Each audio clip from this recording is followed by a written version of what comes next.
Astra Abyssosk.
Solidify!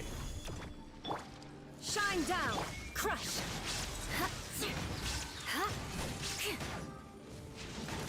Beg for mercy!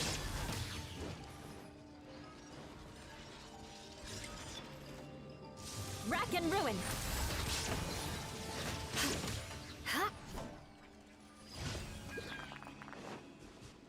More speed.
There is no escape! Crush!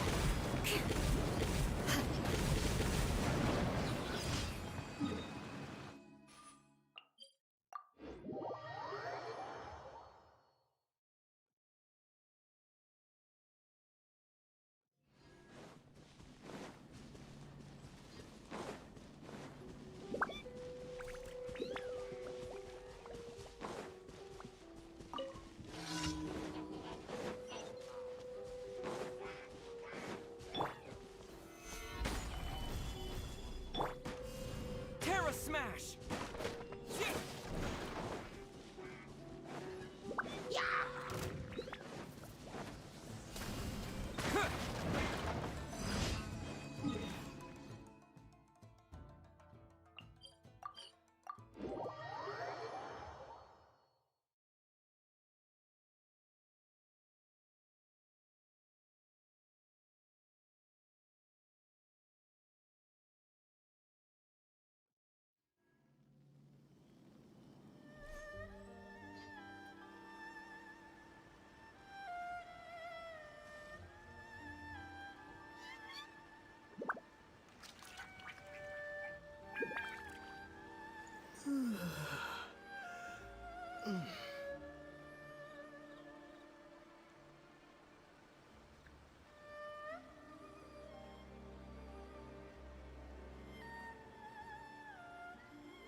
Ad Astra Abyssosk.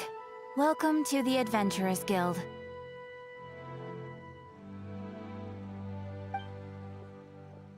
Thank you for completing today's commissions. Here is your reward.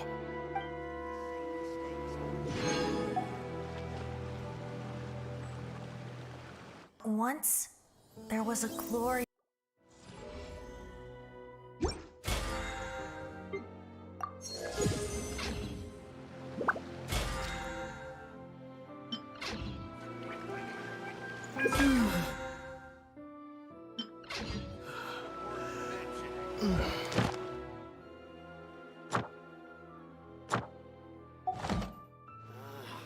Why do new explorers make the same mistake?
One with the forest.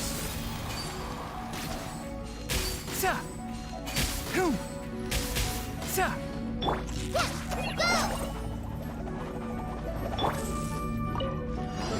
Enshroud. Ha. Sa.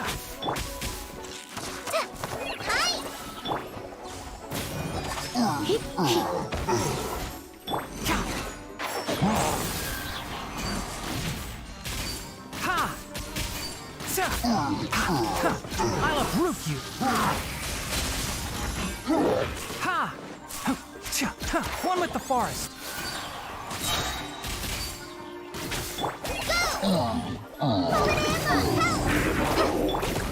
Let's nip that in the bud! Leave it all to me. Surrender and I'll be Enshroud!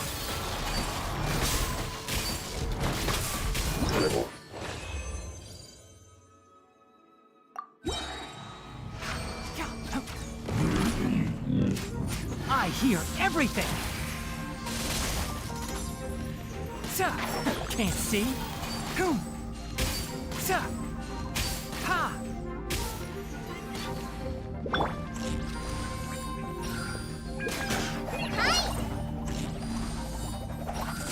just like we rehearsed.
is ready. Let's go!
Wow, this is so lucky!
Scatter!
Now that we made it to Sumeru, our next objective should be to head to Sumeru City and find a way to meet with Lesser Lord Kusanali. And speaking of Lesser Lord Kusanali, even though we haven't heard too much about her, she doesn't seem to be the same deity who abducted your sister. But even so, people call Sumeru the Nation of Wisdom, you know. If we can get a chance to meet the God of Wisdom, maybe she can give us some useful information. But, Paimon doesn't know the way to Sumeru City. Maybe we can climb up to that spot with the statue of the Seven on it. That'll give us a way better view of things. Even if we can't see exactly where the city is, at least we'll be able to check for some smaller settlements nearby. Wait a second. Look! There's someone up ahead! Perfect timing! Now we can just ask for directions rather than wander around like lost adventurers. Hey there! We're not from around here and seem to have gotten a little lost. We'd like to ask for some directions. Huh? Did they not hear Paimon? Hey! You over there! Could you give us some directions? Huh?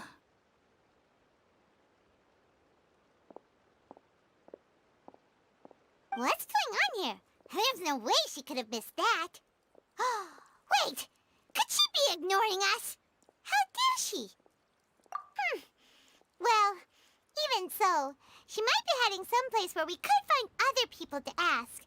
Let's keep our distance and follow her. When we get the chance, we'll just ask someone else for directions.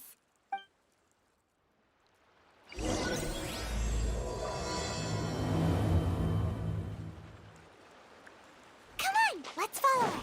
Just keep quiet. Make sure she doesn't notice us.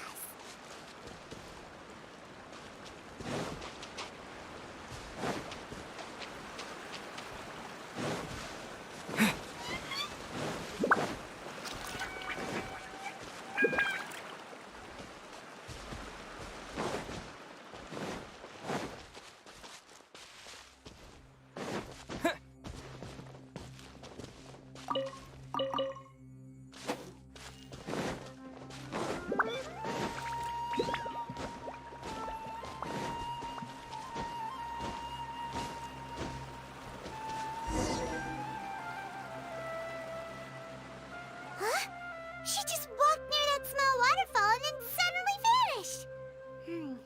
Let's go take a closer look.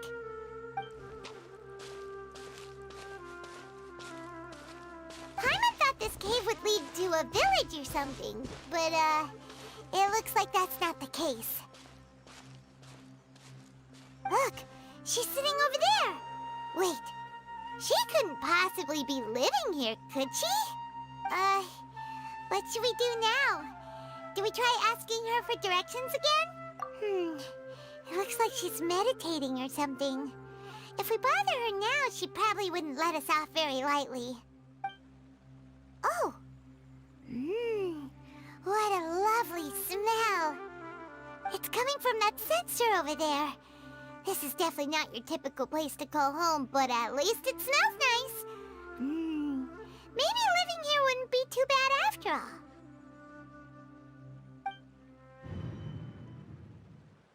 Huh?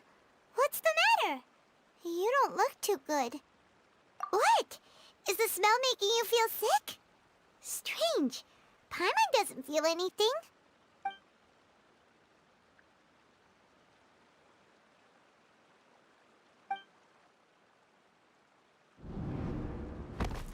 What's happening? Traveler? This is no time for a nap. Oh, come on, wake up.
The Traveler's been out for a long time now. Yes, you can relax. Believe me, Master is extremely knowledgeable. If he says that he's going to be alright, then there's absolutely nothing to worry about. Oh, are you awake now? Oh, thank goodness! Traveler, you're finally awake! Well, we're at... Good question. Where are we? Paimon was in such a panic when you passed out that she even forgot to ask what place this is. This is Gandharvaville. It was originally built by scholars from Sumeru as a place to rest in the rainforest. Now it's mainly used by the forest rangers as a base of operations.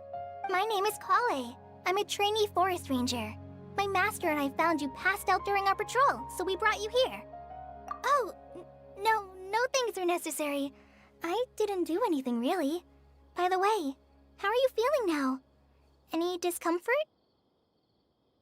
Oh, that's Master's herbal medicine you're tasting. He gave you some while you were unconscious. Before I forget, Master mentioned you should take more medicine once you wake up.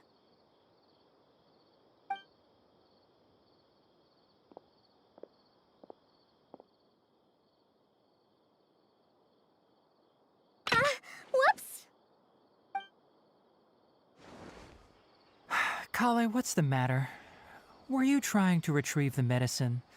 As I've already told you, you must be careful with these. All right, I'll get it for you once I'm finished here. Sorry, Master. Now, the guide to Avidya Forest's edible fungi is clearly posted on our bulletin board. But if Farbode forgets which mushrooms to avoid one more time, I'll have no choice but to leave the guide somewhere a little more visible. Like right smack on his forehead so others can remind him to be careful.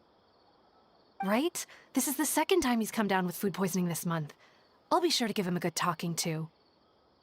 Yes, please do. If, on the off chance, Farbode simply enjoys having little imaginary fairies dance before his eyes, then we'll just let him be. But the next time he requires any of our medicine, be sure to charge him accordingly.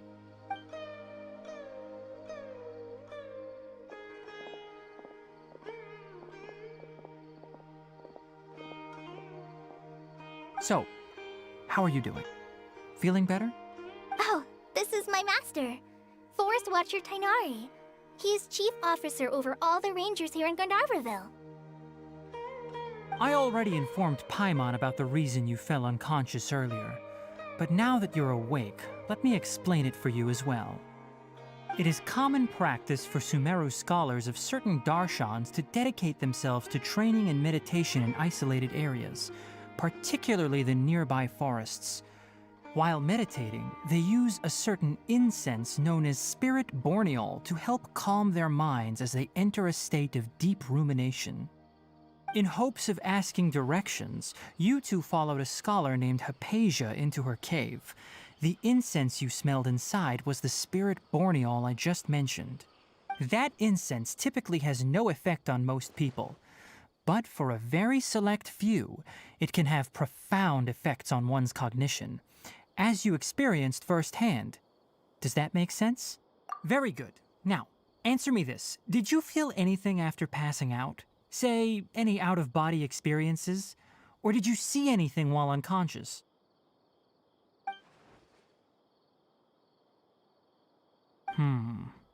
Kale, let the others know to stop bringing their patrol logs here for now. Huh? Why? Because these two will be staying here for the next few days. They can have my room and I'll bunk with Amir. Now get a move on and be sure to do as I've said. Yes, Master Tainari.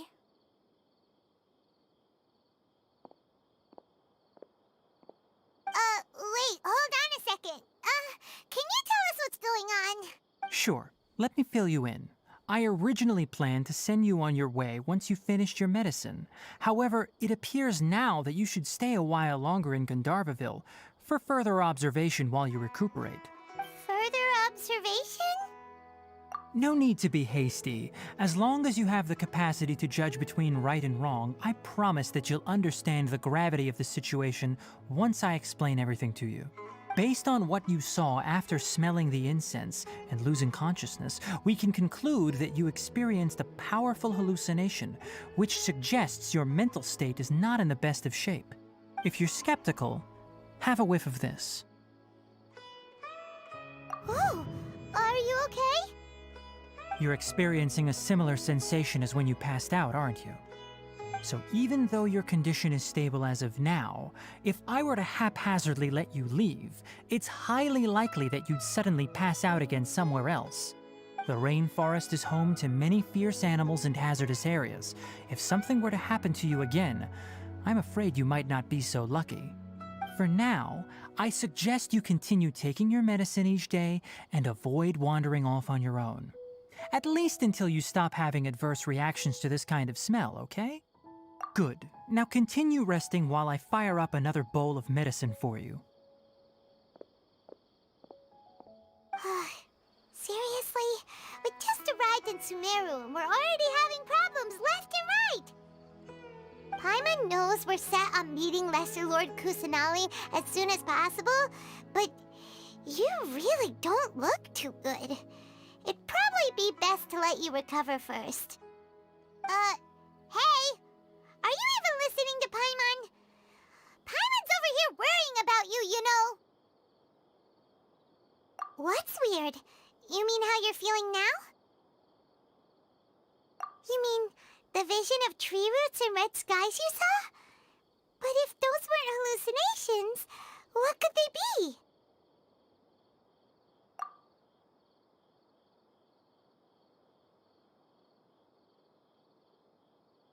Well, considering how unique you are, Paimon trusts your judgment here.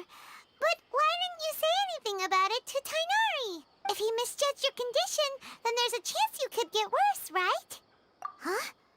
You mean that Tainari already knows that what you saw weren't hallucinations? But if that's the case, why would he try to hide that from us? Oh, Paimon gets it now. That explains why you were so quiet earlier. Well, that settles it then. We'll stay here to rest up and figure out what's going on with your hallucinations. But it seems like asking Tainari might not be an option anymore. What do you think we should do? Good idea. Kale's pretty friendly.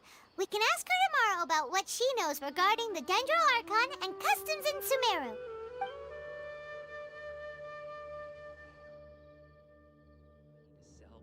Rise and shine! Come on, it's time to go find Kale!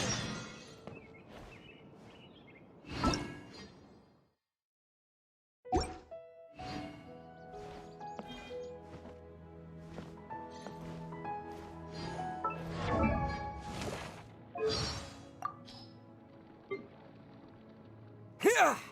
Scatter! Propagate! Sa! Germinate! Spring forth! Let me at him! Look out! Let me at him!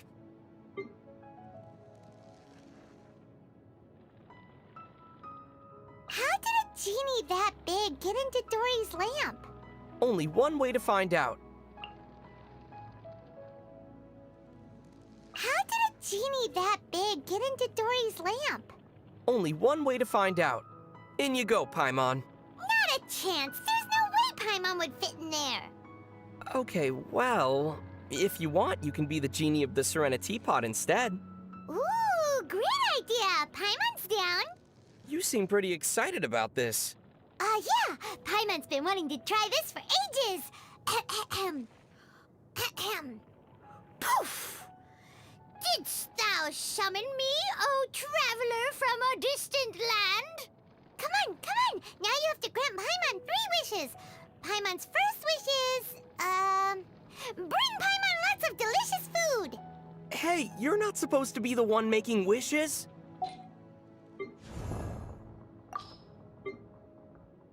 Don't try to rush your enemy. Take a rest. Leave it to me.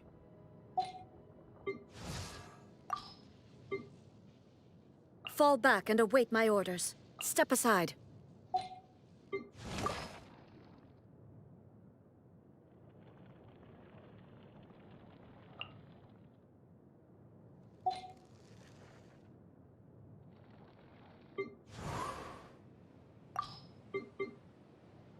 My turn to aid you. I've got your back.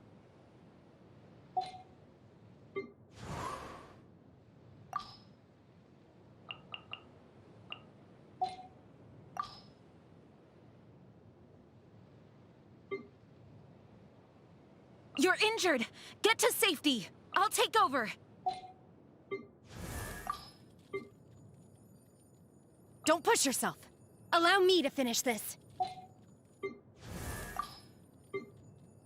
I'll take it from here.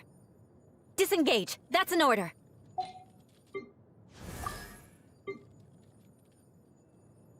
Please, step back. Excuse me. Plan first, then execute.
All right, next let's see right hand. Yes, not bad. But please remember that you still need to be careful. Understand? Yes, I will. By the way, Master, I still haven't received the patrol route for today. Look, Kale, today's patrol will be a long one, so you won't be coming along this time. Besides, there's a chance we may encounter... well, you understand. But I have a vision too! Am I useless to everyone now? Don't talk like that, Kale. This is not something you need to be worrying about right now. Ah, there you are. Feeling any better? Yeah, since we'll be staying here for now, we thought we might as well try lending a hand around here. Seems you're not the type to sit back and take it easy for a while, huh? In that case, perhaps Kale could take you two for a patrol south of Gandharvaville for the day. And if you're feeling up to it, you can be responsible for cleaning the Statue of the Seven. Tighnari, we're ready to head out. Roger, I'll be right there. All right, we'll be heading into the forest now. I'll leave any further details to Kale. Yes, you can count on me. So, Kale, what exactly are we going to be doing today? Tighnari mentioned cleaning the statue just now, but, that doesn't really sound like the job for a ranger. Well, a forest ranger's responsibilities can be pretty diverse. They handle a variety of tasks, like checking the condition of outlying roads, maintaining forest facilities, ensuring fire prevention standards are met, and providing assistance to travelers and locals. As for Master, well, he has to handle more dangerous areas of the rainforest. Today we can perform routine checks on the pathway lamps as we make our way to the Statue of the Seven. Paimon, Traveler, this way! You can leave the task of checking the lamps to me. In the meantime, you two can keep an eye out for anything unusual.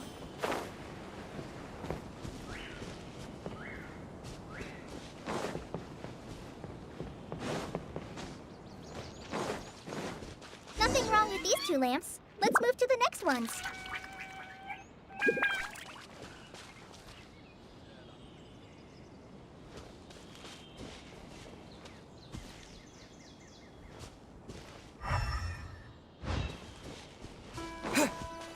Oh, this lamp seems to be getting a little wobbly.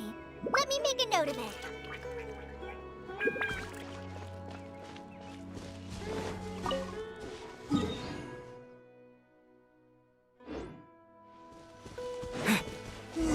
No problems with this lamp. Good.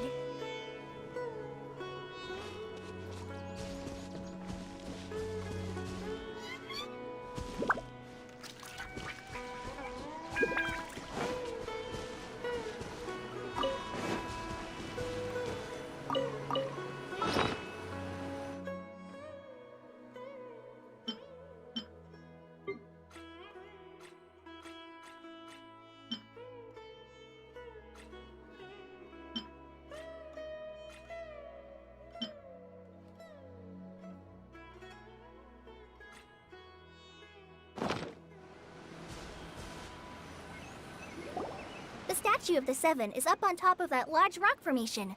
You must have seen it when you came down this road before. It's pretty high up there, isn't it? Don't worry.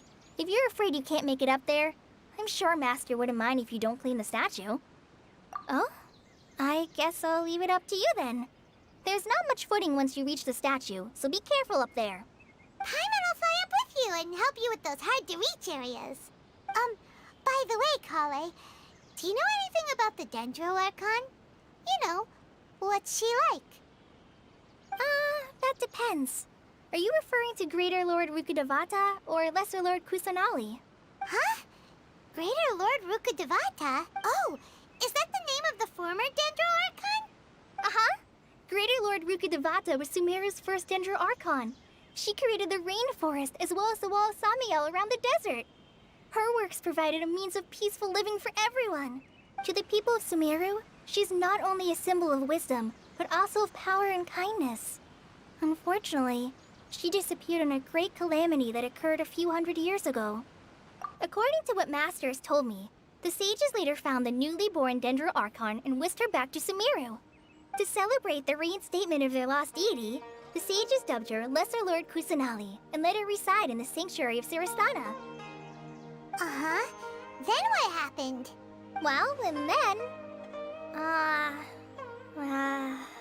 not too sure what happened, to be honest. Huh? You're not too sure? But aren't you from Sumeru? Yeah, I'm from Sumeru. But... Maybe it's difficult to discuss this topic with strangers. If that's the case, then don't worry, we understand. No, it's not that. I'm not trying to hide something from you. Besides, I don't consider you two strangers. Anyway, you two know Amber, right? Wait, Amber? You mean... Yes, that's her. I once lived in Mondstadt for a while, and she helped me a lot during that time. You could even say that she helped me become a new person. There's no one like Amber. She lives life to the fullest while always adhering to her strong sense of justice. She's ready to answer the call for action at any moment, but is also very understanding of others. She's like the spark that lights the fire in everyone's heart around her. If you ask me, she's a prime example of a true outrider. She's the first person anyone coming to Mondstadt will meet. You can't help but be enthralled by her charm and enthusiasm, causing you to fall in love with the lands of Mondstadt and...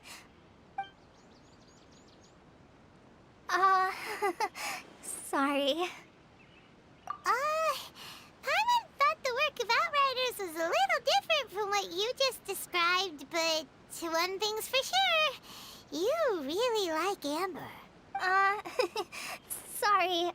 I was rambling on just now. It must have sounded kind of weird. It's alright, Kale. Knowing that you're a friend of Amber somehow makes Paimon suddenly feel a lot closer to you. So, how do you know that we've met Amber? Well, after I returned to Sumeru, Amber and I have stayed in touch by writing each other letters. In one letter, she mentioned that Mondstadt was attacked by a fearsome dragon, but the city was saved by a mysterious blonde traveler and their floating companion. I knew you two were the ones she mentioned in the letter the moment I saw you. But, considering everything you've been through that day, I thought it'd be inappropriate to bring it up. Ah, so that's how you knew. Yep, so please know that you two have my complete trust. Really.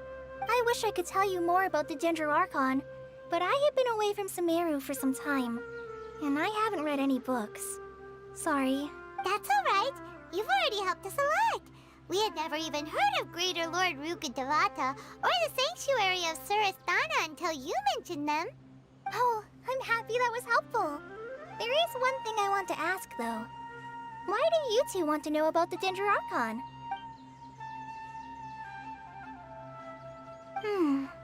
So that's why you're here. Thank you for telling me your story. Don't mention it. We are friends after all, right? Alright, we have a statue to clean. You both have my thanks.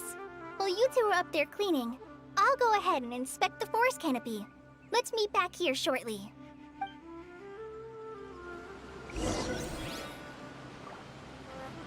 I'm not a very good climber, so I'll just let you handle the statue. I'll go check the facilities up ahead. By the way, once we're done with our work here, would you like to chat some more?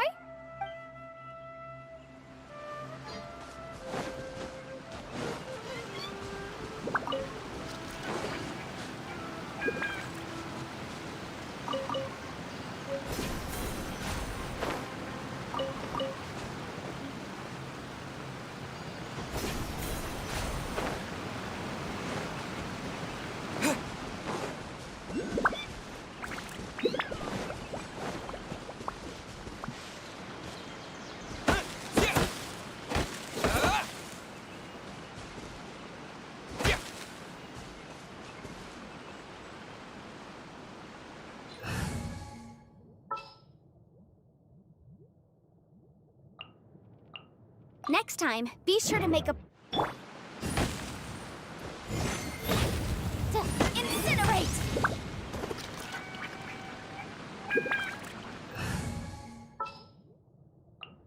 The campaign begins.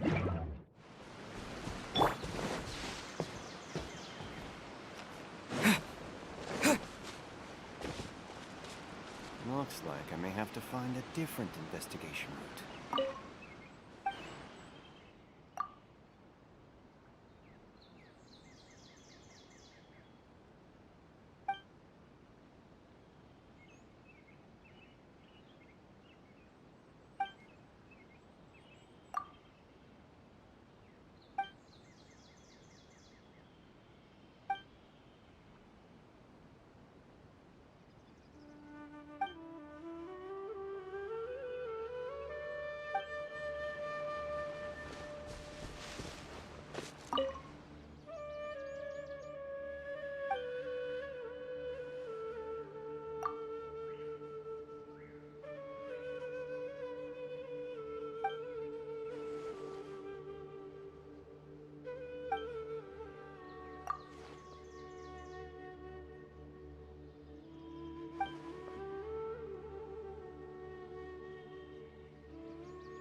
Paimon looks at it, the deity that's carved on the statue is kinda small. Do you think she's supposed to be Greater Lord Rukkhadevata or Lesser Lord Kusanali? The name does seem to fit the statue somehow. Well, anyway, we'll have to figure that out later. Let's get started on cleaning the statue. Paimon will fly up and take care of the top, and you clean everything below.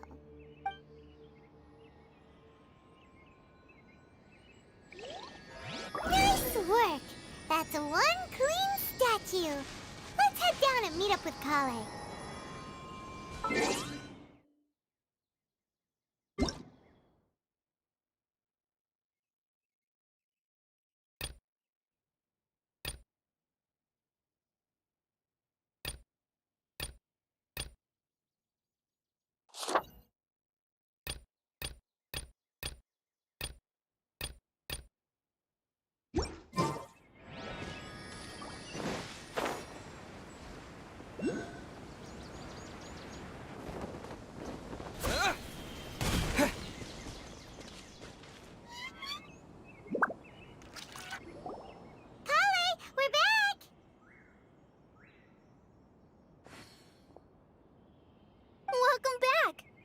Be tired after all that climbing.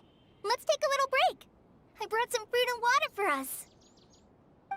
Yay, food! What kind of goodies did you bring? Hey, don't be a party pooper. It's not like Kale is a stranger or anything. Besides, the best way to compliment a chef is to show passion for their food. Xiangling taught Paimon that.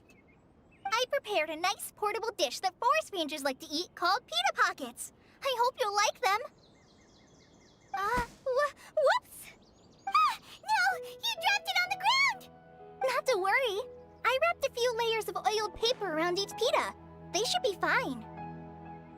Oh, whew. Paimon nearly had a heart attack there. Those pitas are amazing! You're quite the cook, Kale. Thank goodness you wrapped them in paper. Paimon wouldn't have been able to sleep at night knowing something so tasty had been wasted. You really know how to compliment the chef, Paimon. Since you liked it so much, I'll be sure to give you a copy of the recipe sometime. I'll even include all my personal cooking pointers, so you'll be making your own pita pockets in no time. Yay! Thanks, Kale! It's hard to believe someone as diligent as you could have clumsy moments too. Oh, I guess it happens from time to time. So, Kale, don't you think that Tainari's a little too strict with you? He won't let you touch anything without his permission. Paimon knocks stuff over all the time flying around the Traveler, but he's never said anything. Everyone has their clumsy moments. No, you've got the wrong idea about Master. Sure, he may seem a bit harsh at first, but with some time, you'll see that he's actually very kind-hearted. I've heard the veteran rangers say that Master is from some ancient and mysterious race that is known for their cunning wit and reclusive nature. Oh, by the way, you've heard of the Academia, right? Well, there's a group called,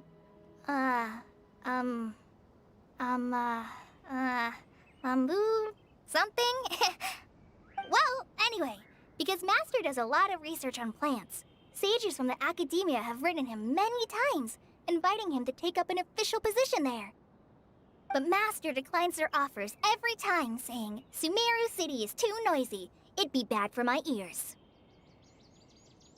I know, right? I've always wanted to pet them too. Anyway, Master could have easily left the rainforest to take up a position at the Academia, but he chose to stay here instead as a forest watcher, helping the locals every day and passing on his knowledge to trainees. In fact, Master's the one who taught me how to make pita pockets. Really? Paimon would have never guessed that. Oh, speaking of Tainari, he was the one who took care of you after finding you passed out yesterday. He even carried you all the way here. Paimon's still kinda upset, though. He kept scolding Paimon the entire way here. Oh no, I'm sorry. Master might have been overreacting a little. But, it's mostly because Paimon wouldn't stop yelling, Why, oh why, is he going to die? It probably started to get under Master's skin after a while. Hey! Don't laugh! Paimon was genuinely concerned about you. Hey! Now even Kali started to laugh. Ugh, that's it! Paimon won't forget this! It's time for some Paimonial wrath! No! Don't touch me!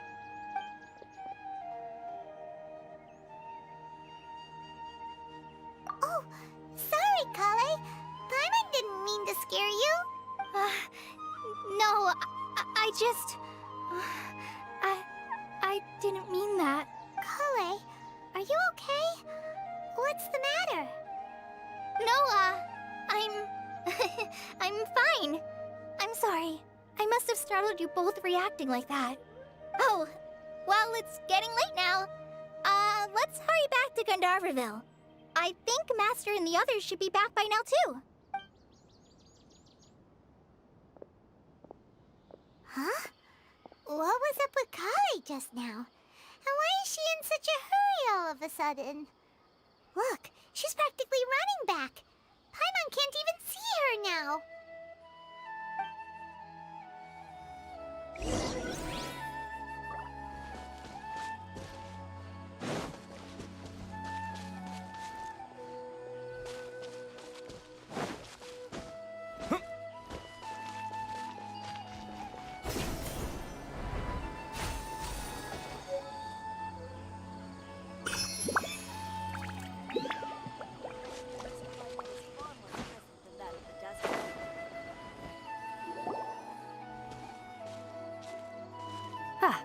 Traveler, you've returned.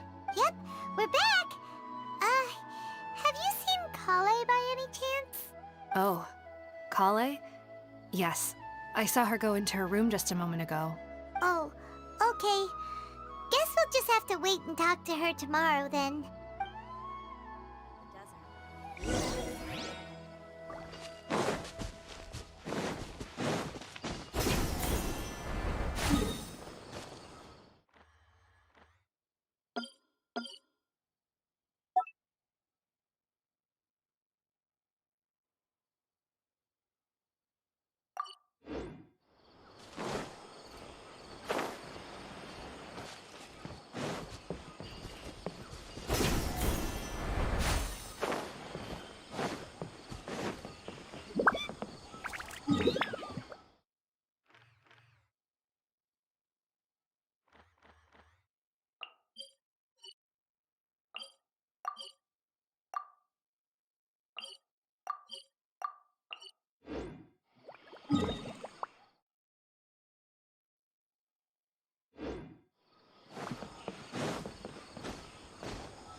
Illusion shattered! Gather!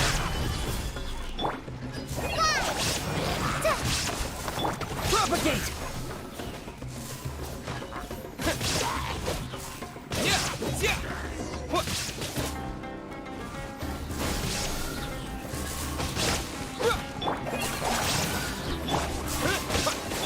There is no escape!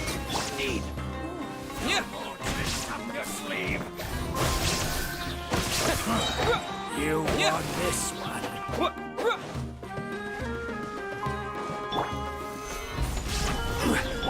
Shine down!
There is no escape!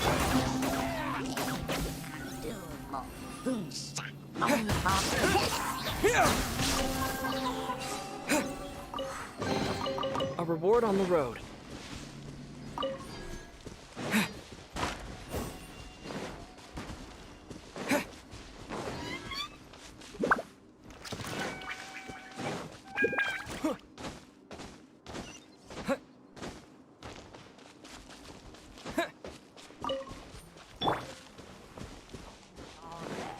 Order guide you. Stabilize. Unsolicited, and all the more valuable for it.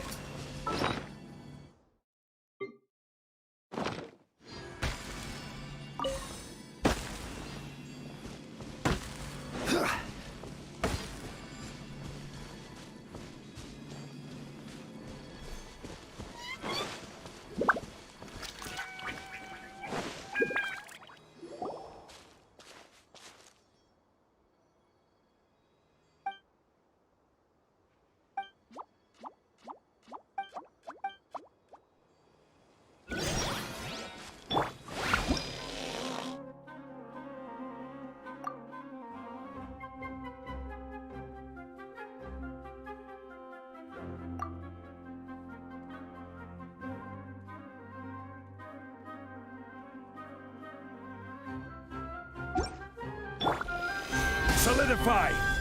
Scatter! Shine down!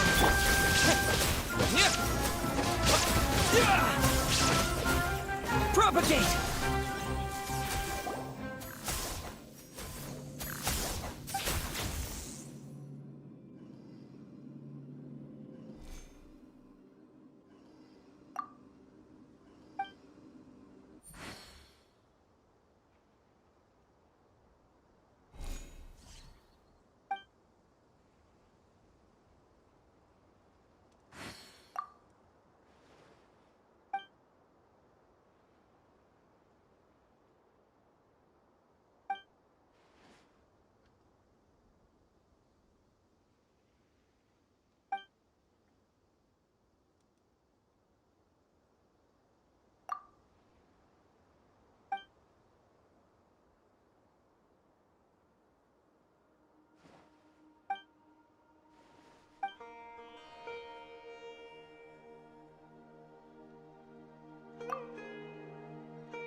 Sucker for a... Stabilize!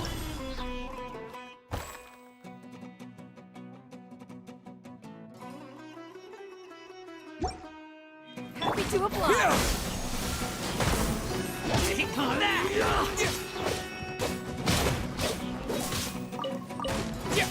Illusion shattered.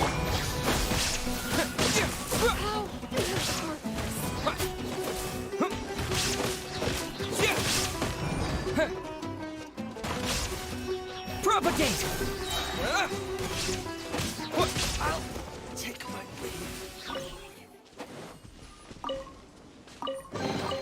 A reward on the road.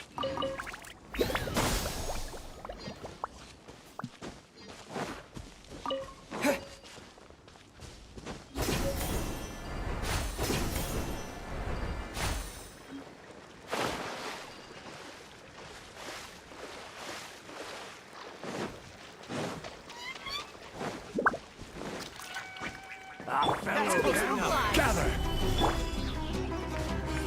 Shine down.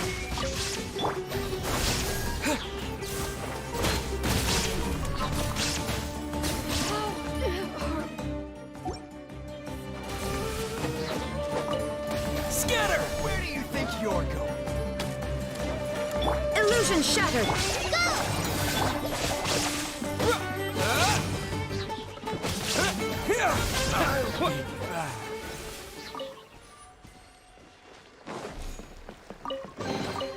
Is this an answer from this world?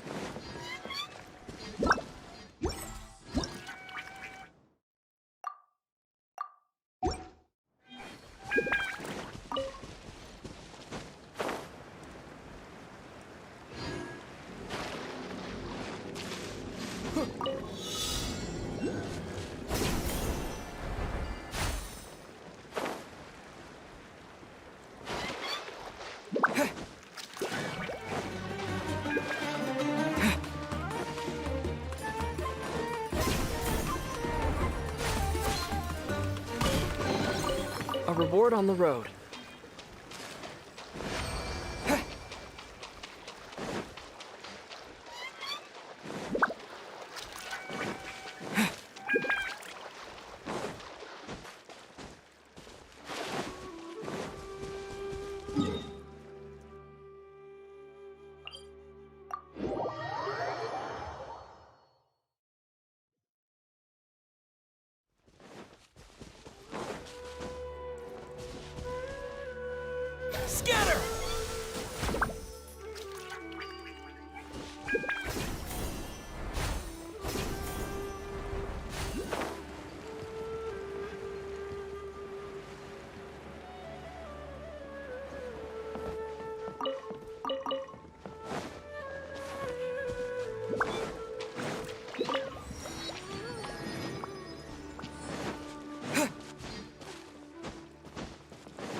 she's in a better mood now. Let's go check on her.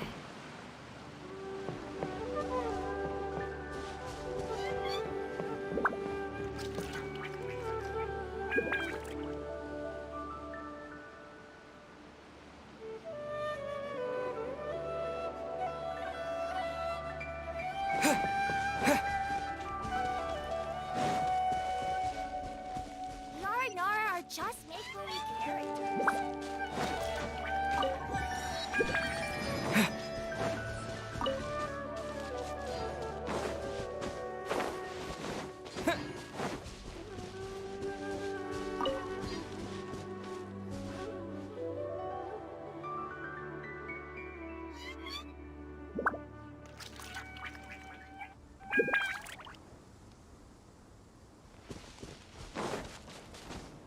Yara Nara are just make-believe characters.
Just can't beat the atmosphere here. Find their share of crazy adventures back in the day.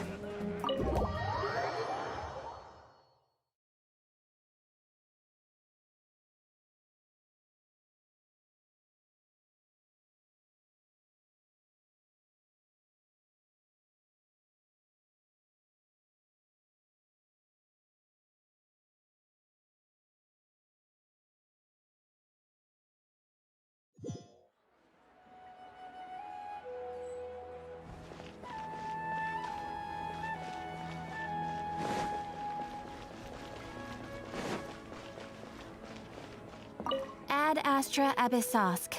Welcome to the Adventurers Guild.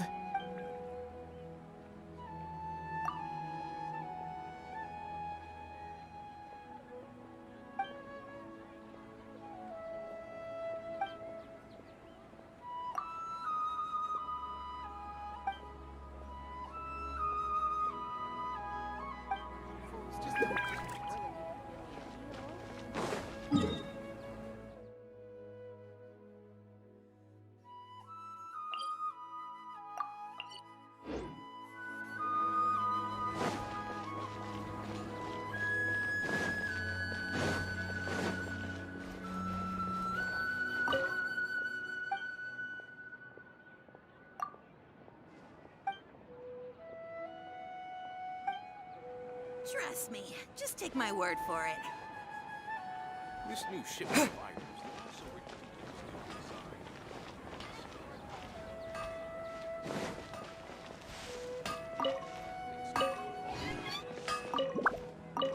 Parts are safe.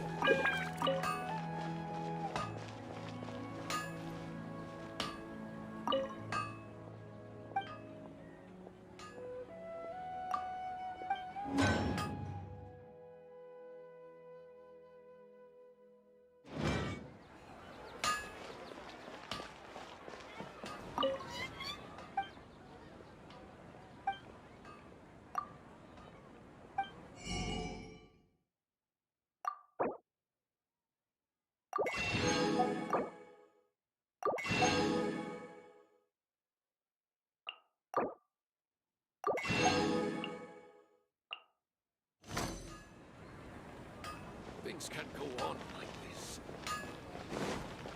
These parts are safe for sure.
The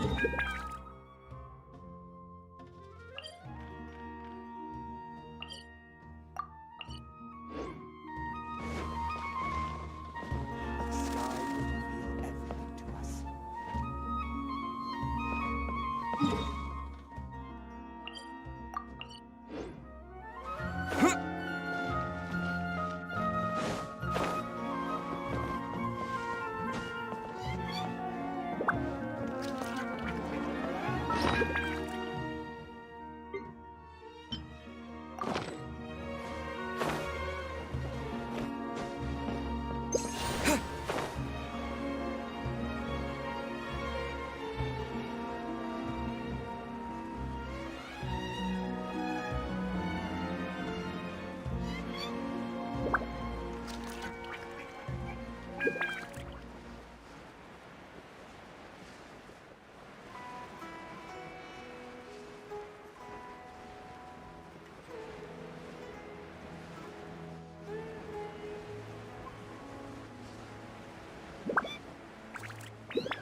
Sounds good to me.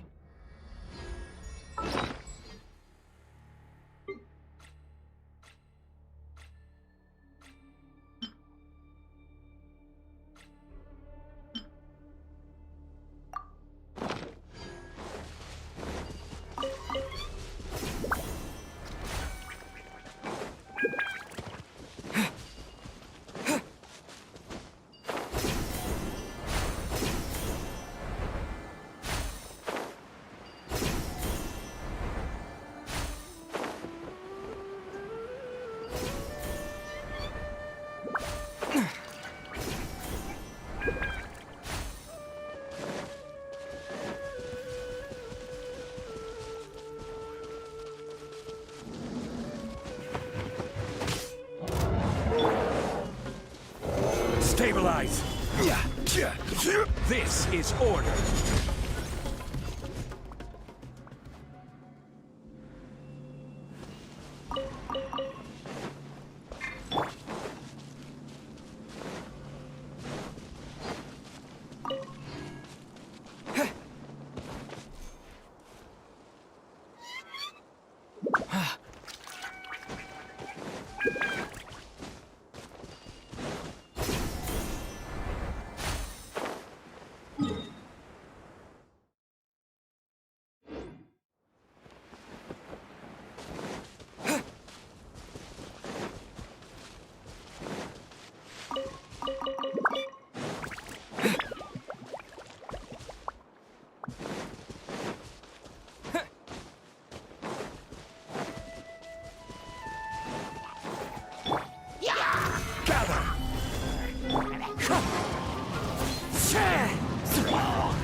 Spring forth!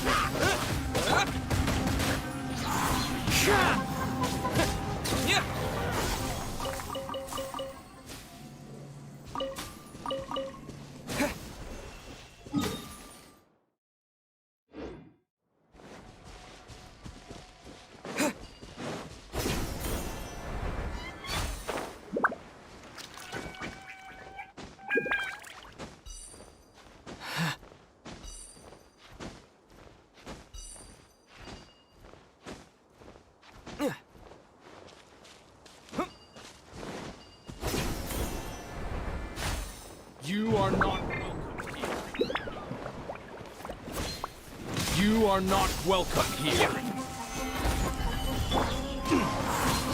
Fallen leaves, adorn my night, Windstrike!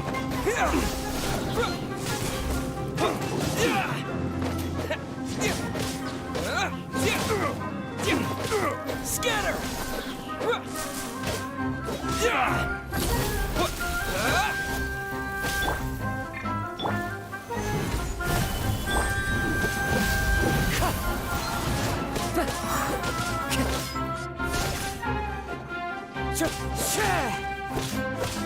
Windstrike!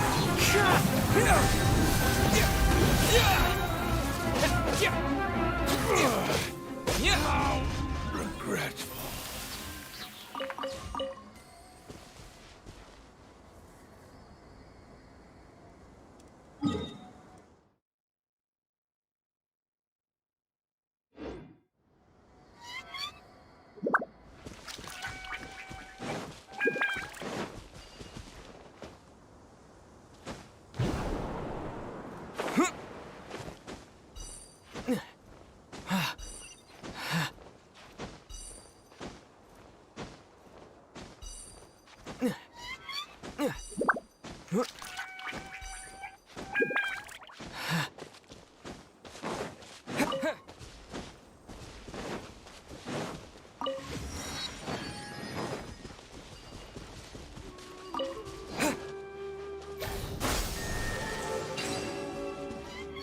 Germinate!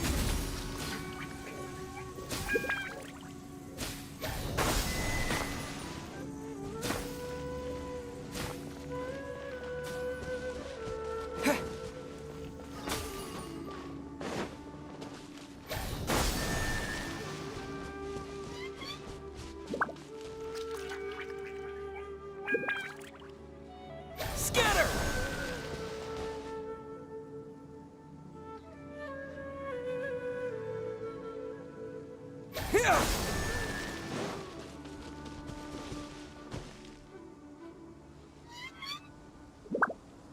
Propagate!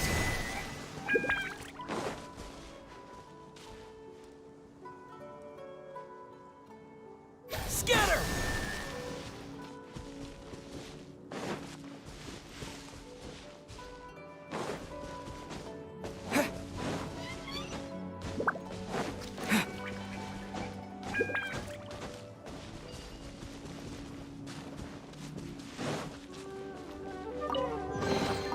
Is this an answer from this world?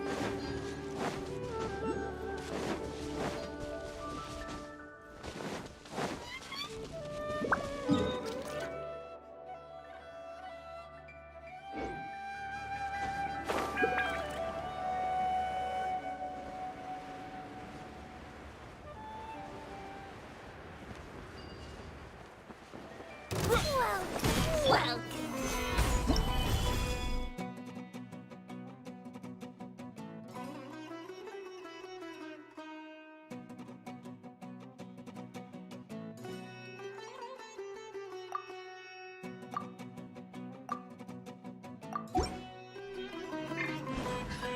Take that! The wind knows me. As one with wind and cloud. Propagate! Order guide you.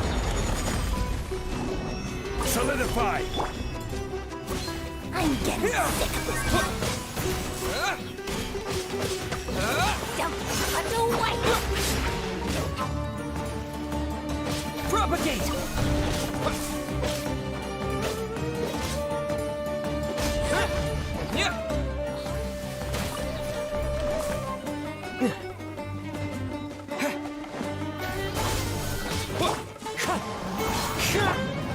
Stabilize.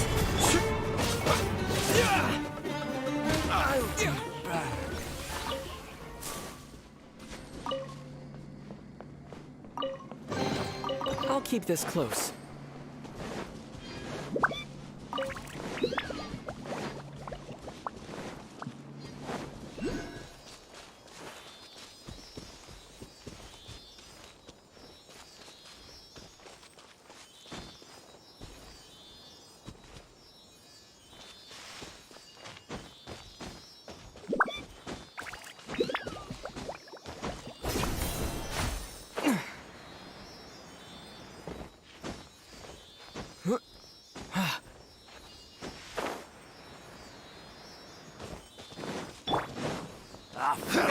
enough. Into the wind.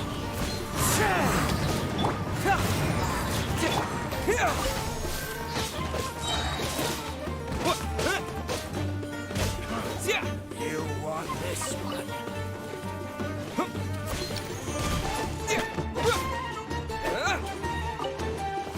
Where do you think you're going?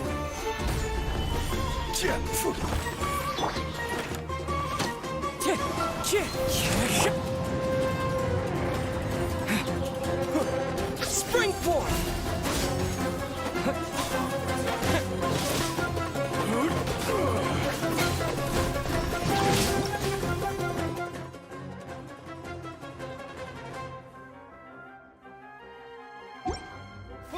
I will have order.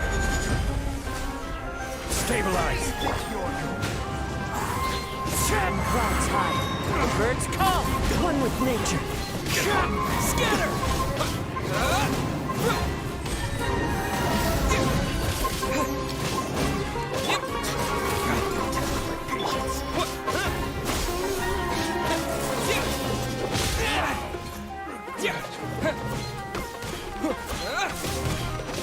Propagate! Let's end this now. We'll meet again.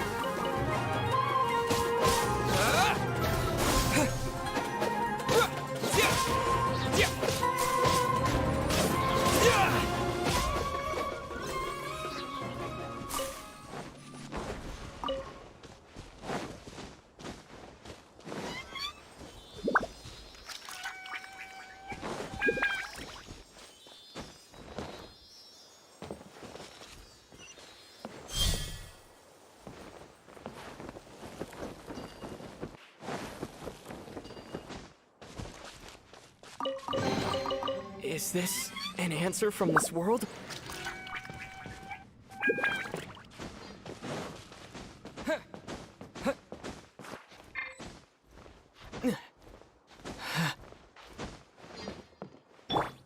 The wind knows me.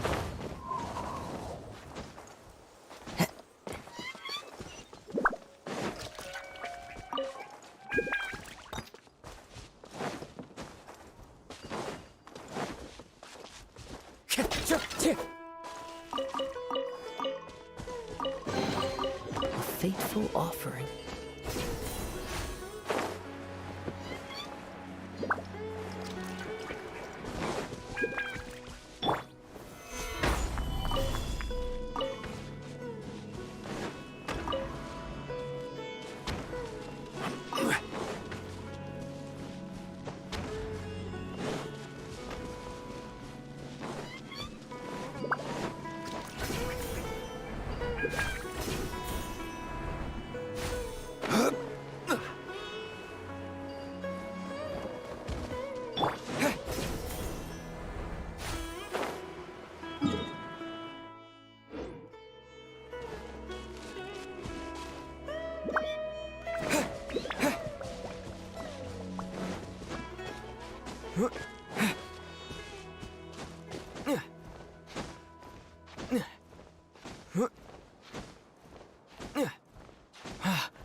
Ready for reconnaissance.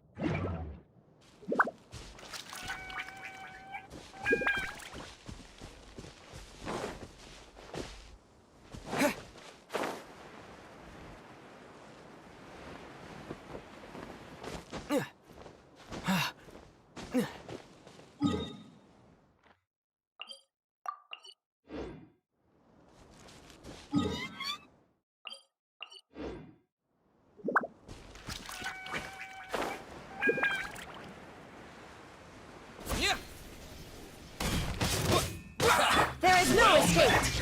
Don't be Solidify. a killjoy. We've only just begun. I miscalculated. Propagate!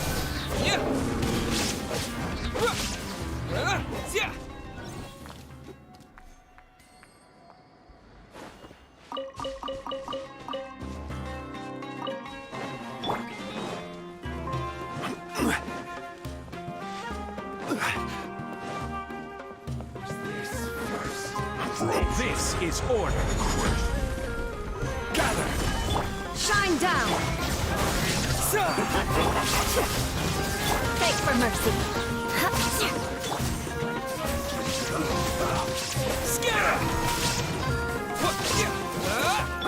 Shut up!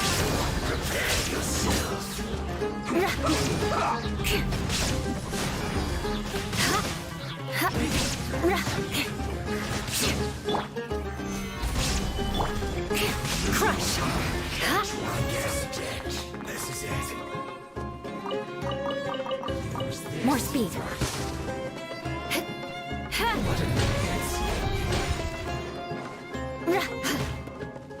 That's it. Solidify! Counterattack.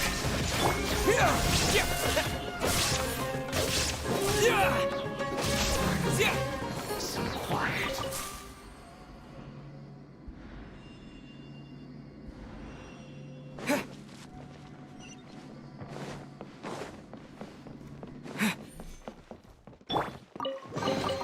Take them.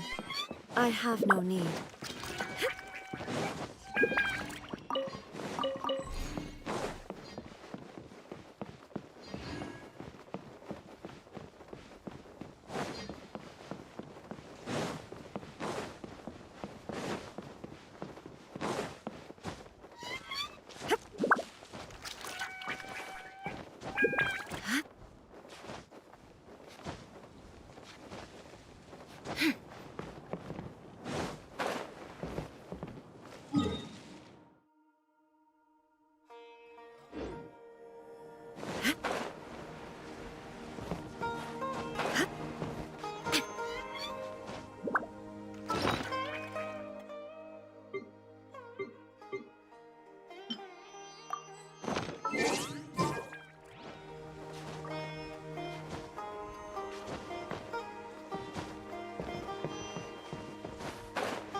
More speed.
beg for mercy.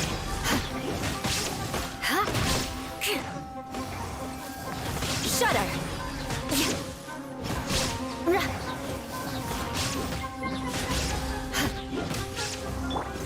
Illusion shattered.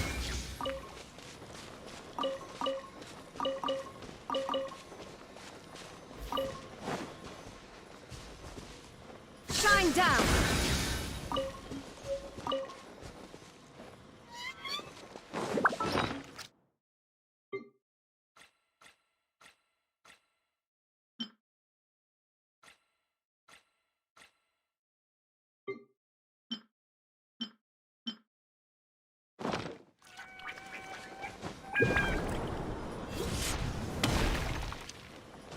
Illusion shattered.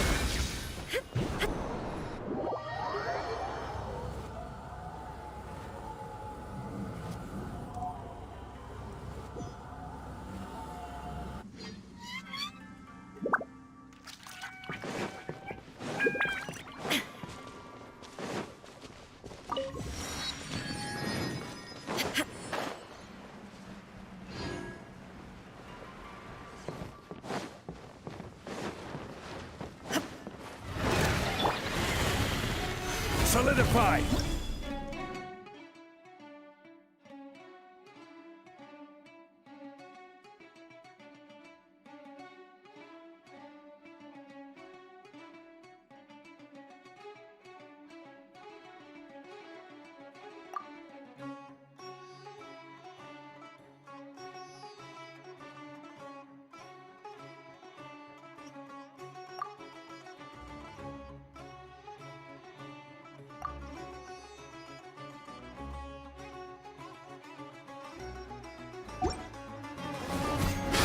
I will have order.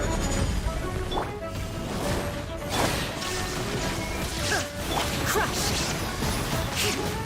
Flood of frost! Eye for an eye!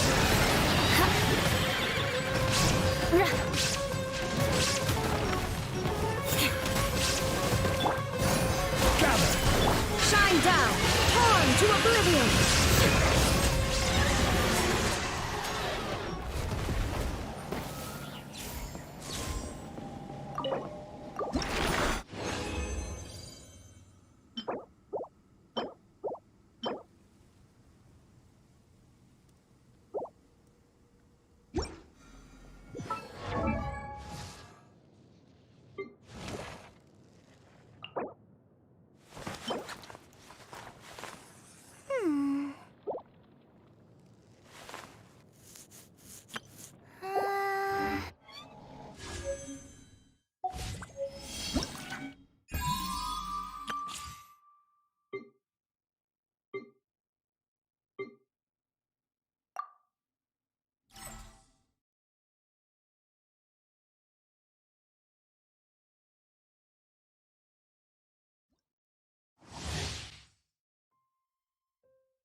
You're in for a little shock. Blitz. At the frying pan.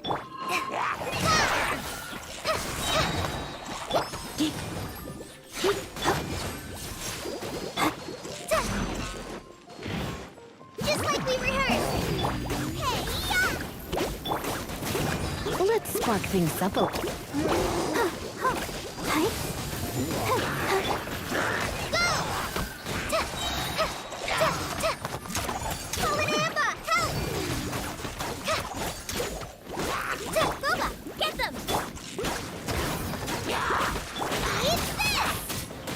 I'll protect us.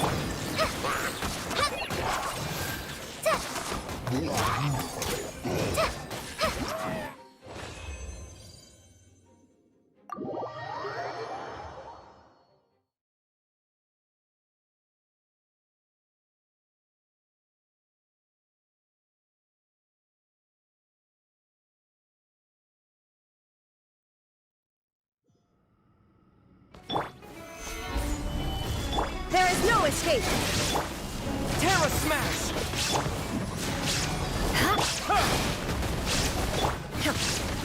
This is order. Solidify! Shudder! Shine down! Inazuma shines eternal!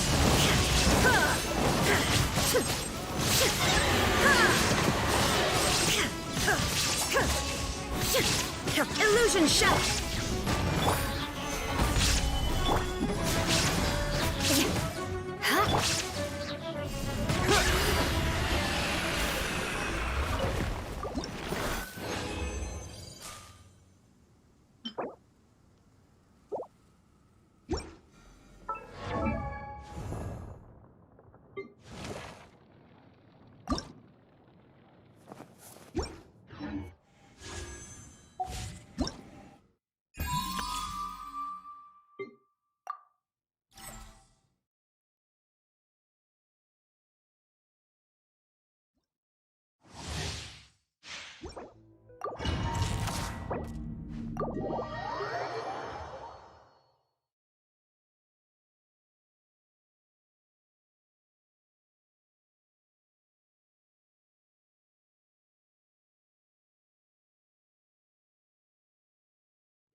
Does this mean I'm making progress?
Gather!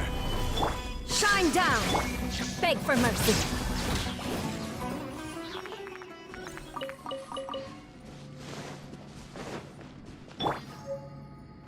Illusion shattered!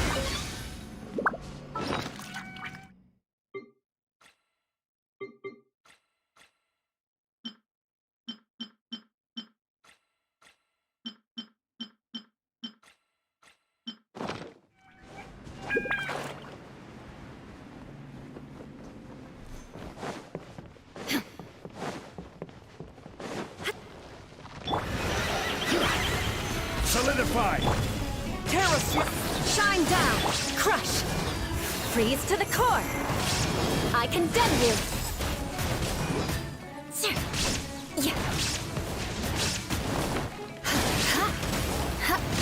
Illusion shattered! Now you shall perish!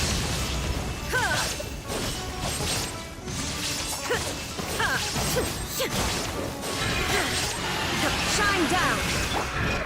Stabilize! Beg for mercy! Crush!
More speed.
I will have order.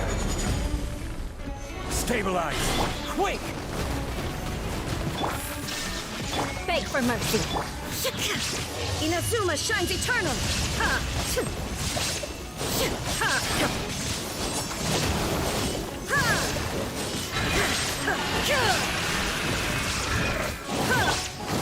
Gather.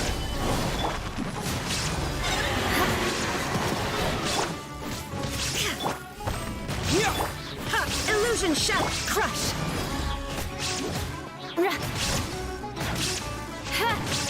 Eye for an eye.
I'll ensure your safety.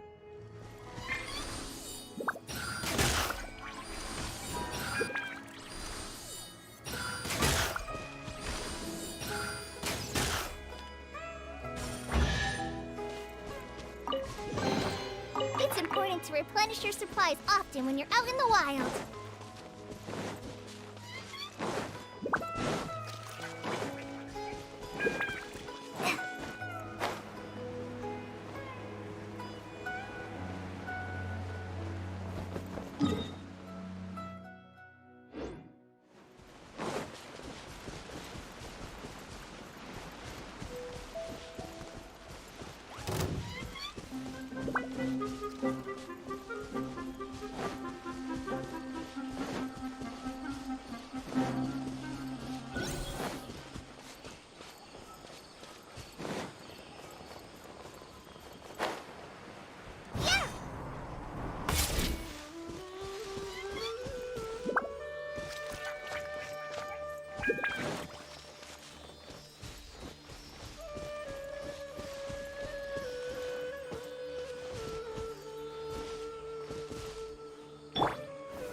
Solidify!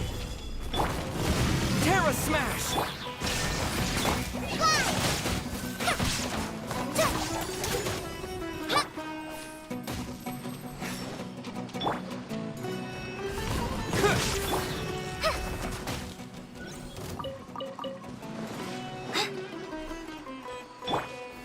Stabilize!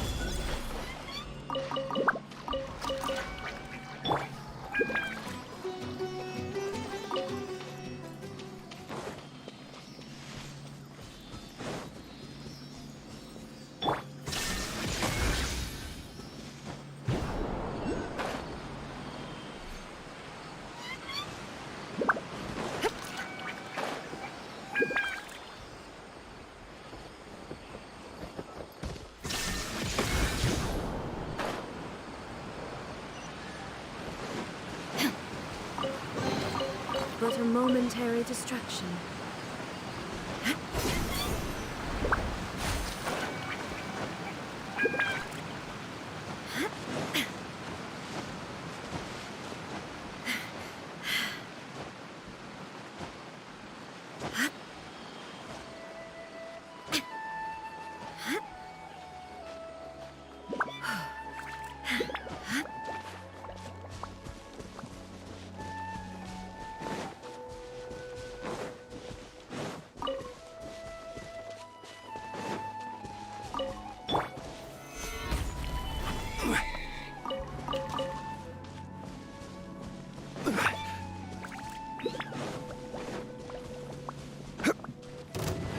Order guide you, dumbass!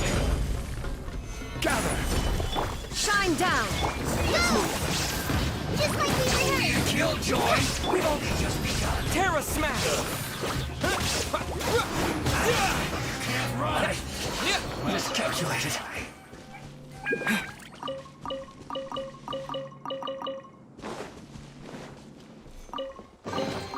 Is this an answer from this world?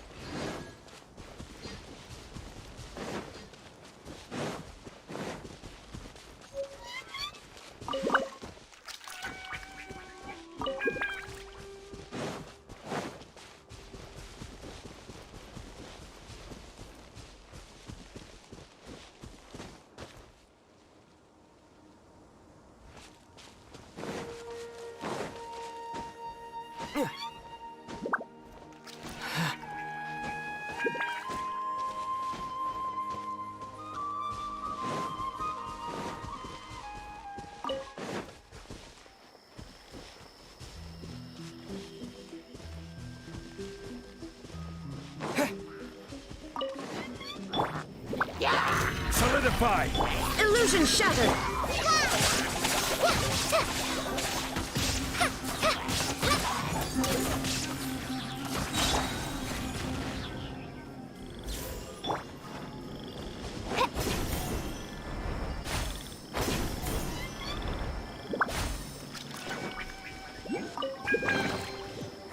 Glad there weren't any poisonous mushrooms inside.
Is it time for me to join you?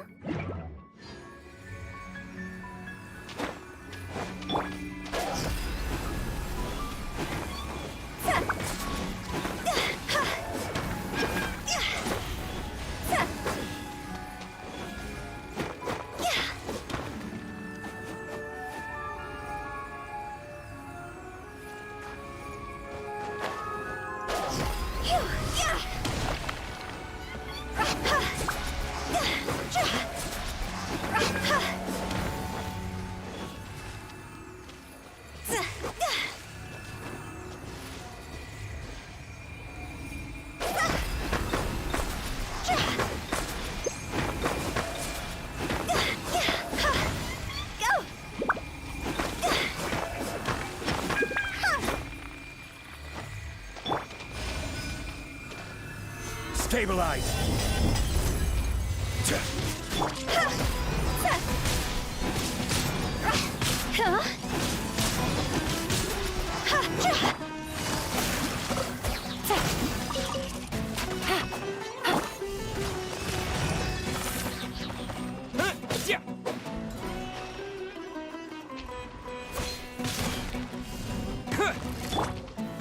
Gather!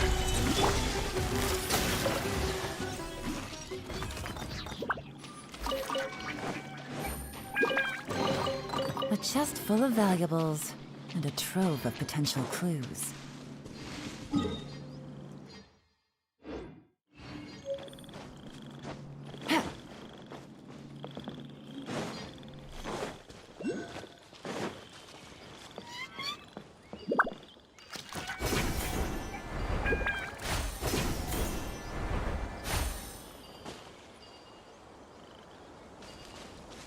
Take it easy.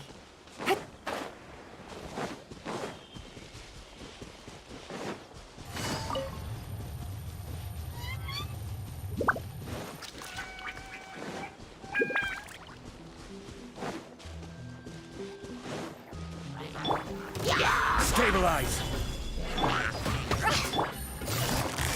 Quietly now.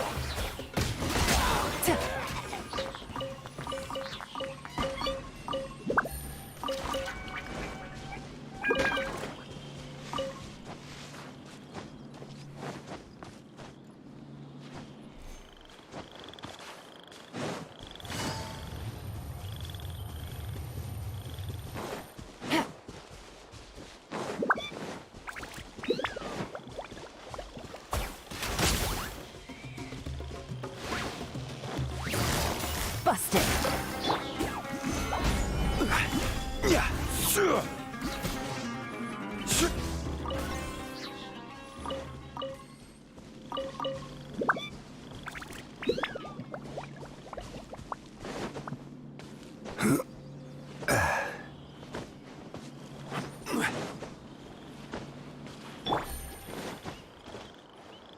Take it easy.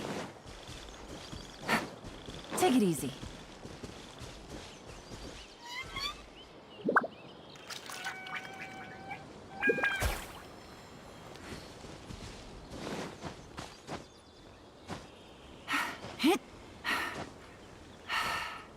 Yeah.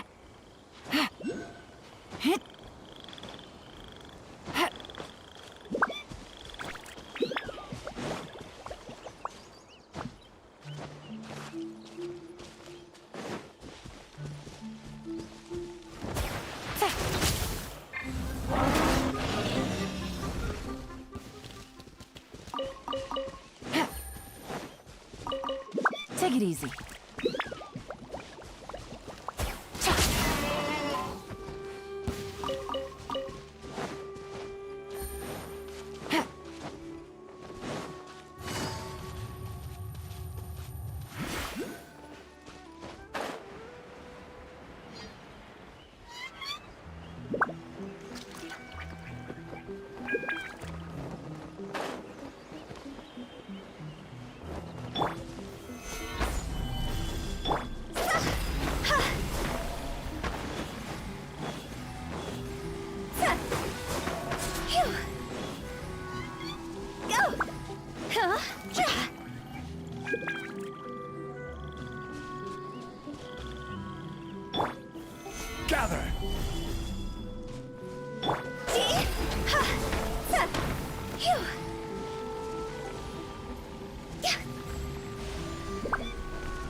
What a cute treasure coffin! Huh?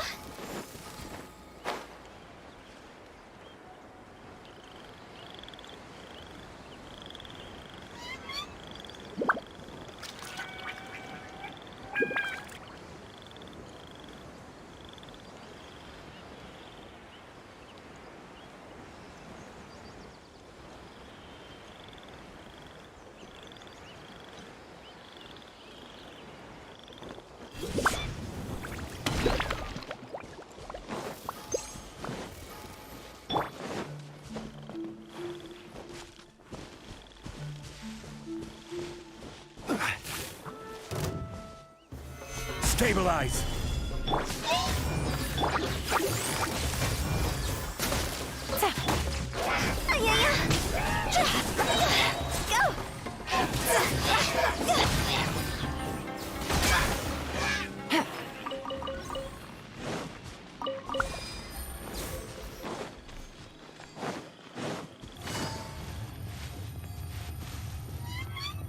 Gotcha. Solidify!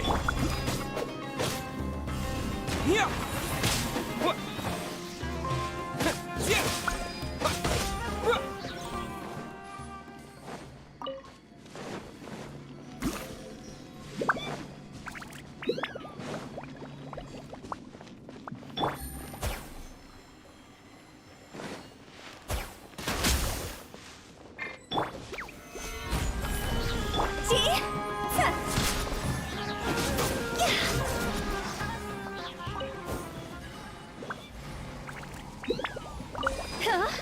Take it easy.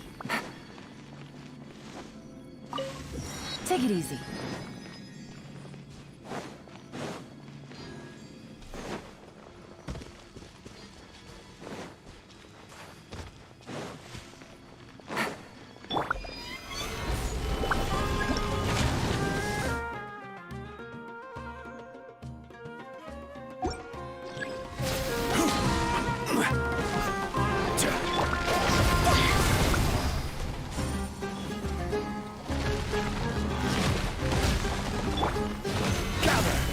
Order guide you. Busted.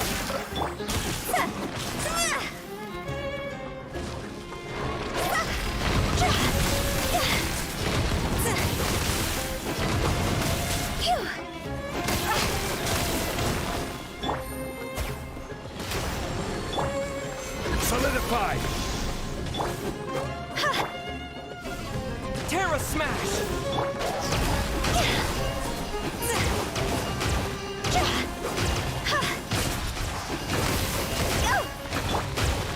Gather! Gotcha.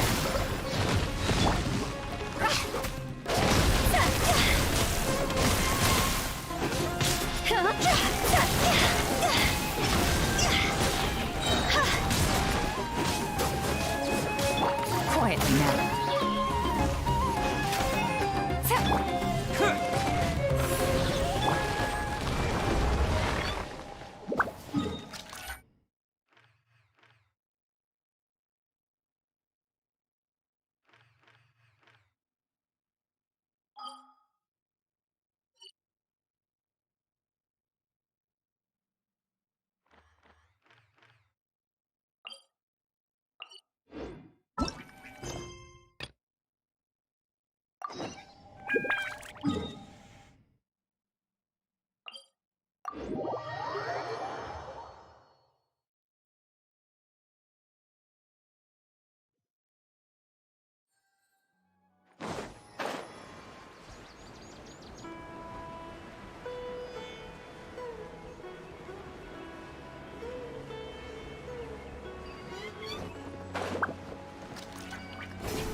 Ah, it's you two.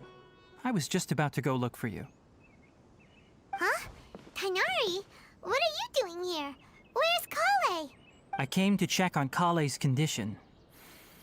To put it simply, she's not well. she's sick? How could she be... Oh, wait a minute. Could it be because of what Paimon did yesterday? No need to worry. Something as small as you could never harm her. This sickness is something that Kale has been dealing with for some time. Kale has been more excited than usual since you two arrived. A little too much so, to be honest. She hasn't remembered to take care of herself. I suppose it's understandable, though.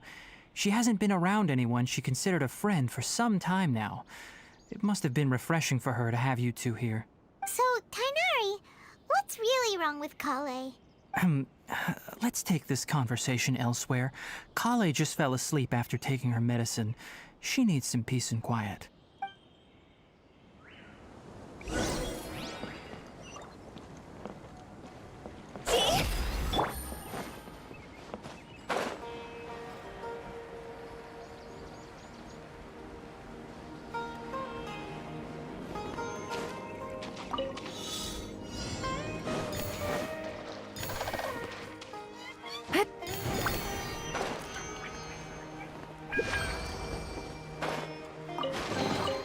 A chest full of valuables, and a trove of potential clues.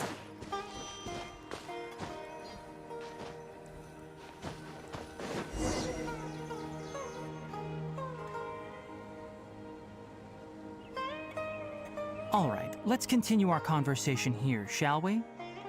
To be honest, I hadn't realized that you're that honorary knight from Mondstadt until Kale told me just now. I've also heard all about your deeds in Liyue and Inazuma. So, just to clarify, what I'm about to tell you about Kale is not because of who you are or your past feats. Instead, I am going to tell you because, well, because Kale asked me to. And honestly speaking, I was against Kale revealing her past to you. But she insisted, saying you two treated her with sincerity and as a friend. So now she wishes to reciprocate the gesture. So, Tighnari, what exactly is wrong with Kale? You said this is something she's been dealing with for some time. Just how serious is it? Right.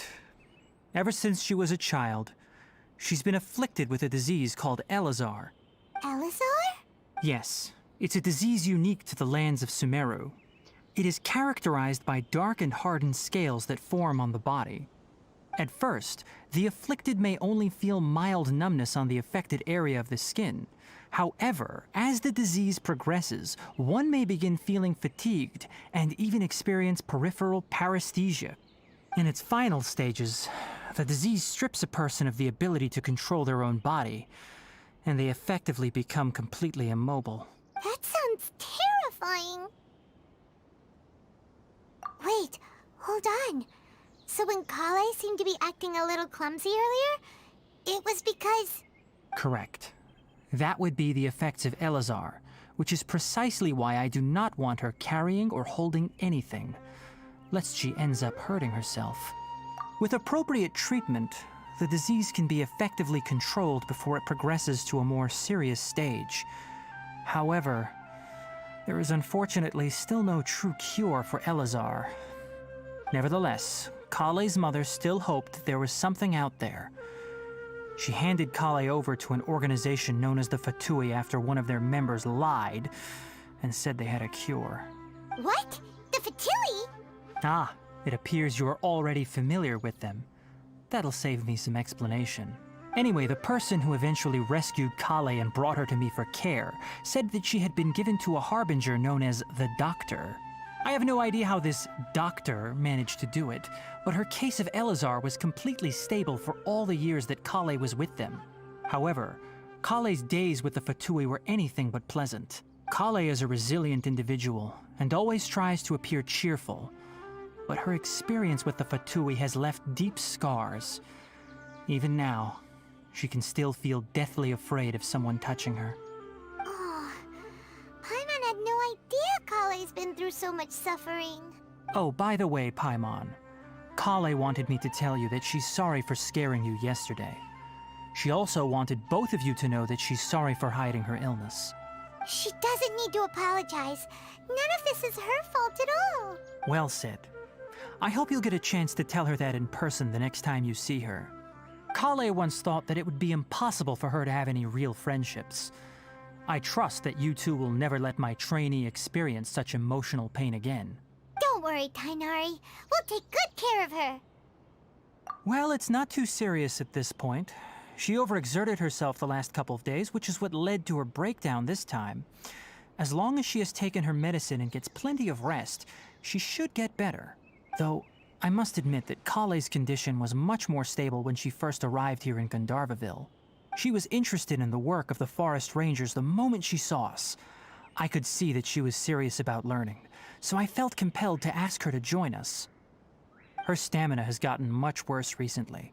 Though a moderate amount of physical exercise is always necessary, I'm afraid the long-distance patrols are a little too much for her now. All right, now that I've told you about Kale's past, I think I'll head into the rainforest to find some ingredients needed for her medicine. I'll see you two later. Yeah, we'd like to do something to help Kale too.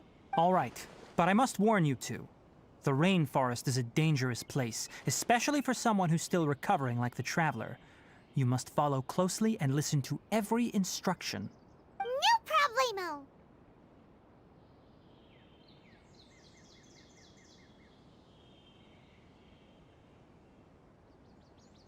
Let's go then. We'll be looking for a plant known as Lunar Lotus. It's often used to help those afflicted with Elazar recover their energy. Hey, Tainari? Where exactly are we going to find this plant? Lunar Lotus can be found all over the rainforest, but it often grows right here around Gandharvaville. Given the name, it sounds like we should be...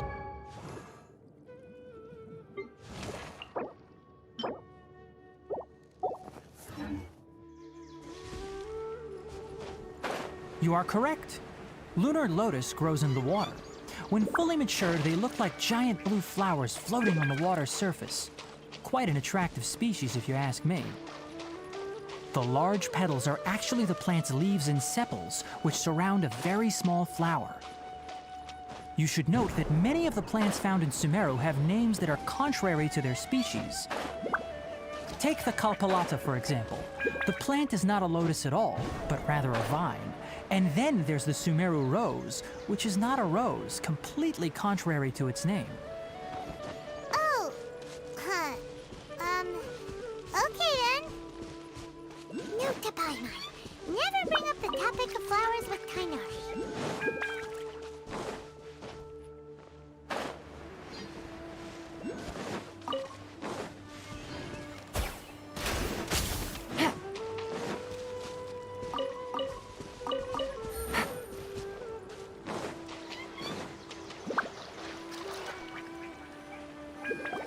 There should be lunar lotuses growing somewhere in this area.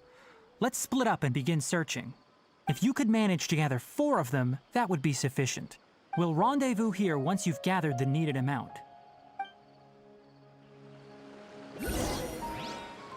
Take it easy.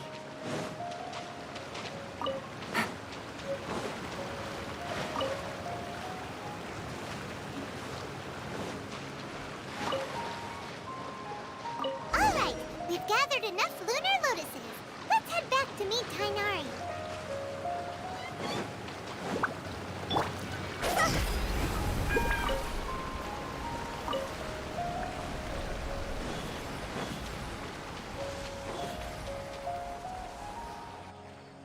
Hey, Tainari! We found the lotuses you requested. Let me take a look. Good, very good. These are all excellent quality. I'm quite glad you two came along. Your exploration experience helped save me a lot of time here. It seems we even have enough time to stock up on some other things I need. Hey, Tainari! Oh, Tainari! Someone's calling your name! They're dressed like a forest ranger. Ah yes, that's Amir and the others. But didn't they just set off not too long ago? What are they doing back so early? Let's go find out what's going on.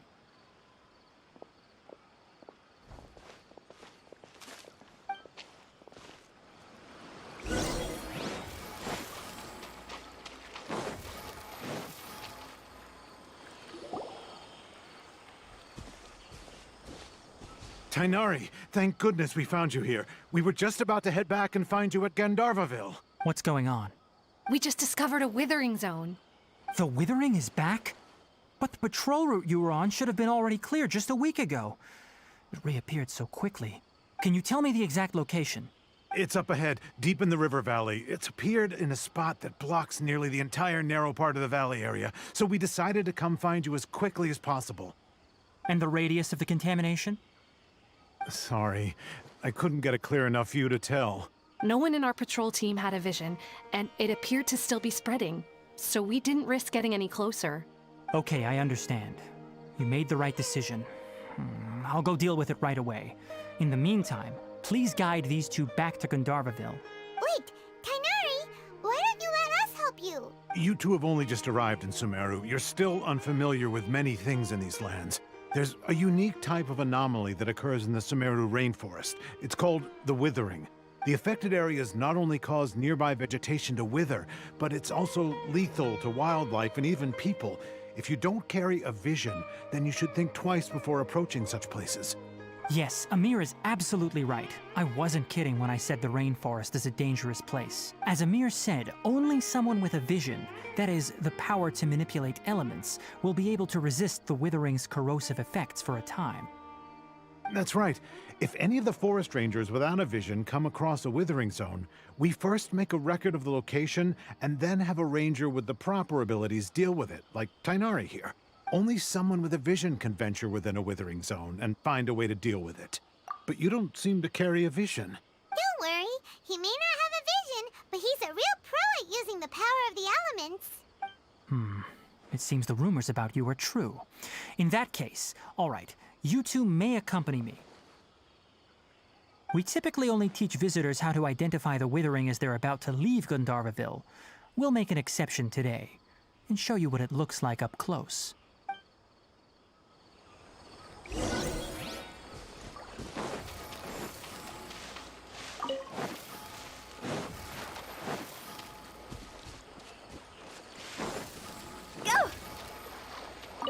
Huh?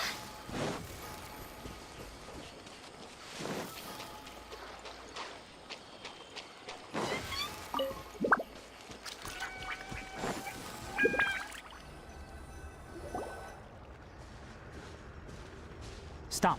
Don't move any further. Look there in the distance. Huh? Where? Oh, look! Those plants have withered! That whole area is kinda gloomy. Even the air looks like it's filled with ash. Oh, Paimon doesn't like the look of this. That is the withering. All right, traveler. We're going to have to enter that withering zone. Once inside, we'll need to look for what we call tumors of the withering. If we eliminate those, then the area will be saved. Thank you, but I must warn you, don't push yourself. This is your first time handling this sort of thing, after all.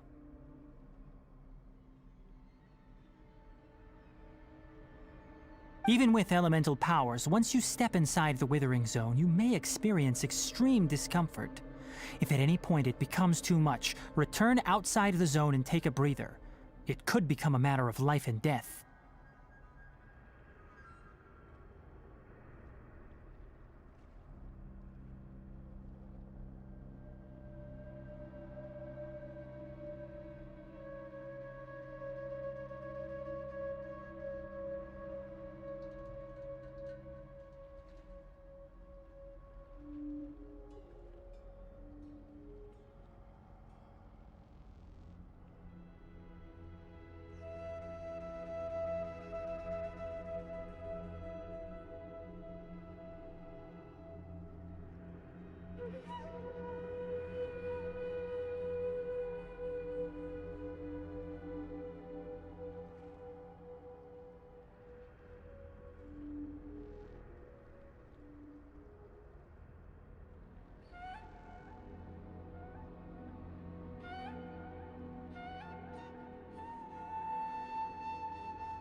You ready then?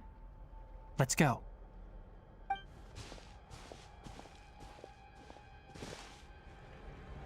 First, we must locate any branches sustaining the withering zone.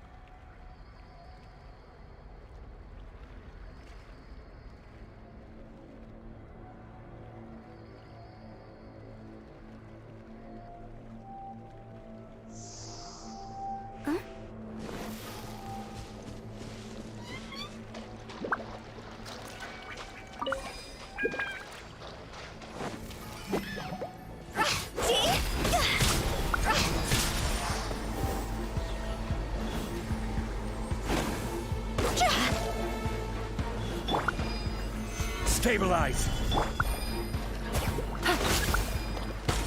Gotcha.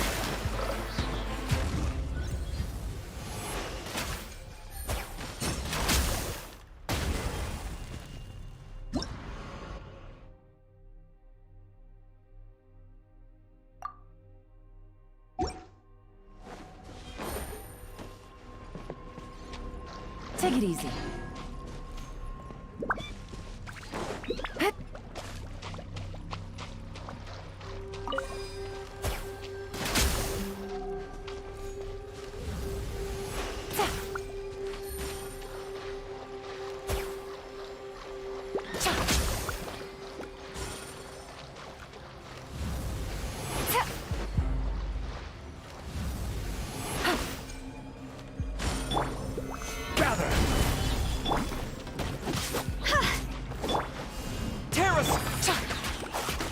Quietly now.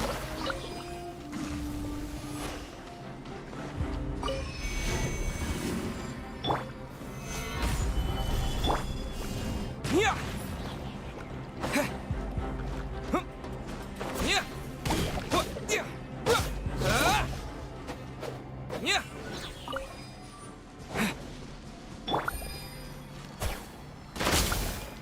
Great work. Now that all the branches have been cleared, we'll need to take care of the tumor. Solidify!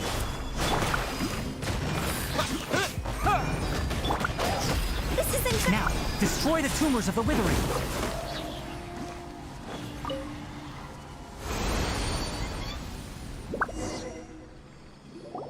We did it! Everything's returning to normal now!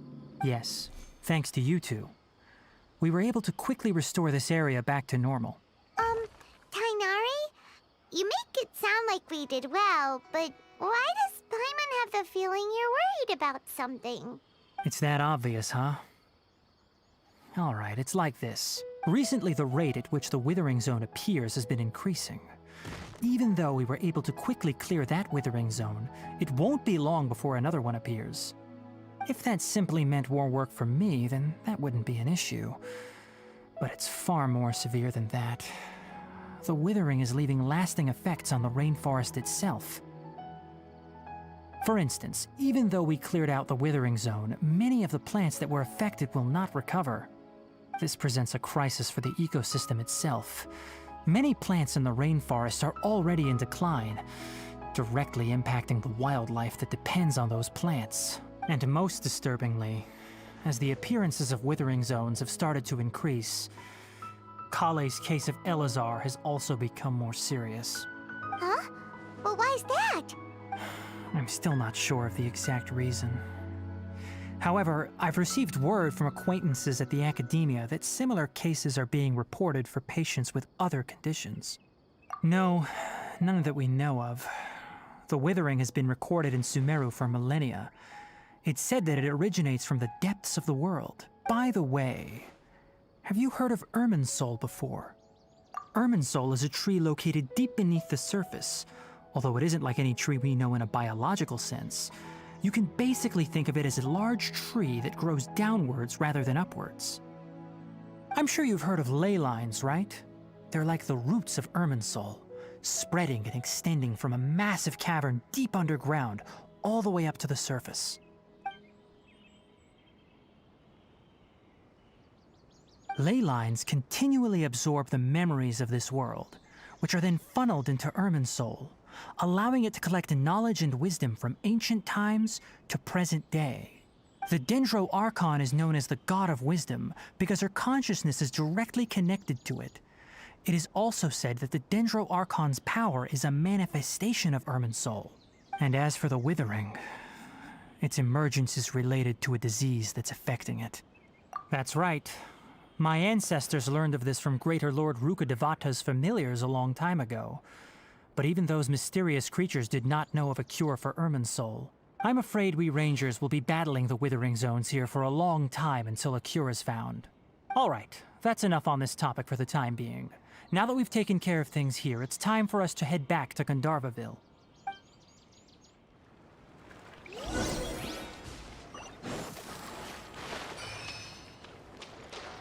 Go!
With the wind. Yesterday, a total of 5 dusk birds flew by. Oh, Tainari, you all made it back. How did it go? The withering zone you reported has been taken care of. No need to worry. Huh. Wait, is that? Oh no, Hypatia!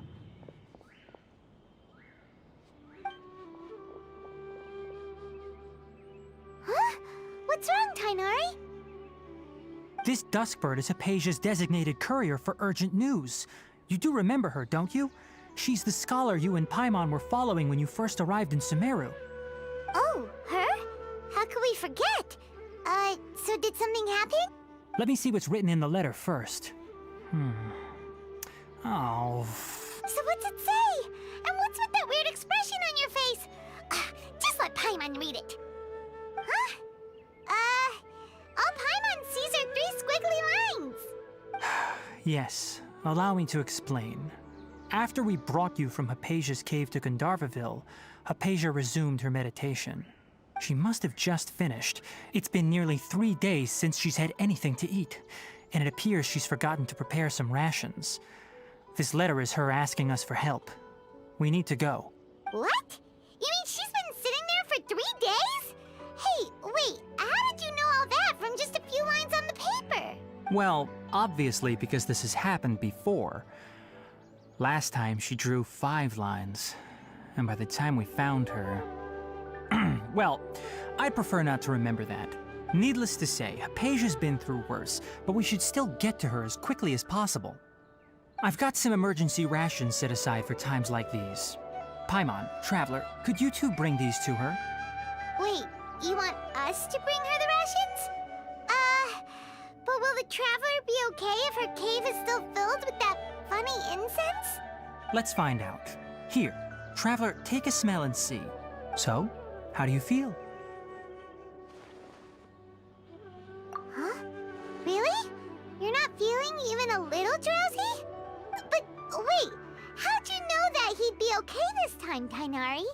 Back when we were clearing the Withering Zone, I observed that he could adeptly manipulate the Dendro element. I knew then that he would be fine. And if I may ask, when I was telling you two about Irminsol's ley lines, was what I described similar at all to what you saw while you were unconscious? That's correct. Those weren't hallucinations at all.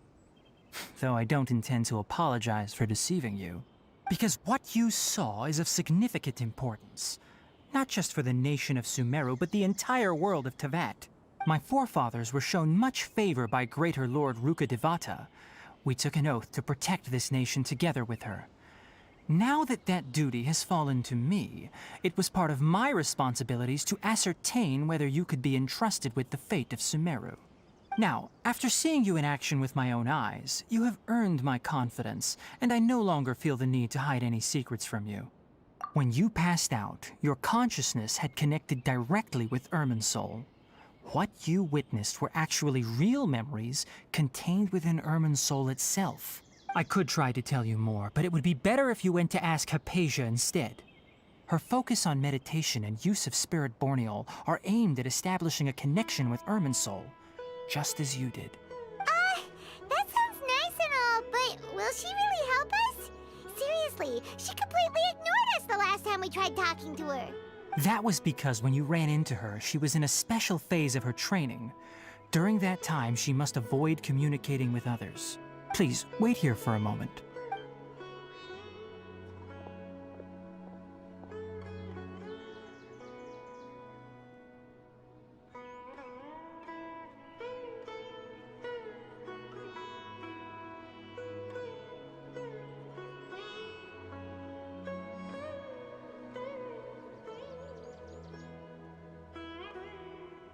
Here, take these. It's a meal I packed for Hypatia, as well as some other ingredients.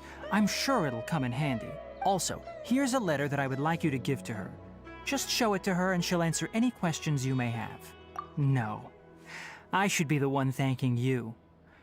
You've both been a great help these last few days. Hypatia should still be in the cave. Let's go inside and see how she's doing. Anyway, please take good care of Hypatia. I'll go prepare Kale's medicine now. Using the lunar lotuses while they're still fresh will significantly boost their effectiveness. Rest assured, Kale will recover quickly as long as she has her medicine.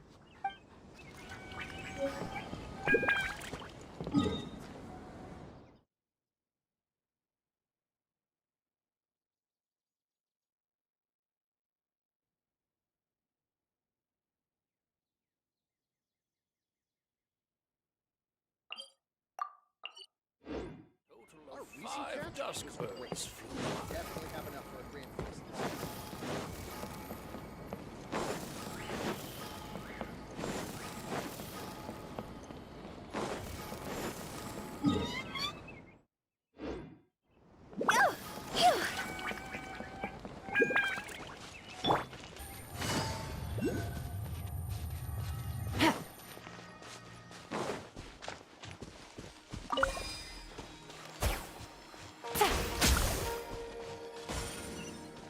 Take it easy.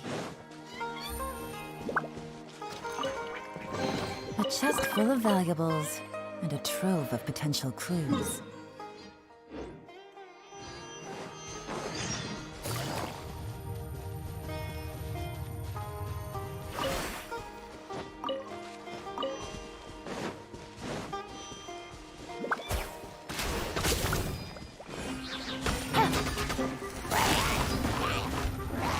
Gotcha.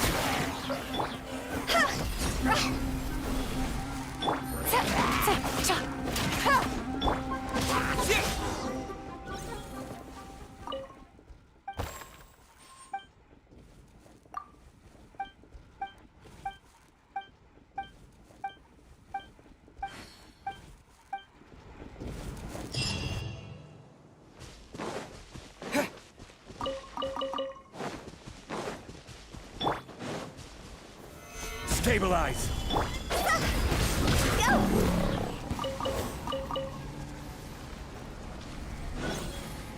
Huh? Go! Huh?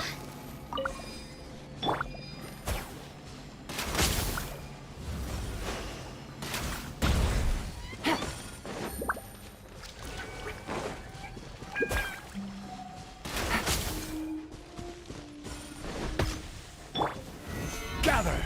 I will have order! Quietly now.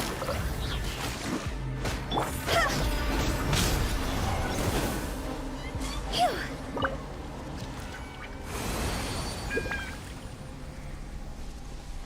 Go!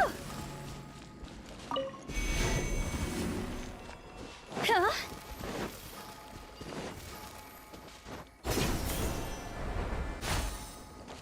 Phew!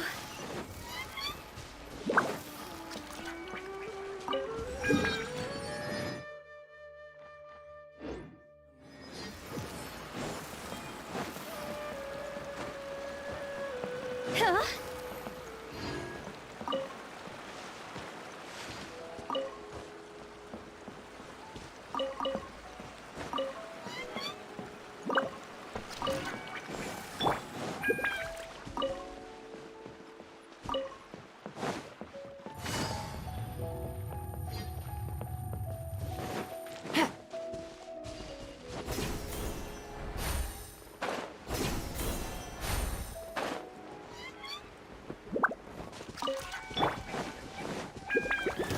Solidify!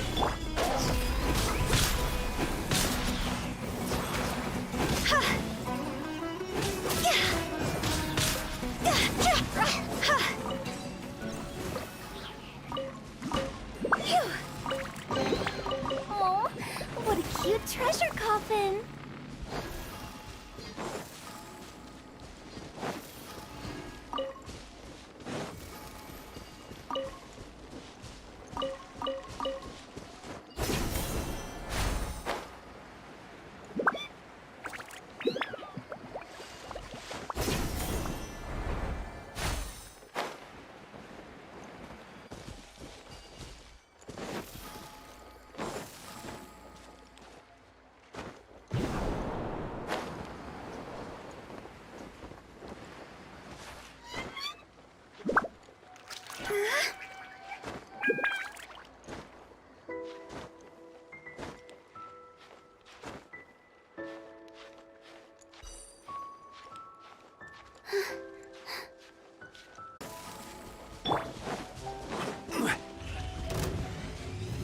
Gather! Gotcha.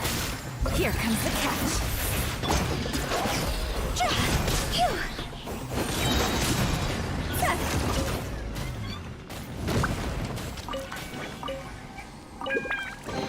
Oh, what a cute treasure coffin! Go!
Phew. Huh?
Take it easy.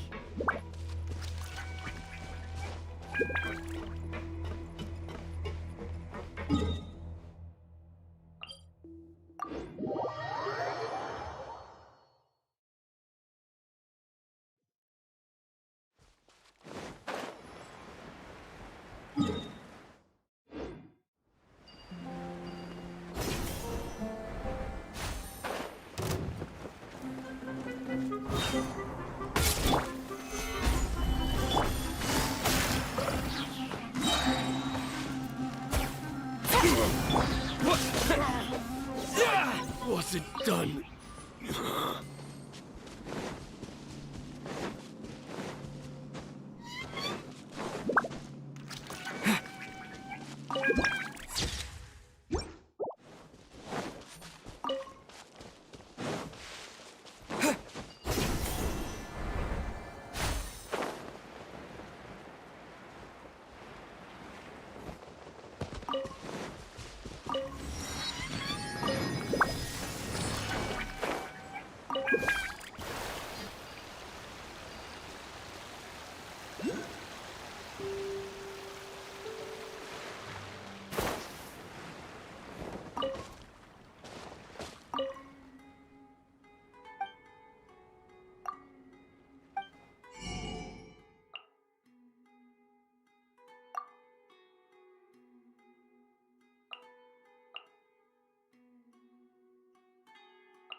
Yeah.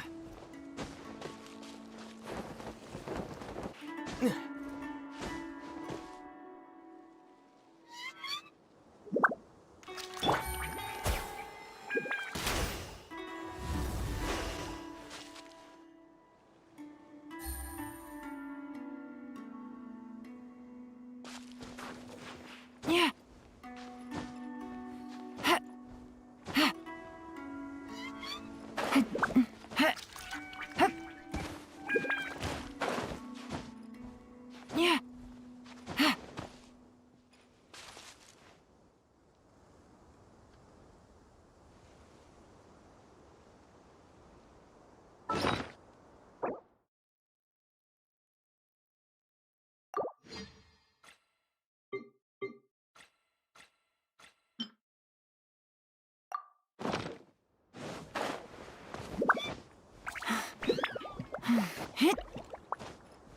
Yeah.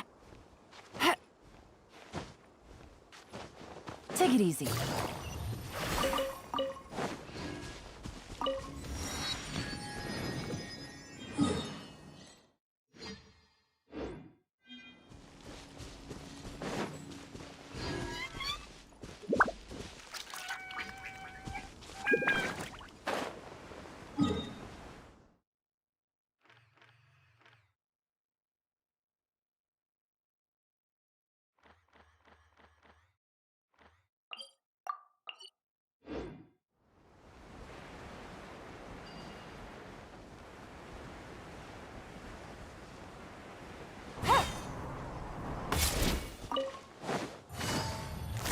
are not Busted. welcome here.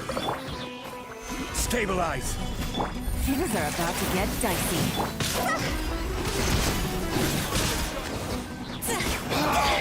Regret.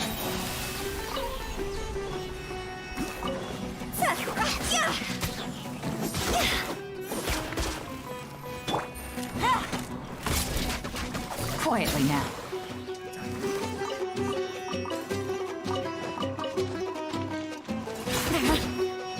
Order guide you. Solidify! Yeah! To dust! Now you're testing my faith, Will.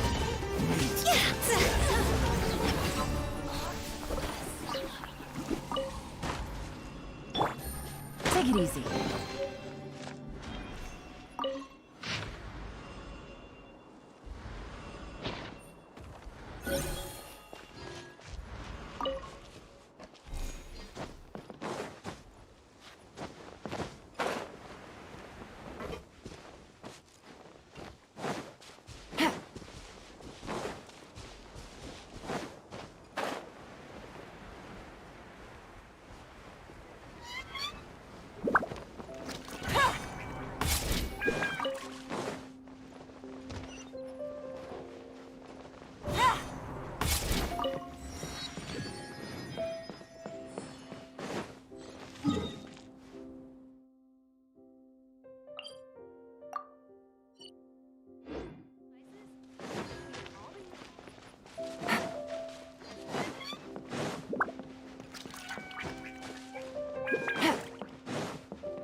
Take it easy. Talk to the bartender if you want a drink.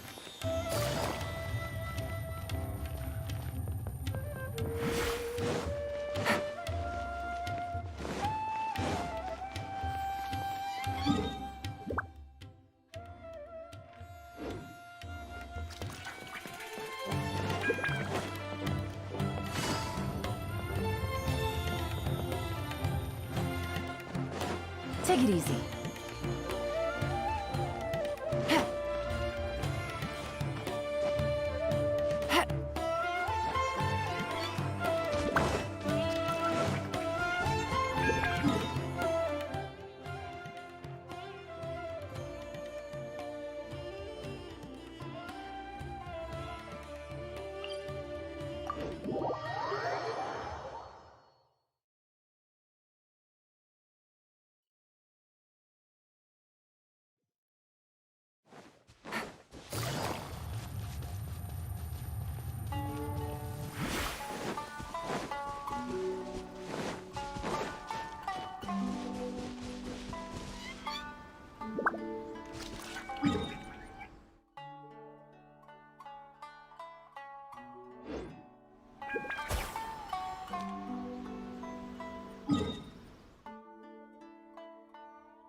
Stabilize!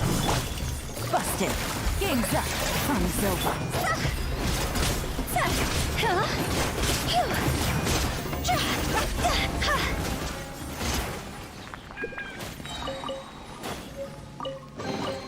If we bury it, maybe it'll spring back to life.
Take it easy.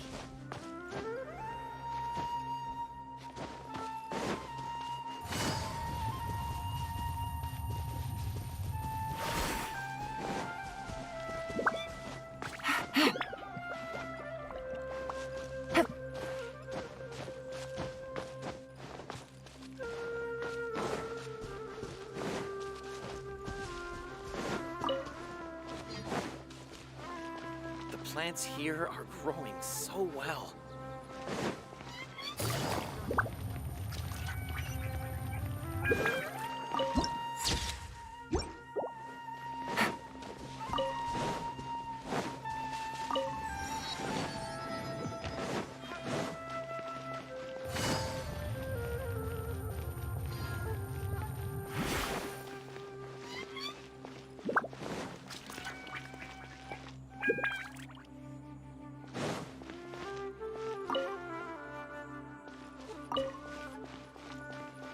Take it easy.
Take it easy.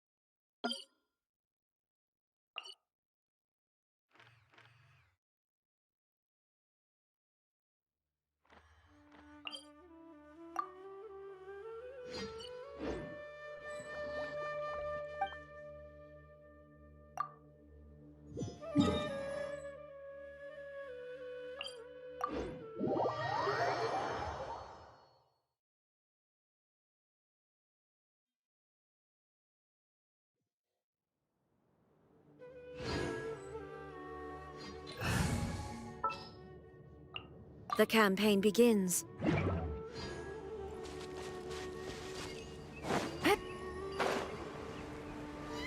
Hypatia should still be in the cave. Let's go inside and see how she's doing.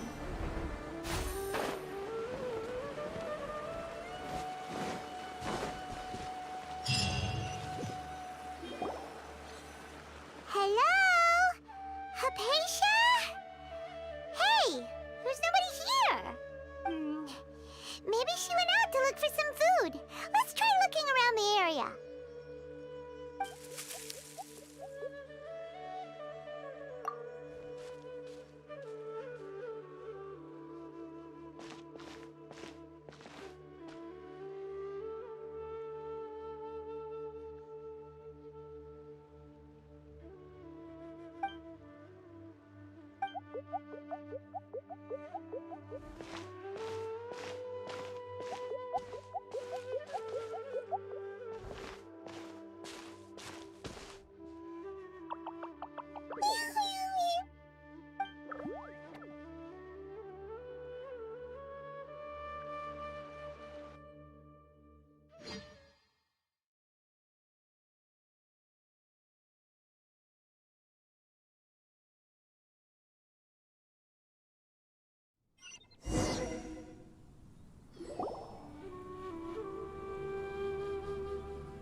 There you are!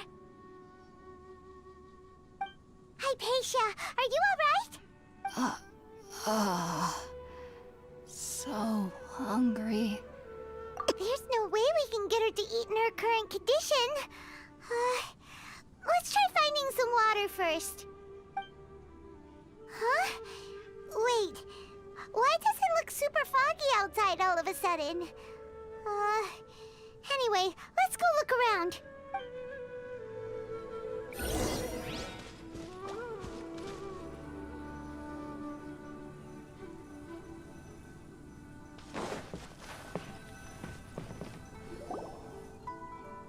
Huh? How'd things out here end up looking like this? What happened? And where are we? Really? Oh, maybe you're right. Let's go investigate the area.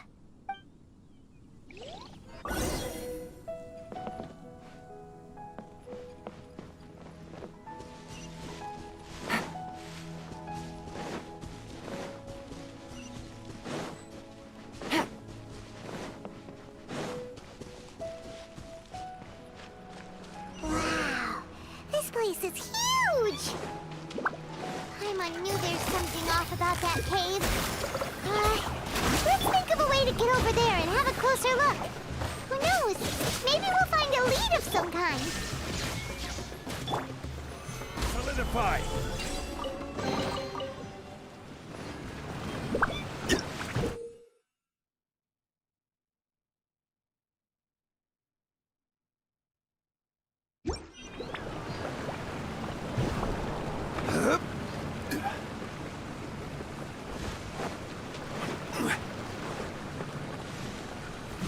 Rise! Shine down!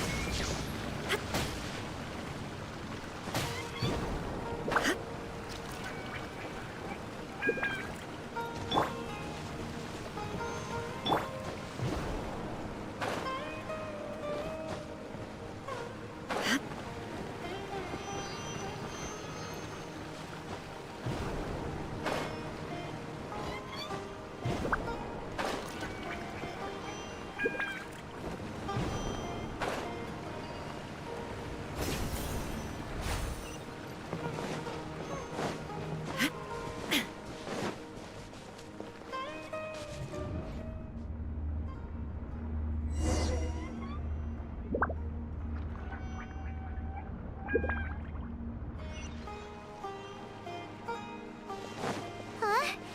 What happened just now? Why'd everything around us suddenly change?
tape!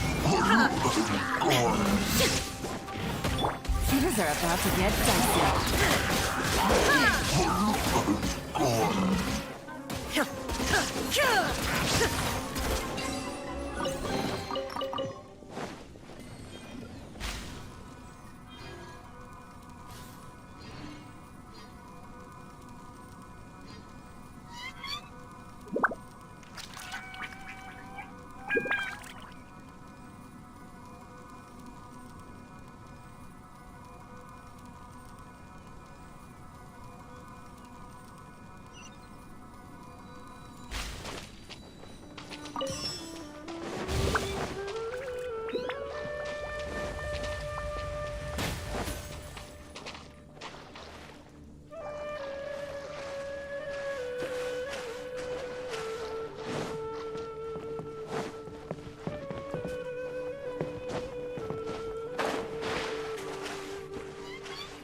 What into that is going on here?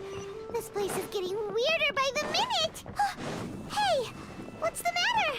You don't look so good!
We meet again, traveler. The Abyss Herald!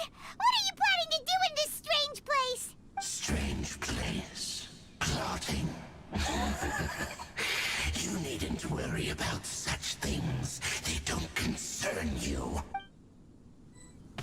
The Abyss. Order guide you. Gather! Illusion shattered! quietly now. Game's up. Fun's over. Stabilize! Torn to oblivion! Shine down!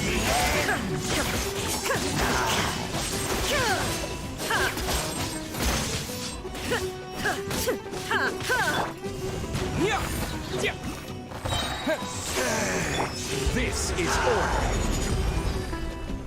Solidify! Huh? Why can't we beat this guy? Oh, Paimon doesn't get it! We faced others like him before! What's wrong this time? managed to avert countless crises before. Your good fortune was bound to end sooner or later. It's time you realize how weak and powerless you really are. Your sister.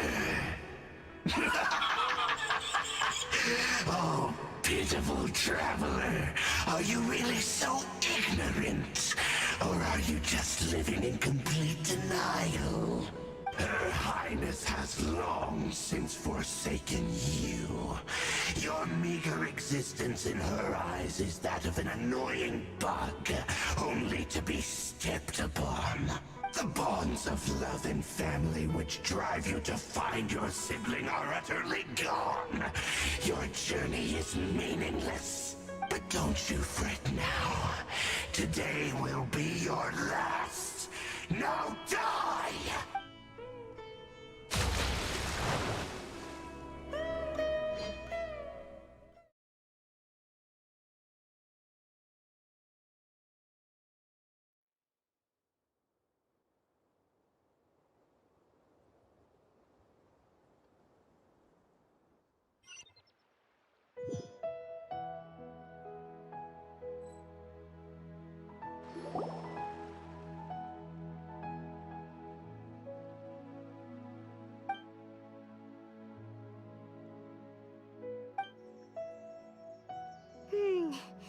What do we do? We haven't seen Hypatia anywhere out here. Oh, there she is! Quick, let's see how she's doing. So sweet. Well, the good news is that she's still conscious. Hey, why'd you drop her food on the floor like that? Are you okay? That's really not like you. Anyways, we can talk about this later. We better make sure she's alright first.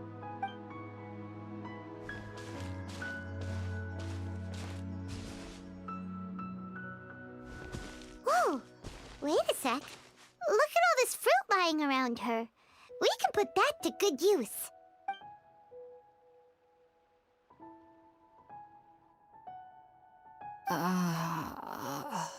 Who is there? Tainari, is that you?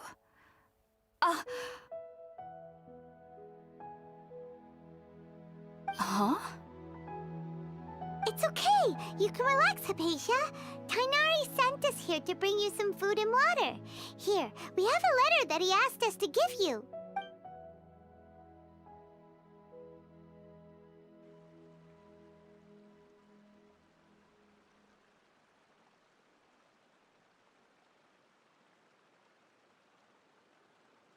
I see.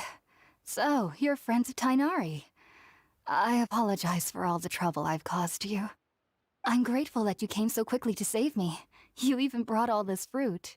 Well, actually, we didn't bring the fruit. It was already here when we arrived. We were kind of wondering about that, actually. When we found you here, there was all this fruit lying around and even some juice dripping from your lips. How did you end up like this anyway? Oh, really? I seem to understand now.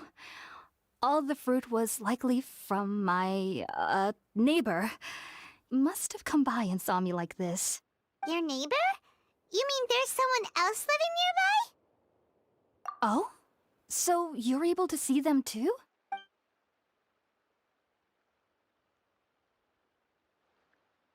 Wait, hold on a second, Traveler.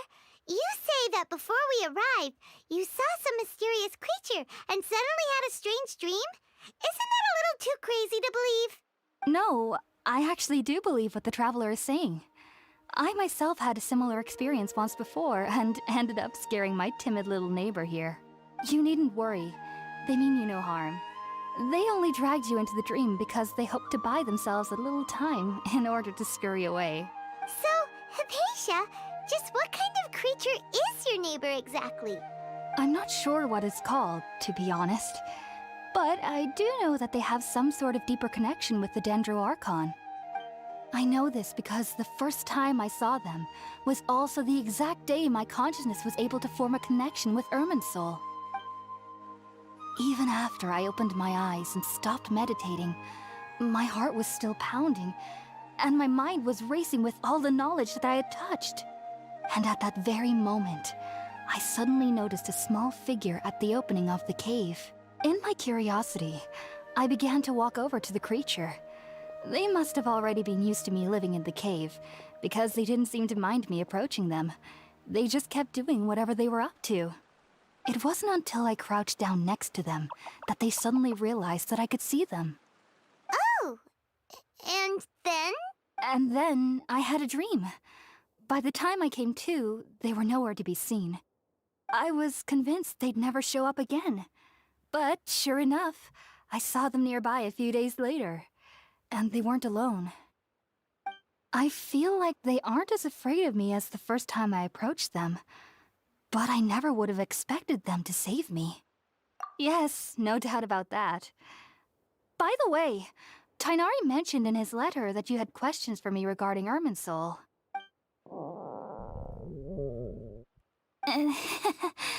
Sorry about that. Sounds like just drinking juice still isn't quite enough for my stomach. Well, if somebody hadn't dropped the food earlier... Anyway, looks like we'll need to prepare something ourselves. Besides, Paimon's getting hungry too. Let's eat first and talk about Irminsul later. All right, we're up, Traveler. Today's menu will feature sweet madame and a radish veggie soup. You'll love them, Hypatia. They're our specialties after all. Sounds good. I've never tried any dishes from other nations before. I certainly look forward to it. It's been so long since I've had a decent meal, too. To be honest, the last time had to be when Tighnari came to visit.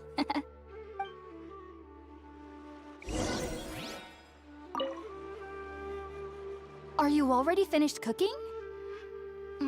Smells delectable. I'm truly thankful whenever I can enjoy a proper meal like this. Cooking really isn't my forte.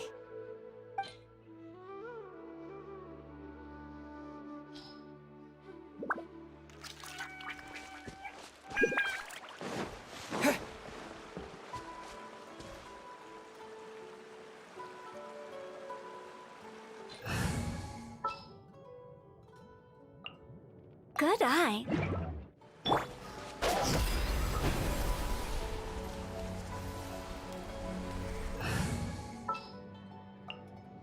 Stay close and you will...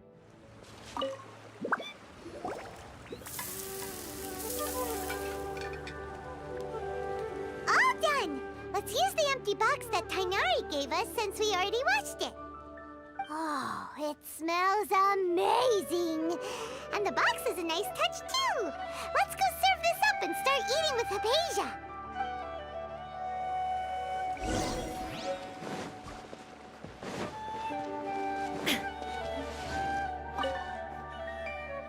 Are you already finished cooking?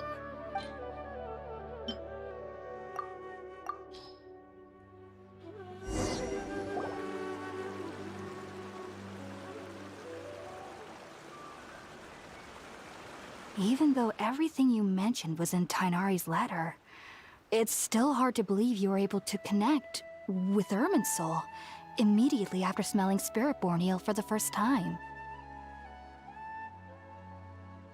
It took me nearly 3 years before I could do so, and everyone at the Academia even lauded me as a genius.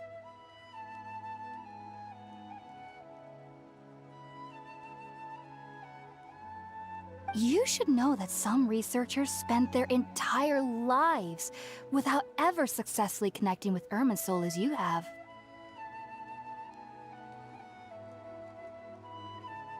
So why does this incense allow people to connect to Irminsul? The ingredients used to make Spiritborn ale primarily consist of plants created by Greater Lord Rukkhadevata.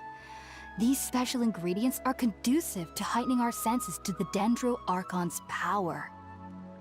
Since the root of the Dendro Archon's power lies within Irminsul, we can occasionally tap into her powers to peer into the depths of the earth. Naturally, anyone who can establish a connection with Irminsul in their first ever attempt must be a person of great understanding. Makes sense. But Paimon's got a question. Why was he sensitive to the smell of those plants for such a long time?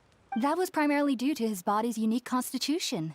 Stimulated by the incense, he could perceive the Dendro Archon's power and experienced a sensory overload, hence the adverse reactions.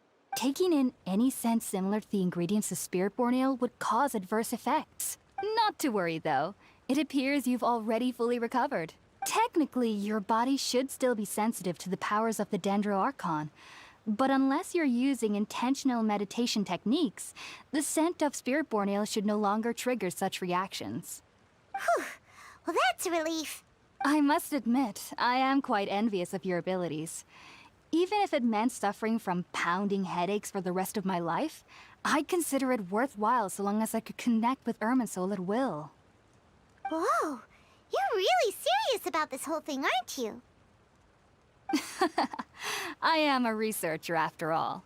As a member of the Ritaoist Darshan at the Academia, my main area of research is the stars and their connection to the fate of living beings. But there is still so much we don't know, especially regarding the mysteries that lie in the starry skies. Which is why I must turn to the all-knowing Irminsul for answers. If only my perception wasn't so limited. Unfortunately, I cannot guarantee that my every attempt to attune with Irminsul will be successful, or that doing so will leave my consciousness intact. I am currently in the stage of training known as Satyavada life. Many researchers in Sumeru have lost their minds while seeking to attune with Irminsul during this stage. Sages have said that Irminsul contains divine knowledge, and touching such knowledge without the proper preparations and abilities will only lead to one's mind caving in on itself. That's why we meditate alone. We need to ensure that our minds will be calm while minimizing the possibility of involving anyone else. Whoa, so knowledge from Irminsul can be super dangerous. Aren't you afraid of the risk, Hypatia? Of course I do. Especially during nights that are pitch black with no moonlight, and dead silent without even the sound of insects. However, I've been feeling better as of late. I don't get as scared anymore knowing that I have a little neighbor living nearby. I believe that being able to see them is a sort of blessing from the Dendro Archon. But what's strangest of all is that they're clearly an envoy of the God of Wisdom herself. And they have the curious power to make people dream. What's so strange about that? It doesn't sound so out of place for a divine being, does it? Well, it's strange because nearly nobody in Sumeru can ever dream. Huh. Is that true? Yes, well, to an extent. Only children can dream in Sumeru. Adults, however, never do. The sages say that wisdom implies rationality, but that which occurs in dreams is often neither rational nor logical. Yes, if one struggles with anxieties, those emotions could influence their dreams. The fact that the people of Sumeru do not have dreams is seen as a blessing by the sages. They believe that Greater Lord Rukkhadevata, the God of Wisdom, is keeping us away from the foolish delusions you encounter in your sleep. I was born into a family of scholars in Sumeru City. Ever since I was a child, my parents would always tell me that I'll know I've grown up once I stop dreaming. I studied hard, enrolled as a student in the academia, and went on to become a researcher. Sure enough, I never dreamed again. But then, on the day I scared the little Aranara, I suddenly saw a dream again. It was incredible. Though I don't exactly remember what I saw, I clearly recall the feeling. I suddenly felt like I was a child again. Back then, I was foolish and ignorant as any youth would be, but I was free of fear. Maybe dreaming isn't as bad as we've made it out to be. Just be sure not to speak of this if you travel to Sumeru City. They'll look at you as if you've lost your mind. So, do you have any thoughts about the things he saw when he connected with Irminsul? Sorry. I'm afraid I don't have any answers as of now. All I can say is that what you saw is a memory contained within Irminsul itself. World forget me. What could that possibly mean? If only I could ascend past Satyavada life and begin Paripurna life. I might have some more answers for you. If you two are ever in the area again, please be sure to come and see me. There's no need to be thanking me. You two are my saviors. Besides, I'm already looking forward to tasting some more of your cooking. Now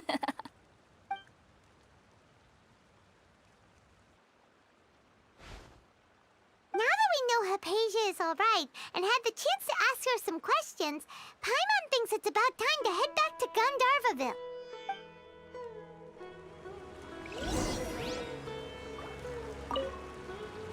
Heading out, I see? If there's anything else you'd ever like to ask about, you know where to find me. Even though that little neighbor of mine was able to induce a state of dreaming, I doubt they were able to control the actual contents of the dream. The end of your dream seemed quite terrifying. Perhaps there's something that's troubling you deep inside? Not to worry, though. I'm sure you'll be able to handle whatever comes your way in the real world. As someone from Sumeru who cannot dream, I needn't ever worry about nightmares. But lately, I've started to feel that I'm somehow missing something without dreams. It's a little hard to explain. Heading out, I see? If there's anything else you'd ever like to... Sumeru researchers use Spirit-born Ale to assist them in connecting with Irminsul to extract knowledge from it. Though the process can be risky, we believe that the knowledge gained is worth it. Unfortunately, I cannot help you understand your dream. At least not yet. I'm still learning how to attune to the depths of Irminsul myself. I hope that I'll be able to ascend past Satyavada life and gain deeper insights. Heading out, I see? If there's anything else... I've heard local children here in the rainforest speaking of fairy-like creatures. But I'm from Sumeru City, and have never heard of such things when I was a child. Perhaps this is because I had a very strict upbringing. My parents would seldom allow me to play with other children. I doubt they'd ever believe me if I told them about my little neighbor out here. And speaking of my little neighbor, I think they can somehow sense when Tighnari is coming to visit me. I've noticed on several occasions that as they're playing under the trees, they'll suddenly tense up and scamper away for no apparent reason. Shortly after they do this, Tighnari always shows up here. Perhaps I should ask Tighnari about this the next time I see him.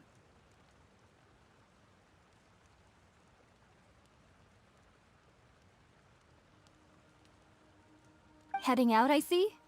If there's any... Take care. Do remember to come visit anytime you're in the area. I would be happy to chat with you.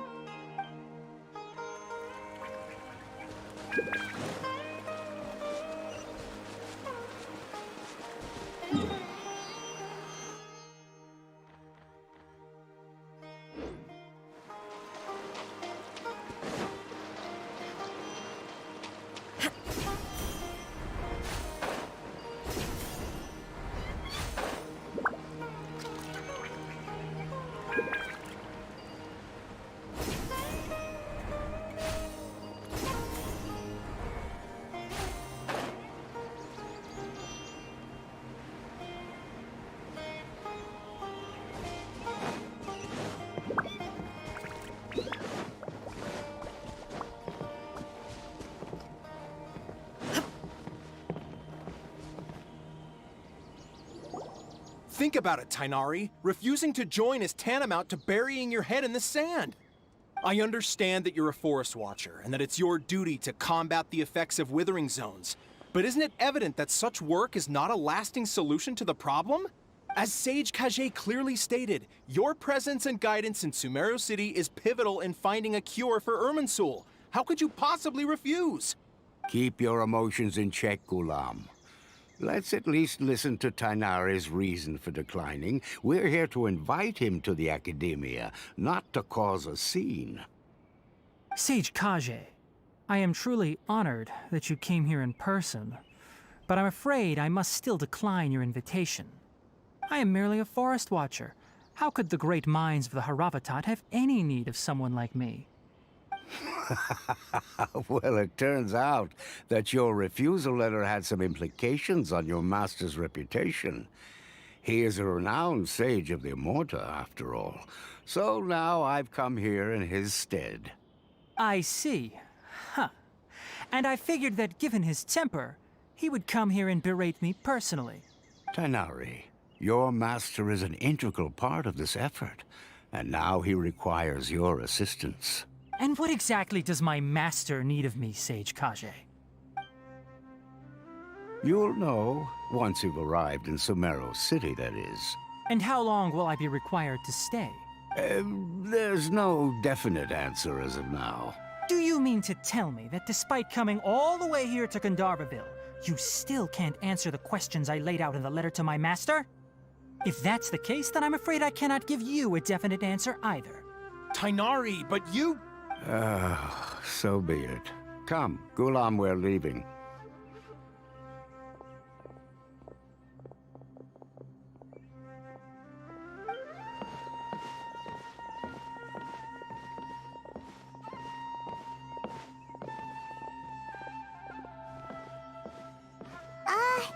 Tighnari, what was that all about? It's nothing. Some people from the academia wanted me to go to Sumeru City to assist them with a project, but I had to refuse on account of all my responsibilities here. But all that can wait. How did things go with Hypatia? It was quite the eventful trip, but the main thing is that she's safe and sound. She answered a bunch of questions for us, too.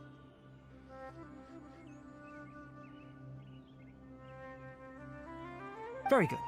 Now that the traveler has made a full recovery, there shouldn't be any reason for you to tarry here longer. I assume you will be heading to Sumeru City, correct? That's right! We want to meet Lesser Lord Kusanali and ask her for advice.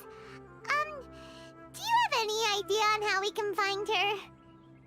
Sorry. I'm afraid I don't have any advice for you there.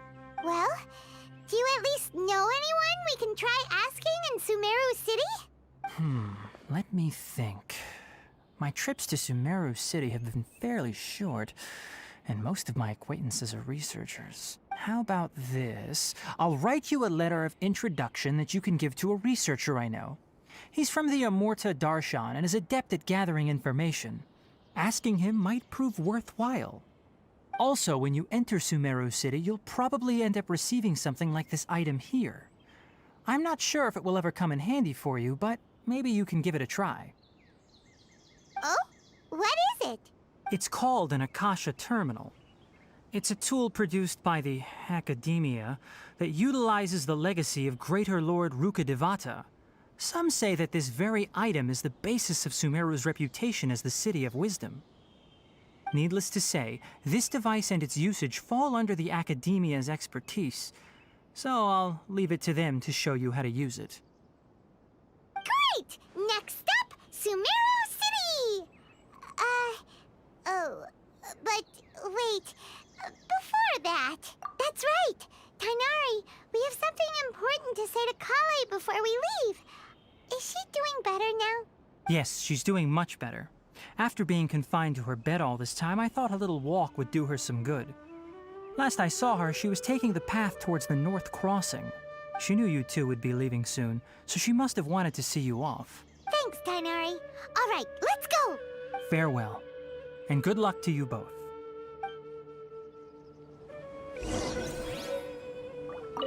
Kale is waiting at the northmost crossing of Gandharvaville. You should be able to find her there. Don't you worry about Kale. I'll look after her. I'll find a way to understand the relationship between the withering and her disease. Kale is waiting at the northmost crossing of Gandharvaville. You should be able to find her there. It seems there's a major project underway at the Academia, and my master has also joined the effort. But I can't afford to leave Gandharvaville now. Things are not going well here in the rainforest, and Kale needs someone to watch over her. Besides, I was never one for all the pomp and circumstance of life at the Academia. Given that my master hasn't come to give me an earful personally, tells me that my presence is not as sorely needed as they make it out to be. In fact, the letter he sent to me was uncharacteristically polite. Kale is waiting at the northmost crossing of Gandharvaville. Farewell, traveler. The rainforest is the best place to live. these questions.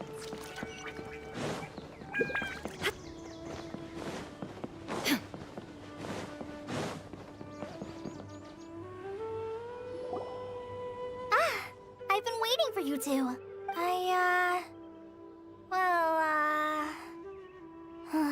Never mind. I guess I should just wish you two a safe and successful journey. Thanks for waiting here just to see us off, Kale.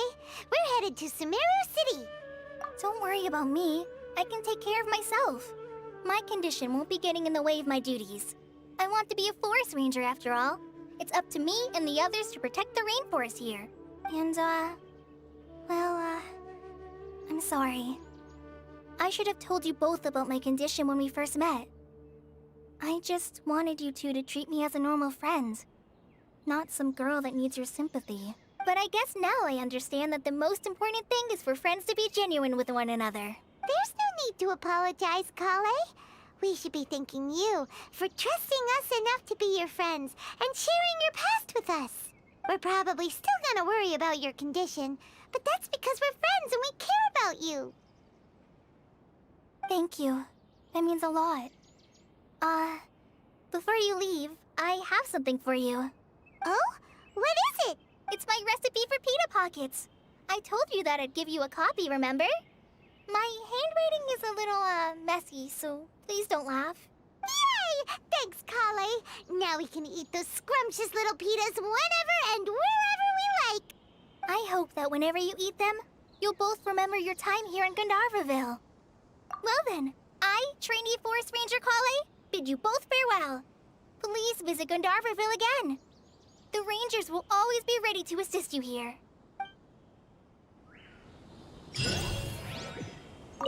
I hope you have a safe trip to Sumeru City and get to meet the Dendro Archon there. I'm much better now. I'll be back on patrol again starting tomorrow. Even though I'm not quite ready to help Master clear the Withering Zones yet, there is still plenty of other tasks for me to handle. Oh, and Traveler? If you ever see Amber again during your travels, please don't mention my illness to her, okay? Amber knows about my case of Elazar and what's happened in my past. But I haven't told her about my condition getting worse. I guess I just don't want her to worry about me. If the need arises, I'll tell her about it myself. All right, we understand, Kale. I hope you have a safe trip to Sumeru City and get... Kinda hard to believe that Master Tighnari can cook, isn't it? His culinary techniques are very polished, but his taste is a little... unusual. It's not really his fault, though. He just has a sensitive tongue and nose, so he prefers much lighter flavors. The last time I went a little too heavy on the spices for my pita pockets, Master started having a sneezing fit. Of course, I never heard the end of it after that. I hope you have a safe trip to Sumeru City and get to see you later. Be sure to come back often. Even though Master didn't admit it, I'm sure he wants to see you again.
The city, something on their heads lit up. One moment, please, you two. It appears this is your first time visiting Sumeru City. Oh, yeah, that's right. But how did you know that? Because there's currently no information on either of you in the Akasha. But no need to worry, that won't prevent you from entering the city. In fact, the Academia conveniently provides each traveler to Sumeru City with a device. Perhaps you two have heard of the Akasha before. It's our beloved Greater Lord Rukkhadevata's lasting legacy, a treasure trove of collected knowledge. After centuries of tireless research on the Akasha, the Academia created one of its most ingenious inventions, the Akasha Terminal.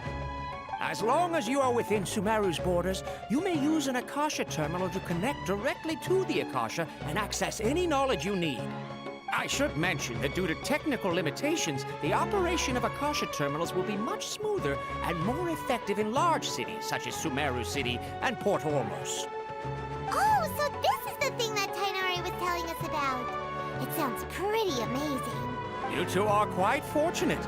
Until recently, it was standard practice to only issue Akasha Terminals to Outlanders who spent an extended amount of time in Sumeru. However, this policy was recently changed, and now all travelers are issued one upon arrival. Here are your Akasha Terminals. Please handle them with care. It kinda looks like a leaf. To activate it, simply hold it in your hand and say the following phrase to yourself. May the mighty God bless us with their voice of wisdom. Oh, since this little doodad lets you access knowledge, maybe we can use it to find a way to meet Lesser Lord Kusanali. Let's give it a try. Ahem. May the mighty God bless us with their voice of wisdom.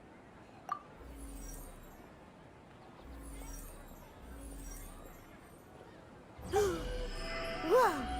Just now, something clicked, and Paimon suddenly knew how to use this thing. It seems all we need to do is concentrate on what we want to know, and bam! You get it. Oh, that'll come in real handy. Exactly. That is the power of the Akasha. And with that, let me officially welcome you both to Sumeru City.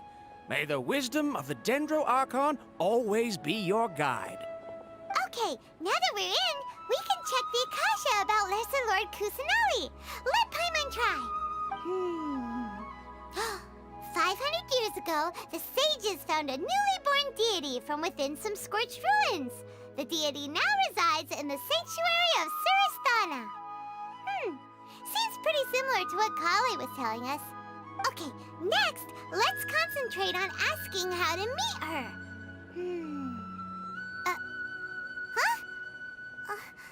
Paimon doesn't sense anything. The Akasha didn't respond to Paimon's question. Oh, come on! Ugh. Focusing on this question feels like when you have something you're trying to remember and it's on the tip of your tongue, but you just can't think of it. Ugh. Paimon's brain is exhausted. Oh, smart idea. But what are you going to ask it?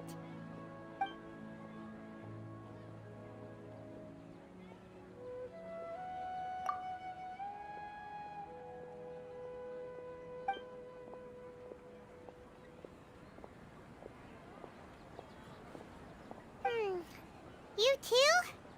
Well, glad it's not just Paimon.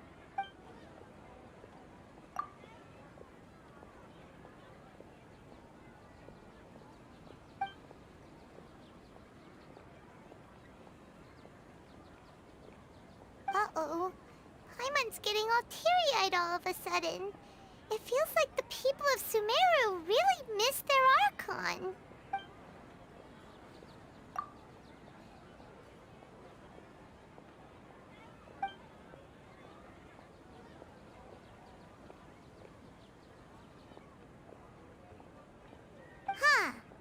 Could it be because we're Outlanders and we've only just arrived in Sumeru?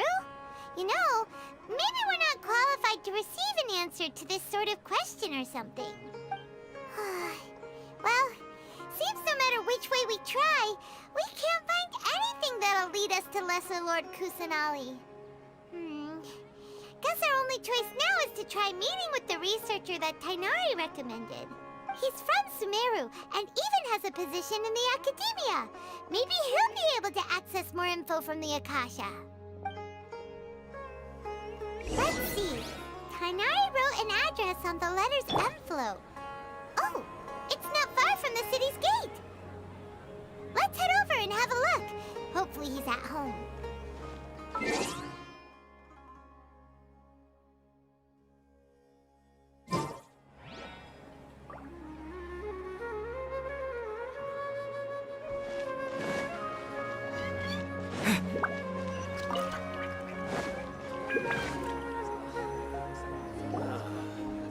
Hello, are you Rohawi? Yes, that's me. Can I help you? Great! You see, Tighnari sent us here and... What? Tighnari? Please, there's no need to say anything, really. Sure, I admit that the article I published last month wasn't my best work, and maybe the data didn't produce the most convincing results, but... Here! This is a letter from Tighnari! Oh, let me see... Oh! Ooh, what a relief. You two nearly scared the life out of me. So you two just have some questions for me? Seems even Tighnari acknowledges my innate ability for procuring information. So, what is it you two would like to know? We want to meet with Lesser Lord Kusanali. Do you know a way we can do that? You mean you want to meet the Dendro Archon herself? This isn't exactly my area of expertise, but let me see what I can find in the Akasha.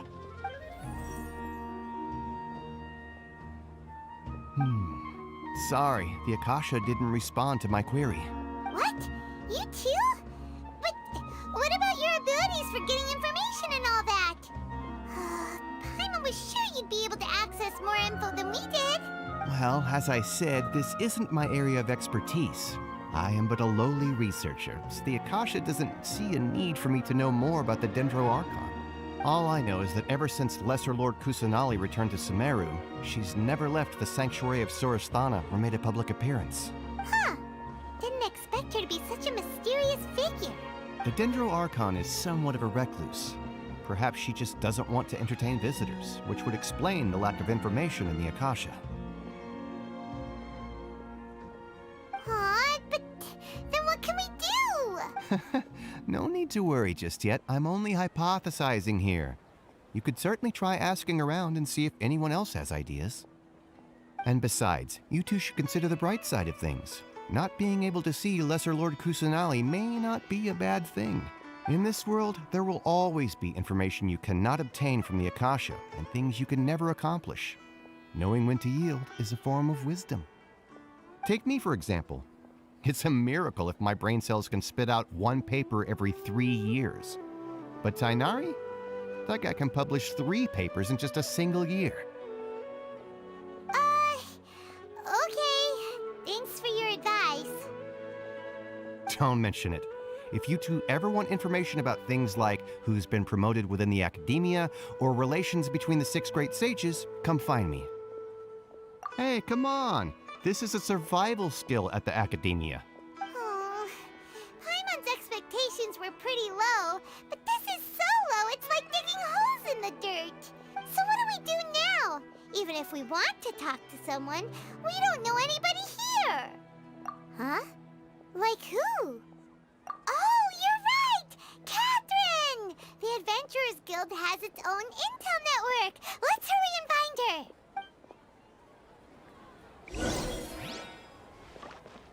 Anything else you'd like to ask about? Sage is the highest rank for an Academia researcher. Since the institution's founding, each of the 6 great sages represent the finest mind and leader of their respective darshan. One grand sage is chosen from among the 6 sages to serve as the head of the Academia. The current one is Sage Azar of the Rotawahist darshan.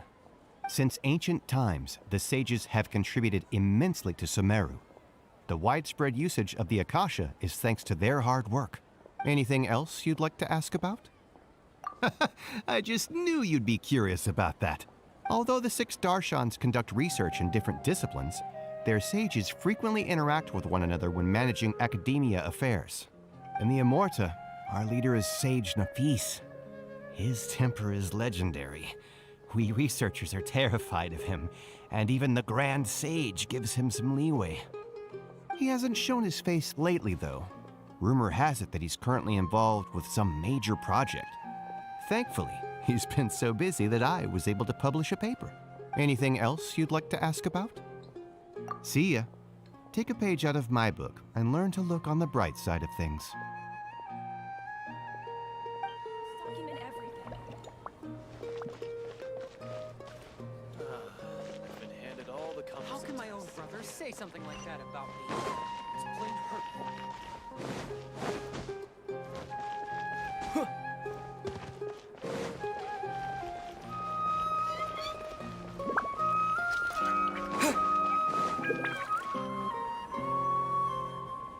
Ad Astra Abyssosk.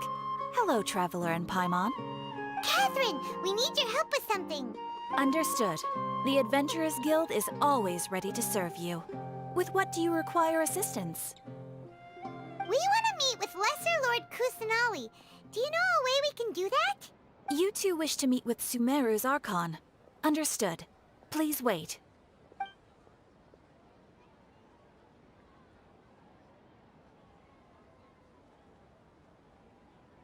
I apologize, but I am unable to call up any relevant information in the Akasha.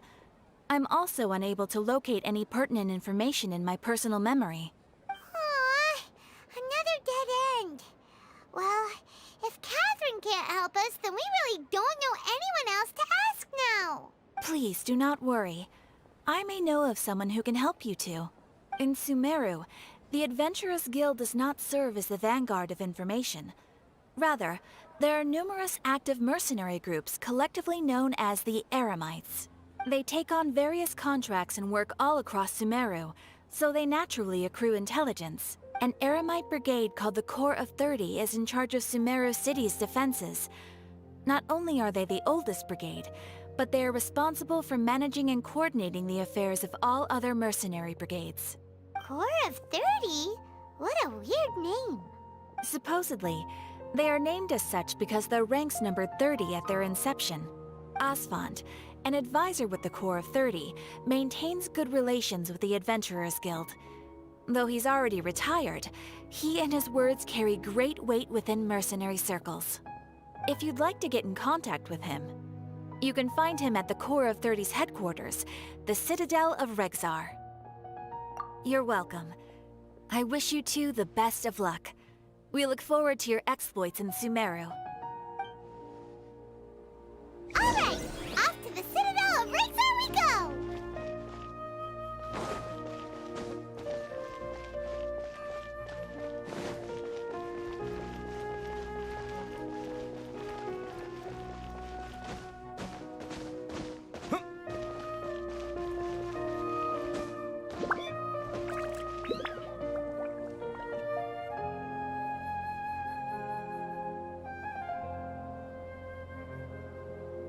Welcome.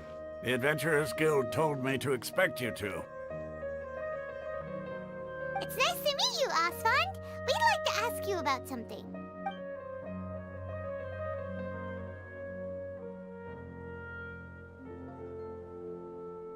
I see. So, Catherine's the one who sent you this way.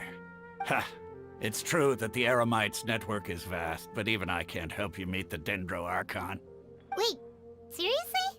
That's it? Afraid so. The Eremites aren't terribly religious, so we don't know much about divinities. As far as the Akasha goes, we can access even less than you. We originally came from the desert. The gods there died off long ago. Since those days, we've used our own two hands to carve out a living. We don't beg gods for their aid. It isn't just us, though. If you ask me, I think most in Sumeru aren't interested in Lesser Lord Kusanali. Oh? Why's that? Just take the Academia, for example. They're the ones who truly rule Sumeru. Although they believe in gods, most of them only care for the late Greater Lord Rugadavada. In their eyes, she was the one who founded Sumeru and gifted us with the Akasha. Lesser Lord Kusanali just happened to inherit her legacy. Because of the Academia's influence, most citizens are more familiar with Greater Lord Rukkhadevada and hold her in greater esteem. Not to mention that Lesser Lord Kusanali never makes an appearance, and the Academia never announces anything about her. As far as the people of Sumeru are concerned, she's just a god that exists. And that's all. Really? Aw. After hearing all of that, Paimon sort of feels bad for Lesser Lord Kusanali. Ha! But who knows? We're all just guessing when it comes down to it. Besides, I'm sure the God of Wisdom doesn't worry about her reputation among people like us. All right. Well, thanks for the info, Osfond. No problem. Always happy to help out the Adventurers Guild.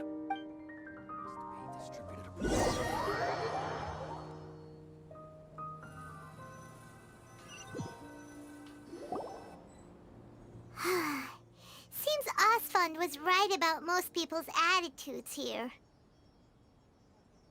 Not only are they not interested in the Dendro Archon, they even say stuff like, if the Akasha doesn't think I should know, then I don't need to know about it.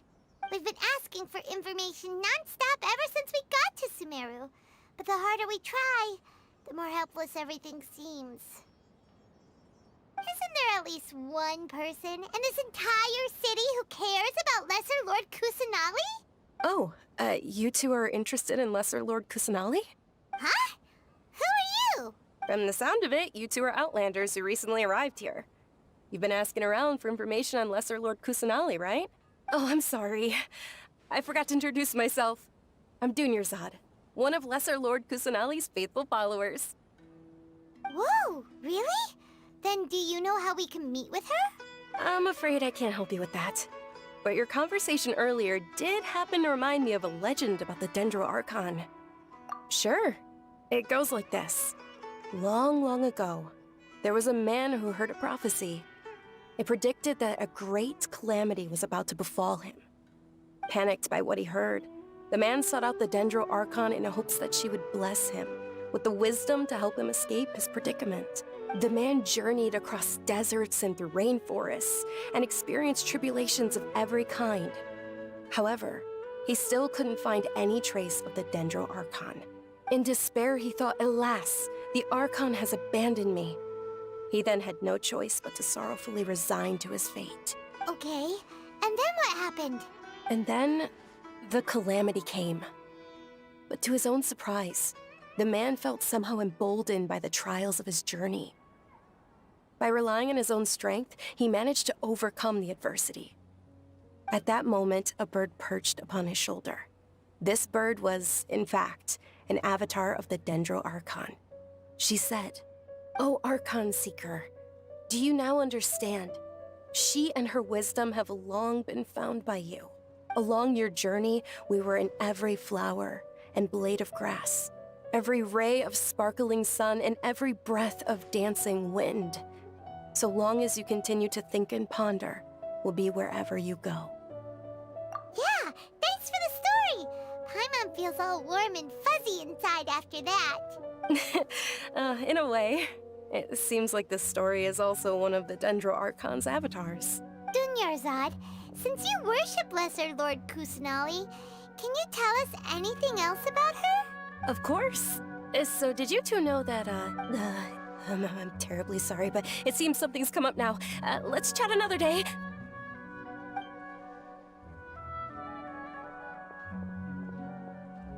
Hey, wait! What the heck just happened? It looks like they're searching for someone.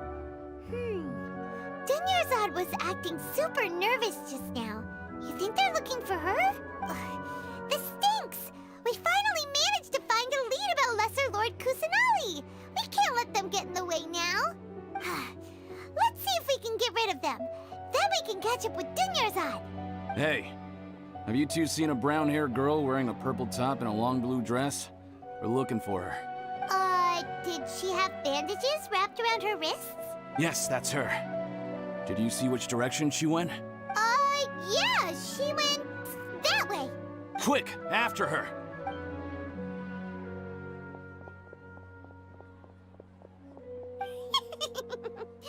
That should keep him busy for a while. Let's hurry and find Dunyarzad.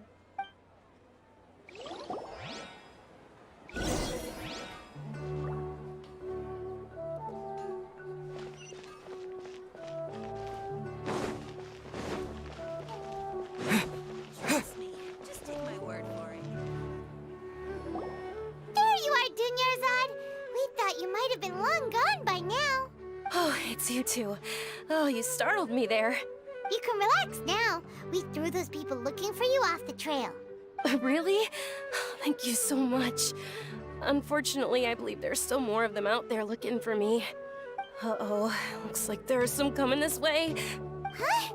More of them? Then what are we standing here for? Run! No, wait, my body isn't in the best shape. It's difficult for me to run. Okay, sounds good. There's a tavern on the other side of the port we can go to. They probably wouldn't expect me to hide in a place like that. All right, let's move out. Stay behind us. We'll keep an eye out for anyone looking for you. Just take my word for it.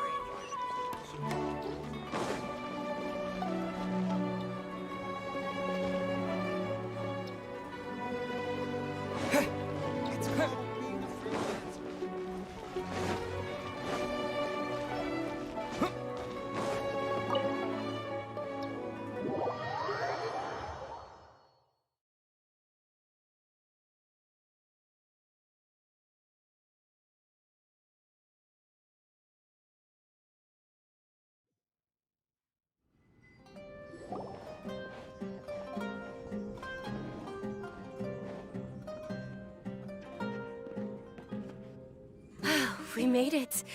Oh, they shouldn't be able to find us now. Wait, stand down, Dia.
My lady, who are these two?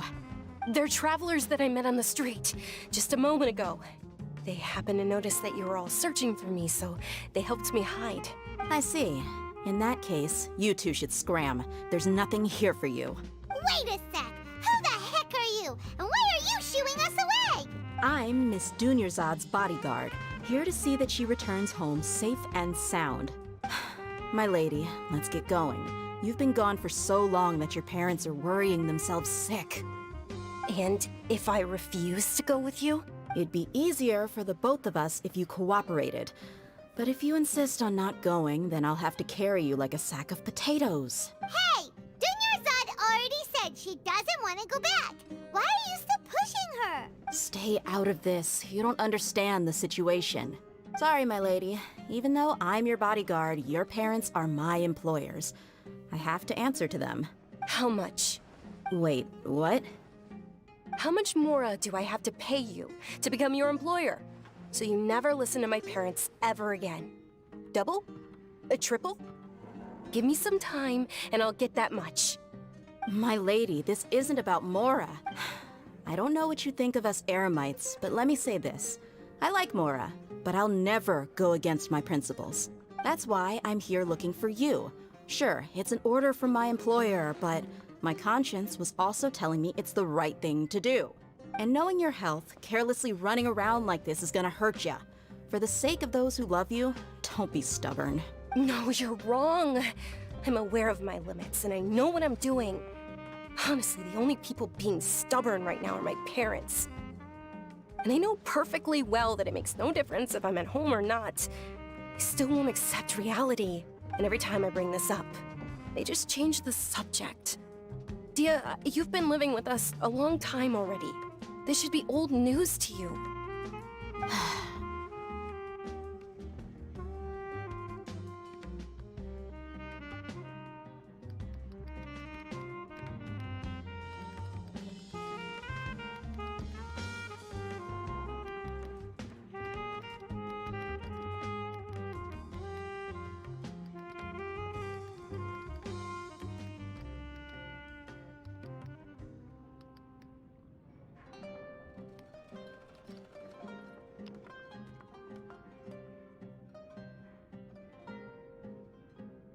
Dia, I know it hasn't been easy for Mother and Father, and I'm grateful for everything they've done for me.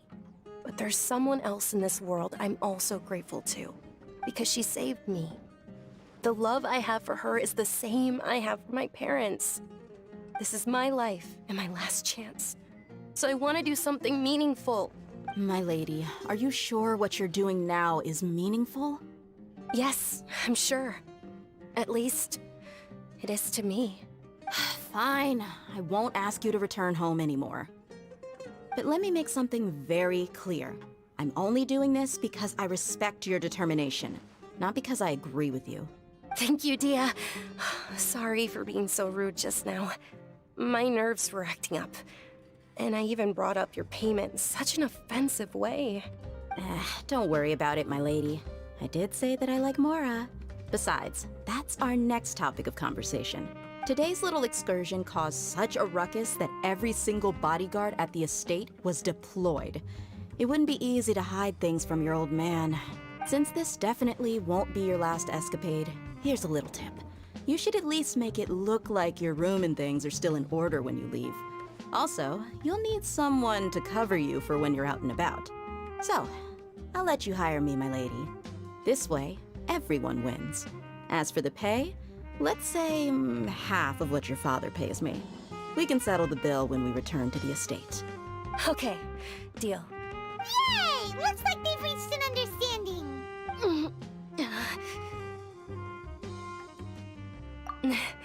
I'm fine, really. I just feel a little tired now that things have calmed down. My lady, stop trying to look tough. We're already in a tavern, so let's rest up and grab some grub. I'm sorry for worrying you two. If you don't mind, I'd like for you to join us. Sure! After you rest up, we want to hear more about Lesser Lord Kusanali.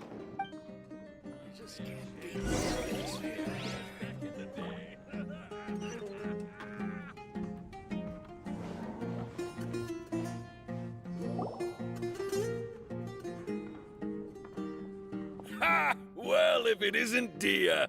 Haven't seen you in nearly half a year. Word on the street is that you're a bodyguard for the Homayani family now. Ha! Don't you find that kind of work boring? Nah, you get used to it. How about a menu over here? You got it. Huh? Isn't this little Miss Homayani herself?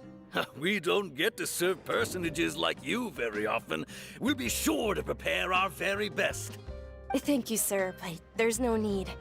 I don't have a lot of Mora on me, and I really ought to save as much as I can. But please bring these two the best food you have. They're my new friends, so I want to be a good host for them.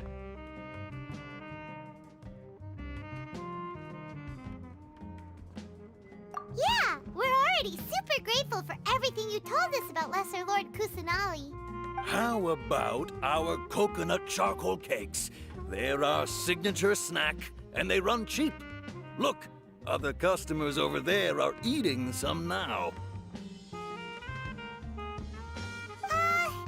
They look kind of burnt and dry. Paimon will pass.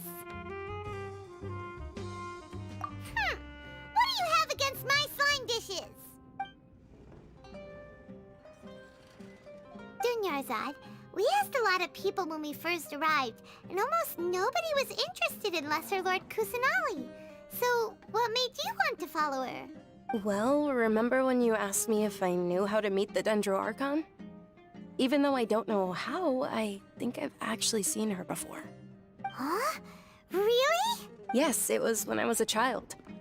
At the time, my illness had kept me bedridden for the better part of a year. I was stuck inside and couldn't make any friends, and my parents did their best to find treatments for me. But even then, the Akasha didn't have any helpful information. My younger self no longer had any hopes or dreams. One flare-up was so bad that I was in a semi-conscious state for several days. Then one night, I woke up alone in my room. I was terrified. My body was paralyzed. Even if I cried, there was no sound.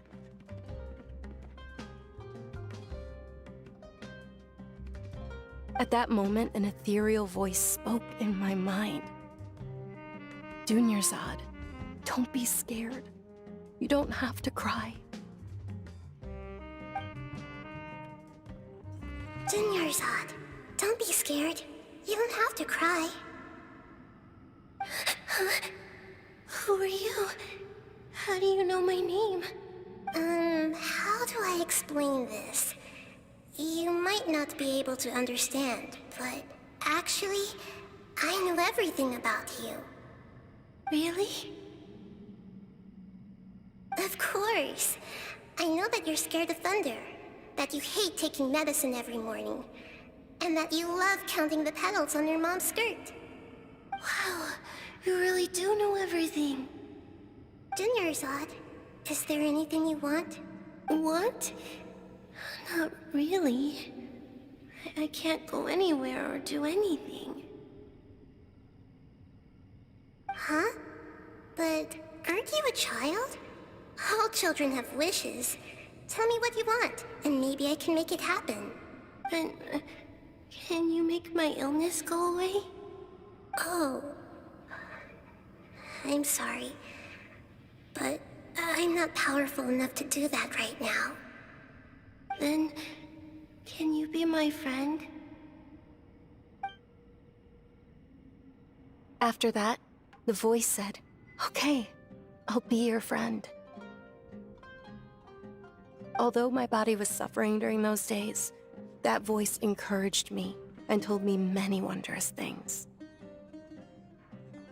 Beyond my window was the flourishing Sumeru city. Beyond the city was a lush rainforest. And beyond that was the wall of Samiel, deserts, and all of Teyvat.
Once I finally made it through that bout of illness, I couldn't hear that voice anymore. I told my mother about it, but she said that I must have been dreaming. But I know that that voice wasn't a figment of my imagination. Before that, I had never heard of Teyvat. Yes, for sure. If it weren't for that voice, I would have never grown curious about the outside world, nor would I have learned how to read and enjoy so many books. That voice sparked a desire for wisdom. It had to have been the Dendro Archon. I've been hoping for a chance to repay her kindness. In fact, I was running around today to help prepare the Sub-Zero's festival for her. What's the Sub-Zero's festival? It's Lesser Lord Kusanali's birthday, which was the day that she was found by the sages. It's actually an old holiday that originally celebrated Greater Lord Rukkhadevata's birthday. When she passed away, the holiday eventually became a celebration of the Lesser Lord's birthday. I heard everyone was overjoyed when they welcomed her back to Sumeru. In those days, the festival was a huge deal. But because of the Academia's influence, people have gradually lost interest in the festival. The Academia actively participates in Sumeru's many holidays dedicated to Greater Lord Rukkhadevata. But when it comes to the Sub-Zero's festival, forget any funding. They practically act like it doesn't exist. Maybe they see Lesser Lord Kusanali's birth as confirmation of Greater Lord Rukkhadevata's death, so they're reluctant to celebrate it. Aw, but that's awful. It is. It's absolutely terrible. Sure, the Greater Lord founded Sumeru, but hasn't Lesser Lord Kusanali been the one quietly protecting us for the past few hundred years? Just remember that we're still out in public. Don't get too carried away now. I know that people over by the Grand Bazaar still hold the Sub-Zero's festival to this day. But I hadn't met any of them before, so I was never able to contribute. But recently, I made a friend there who also follows Lesser Lord Kusanali. I gave her my savings because I want her to throw a wonderful festival this year. That's the least I could do for Lesser Lord Kusanali. Hold on, my lady. Does this friend happen to be Nilu, the one who sends flowers to the estate? Yes, that's her. I saw her leaving the other day with a nervous look on her face. It seemed like she was hiding something in her arms. Did you give her something? Yes. Initially, I didn't have much Mora prepared, so I had Nilu sell one of my skirts. I've agreed with Nilu to meet up at the Grand Bazaar today, and see how things are coming along. Dia, would you accompany me? Sure. That's quite the trip, though. I'll carry you.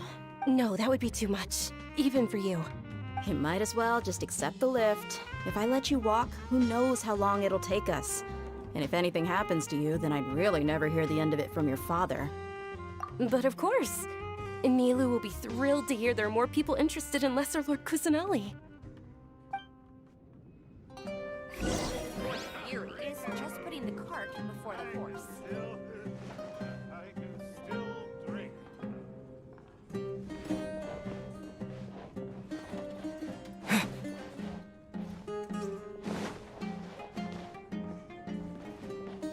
Well, your perspective is just tunnel visioning.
drinks that everyone can enjoy. Sorry I'm late, Nilu. Oh, Dunyarzad. It was taking you so long that I assumed you got trapped at home, but you made it in the end. Uh-oh. But if Dia's here, that means you got caught, right? You could say that, but everything worked out. She's on our side now. Not completely. Oh, and who are these two? Oh, meet the Traveler and Paimon, my two newest friends. They're visitors who just arrived at Sumeru City and are looking for information on Lesser Lord Kusanali. So you're followers from another land?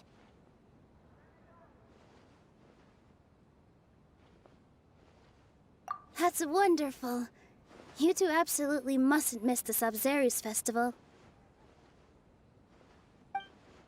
By the way, Dunyarzad, we've already started decorating the Grand Bazaar. It looks spectacular, thanks to your generous contribution. You're very welcome. It's the only thing I could do. Do you still have enough Mora? Probably? But don't sweat it. We've already finished renovating the stage. Come on, I'll show you.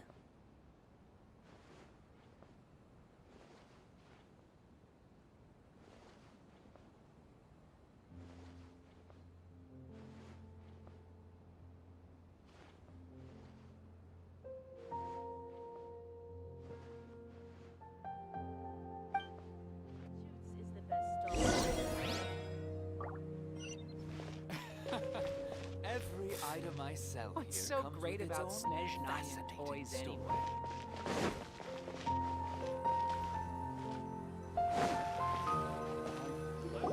anyway? Wow! This place is amazing! Not bad. Last time I was here, the stairs were full of holes. The stairs were nothing. A little while ago, we discovered that the tree above the stage had a huge chunk of bark ready to fall off. Mr. Zubair was worried sick. We reported it to the academia many times, but they never sent anyone to deal with it.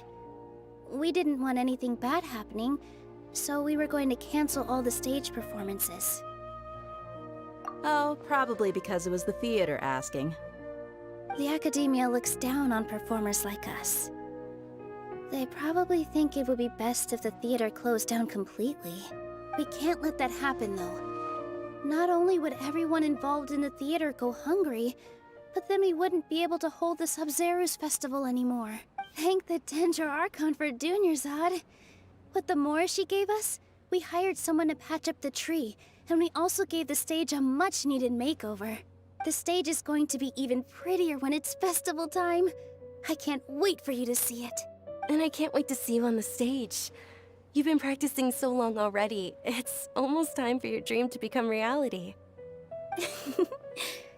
It's our dream. I'll do my best for the two of us.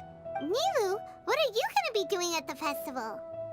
She'll be dancing the dance of Sub-Zerus, the most important performance at the Sub-Zerus festival.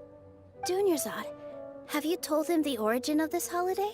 I only told them about the Greater Lord and Lesser Lord so far. Okay, then I'll tell you two about how this holiday came to be. According to legend, the Sub-Zerus festival was originally the Goddess of Flowers' birthday celebration for the Greater Lord. A long, long time ago, on one of Greater Lord Rukkhadevata's birthdays, her friends threw her a celebratory banquet. Some of the gods got drunk. One started playing music, and the Greater Lord started singing, so the Goddess of Flowers began to dance. As she danced upon the grass, countless beautiful parisaras began to bloom wherever she stepped. Those brilliant purple flowers became her dazzling stage. All the gods clamored, "Oh, if only time could stop at this very moment." Of course they did. When people mention the gods, they always think of the Archon War. But Sumeru's gods also had happy times. Although they aren't around anymore, they're preserved in our tradition of dance. This outfit I'm wearing is apparently based on how the Goddess of Flowers looked. Though we're just tiny people compared to the Divine, we still have to do our best to make sure that the birthday girl feels loved on her special day.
Nilu, you of all people will definitely be able to convey our well wishes to the Dendro Archon. I also noticed that you went the extra mile and scattered Patisaras around the stage. They symbolize the goddess of flowers, after all. It's just a shame that all the real Patisaras went extinct after her death. Yeah. The Greater Lord brought forth Patisaras in memory of the goddess of flowers. But she ultimately could never truly replicate that beautiful purple.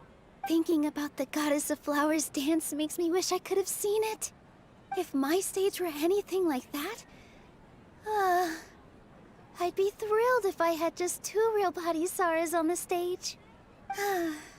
So, Traveler and Paimon, what do you think? Interested in the Sabzeruz festival? All of Lesser Lord Kusanali's followers will be there for her birthday. It'll be a good opportunity for you to learn more about her. Ooh, Paimon thinks that's a great idea! Of course Paimon wants to watch. Those 2 things aren't mutually exclusive, you know. So how about we all attend the Sabzeruz festival together? Dunyarzad, let me show you which stage decorations we've picked out so far. Traveler and Paimon, if that doesn't sound interesting to you, then feel free to explore the area. Everyone at the Grand Bazaar loves Lesser Lord Kusanali, and we're all looking forward to the Sabzeruz festival. In that case, we'll take a look around.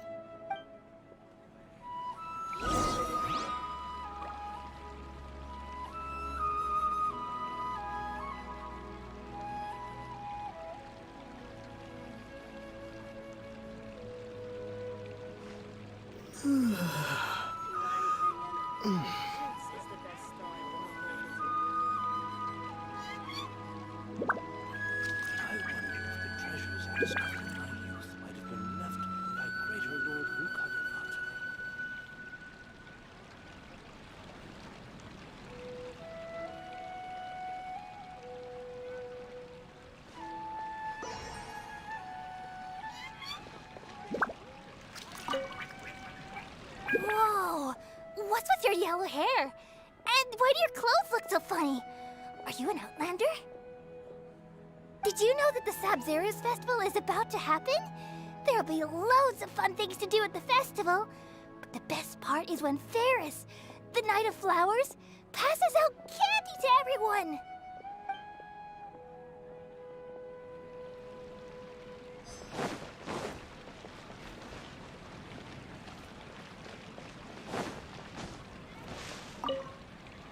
Ah, dancing at the Sabzeruz festival. You know, I also danced when I was younger. As a child, I even asked my grandmother why we performed the dance for the Lesser Lord when it was originally done to honor the Greater Lord.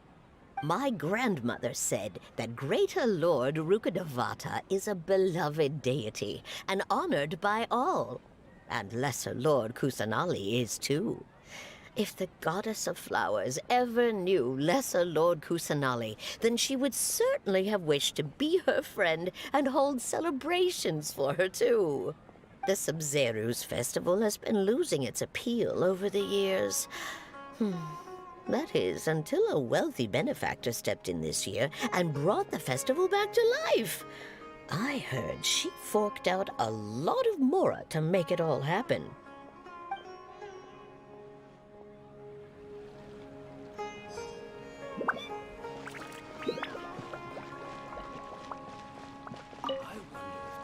Things are really shaping up, and there's a buzz around the festival this year.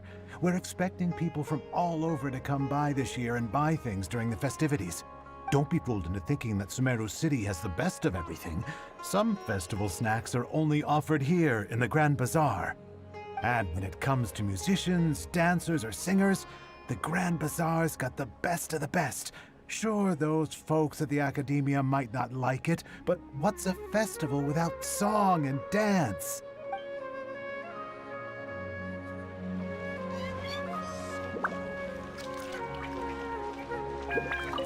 Huh. Revamping the stage for the festival couldn't have been easy, that's for sure. I bet this year's festival will be one to remember. I don't know much about the Grand Bazaar, but I do know that the residents here have a penchant for song and dance. Two things that the Academia doesn't particularly approve of. Oh, and the perfume sold around here is a lot better than what you'll find elsewhere. The fragrances are longer lasting and they're gentler on your skin and... I mean, that's what I've heard at least.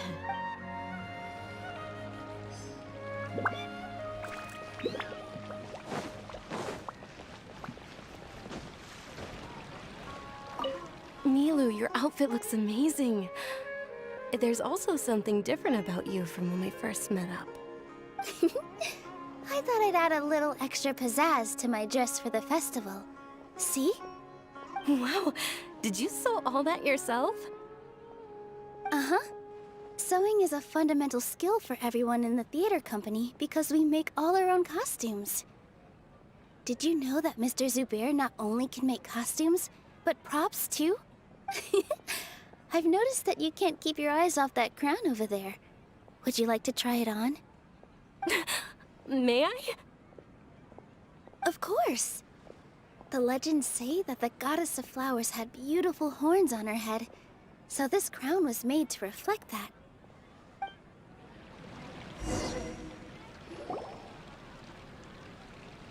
Hey! Is that who Paimon thinks it is? It looks like... Catherine!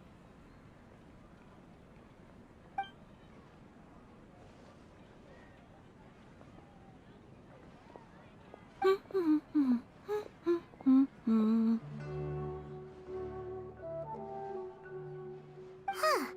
Come to think of it, Paimon's only ever seen her behind the counter at the Adventurers Guild. This is the first time we've ever seen her taking a break. Hey, Catherine! Huh? Oh, hey! It's the Traveler and Paimon! What's shaken? Whoa. Break time Catherine sure sounds a lot less formal than usual. Paimon was still waiting for her to say Ad Astra Abyssosk. Sure. Standing behind the counter at the Adventurers Guild doesn't require any complicated functions. But saying and doing the same old things over and over again can get pretty monotonous. Like watching the same Fontaine movie day after day. But take you two, for example. You travel across Teyvat to enrich your lives and gain new experiences. Well, we enjoy traveling across Teyvat and all that, but we're mainly looking for clues about his sister. Yes, you should keep searching. Sometimes the answers we're looking for aren't necessarily at our intended destination. Instead, they're found along the way. Huh. Haven't we heard someone say something pretty similar recently? Anyways, what brings you out here, Catherine? No, not particularly. I guess you could say that I'm loving the recent atmosphere here. If festivals bring happiness to everyone, then that's where their true value lies. Oh, it Looks like it's about time for me to be heading back now. Alright, we'll see you next time at the Adventurers Guild. Oh, by the way, thanks for connecting us with the Eremites. We've already made some great friends in Sumeru City thanks to you. I'm sure you two will get along well with the people here. You've already been blessed by the element of Dendro after all. See you around.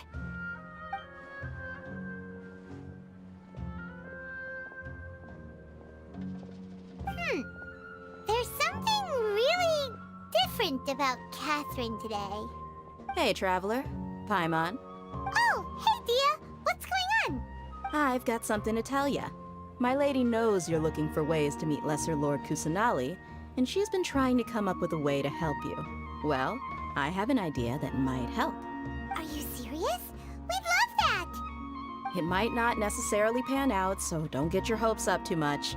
I'll need to take you two somewhere and ask someone some questions. My lady is feeling a little worn out at the moment.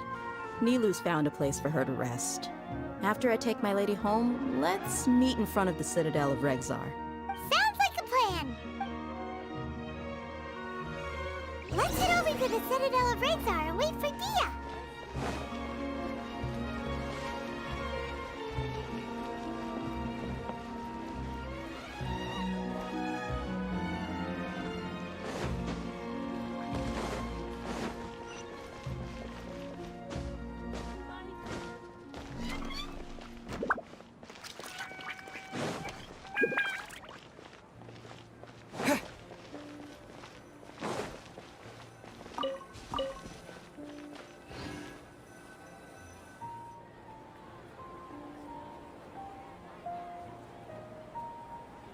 Sorry, I'm late.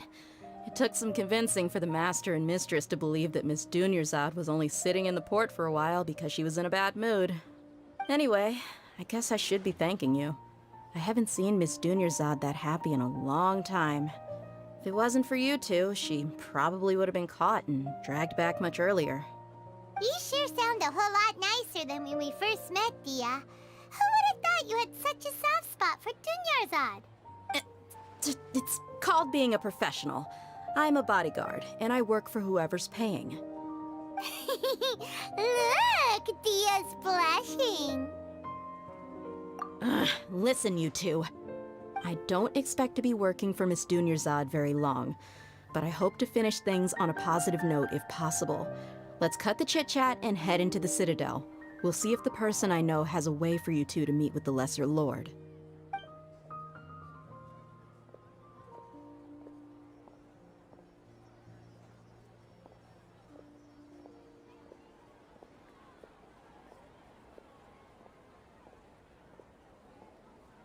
Oh, hey, Chief. Ha, Dia! What are you doing here? And well, didn't expect to see you three together. I take it you all know each other already? Mm-hmm. We met this morning after the Adventurers Guild pointed us to Osfon for more info. No kidding. Huh. So, where's Ruksha? I thought I'd help these two out by asking about the theft. Anything you can tell him? Ruksha's gone over to the Academia. The Grand Sage recently ordered Sumeru City to begin bolstering its defenses, so people from all over have been called back to the city.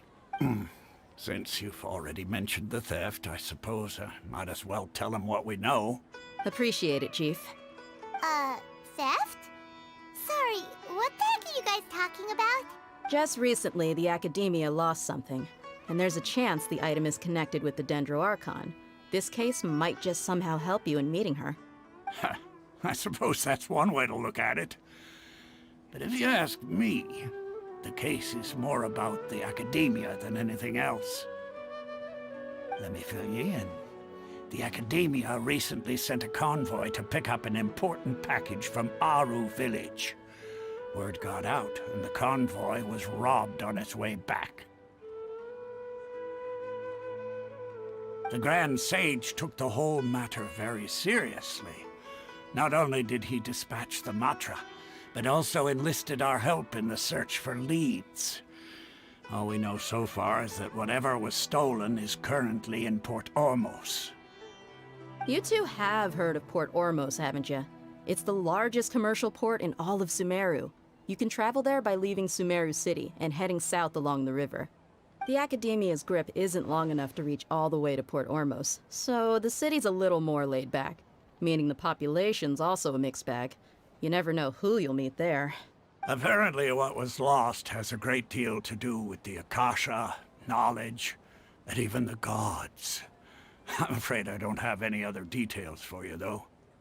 If you're interested, maybe you could head to Port Ormos and ask around yourselves. If you want my advice, try introducing yourselves as students of the Academia once you're there. Are you serious, Chief? All the Academia students are in Sumeru City, you know. Why should they pretend to be students in Port Ormos? If you're also interested, just go there and see what happens. Count me out. I've got plenty of work to do here for the Homayani family. And take it from me, if you two really do decide to visit Port Ormos, you'd best watch your backs.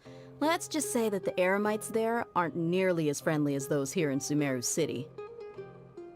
There are even some extremists who go around shouting slogans like, "Retake Sumeru for the Scarlet King." Word is that more and more are joining their movement. They're becoming a real headache for Chief and the others. You bet they are. The Scarlet King's been dead for thousands of years. Now they start spreading rumors of his return. Ridiculous. Not everyone's like you, Chief. Even the desert natives who abandoned their homes in the wilderness still wish to have a god of their own.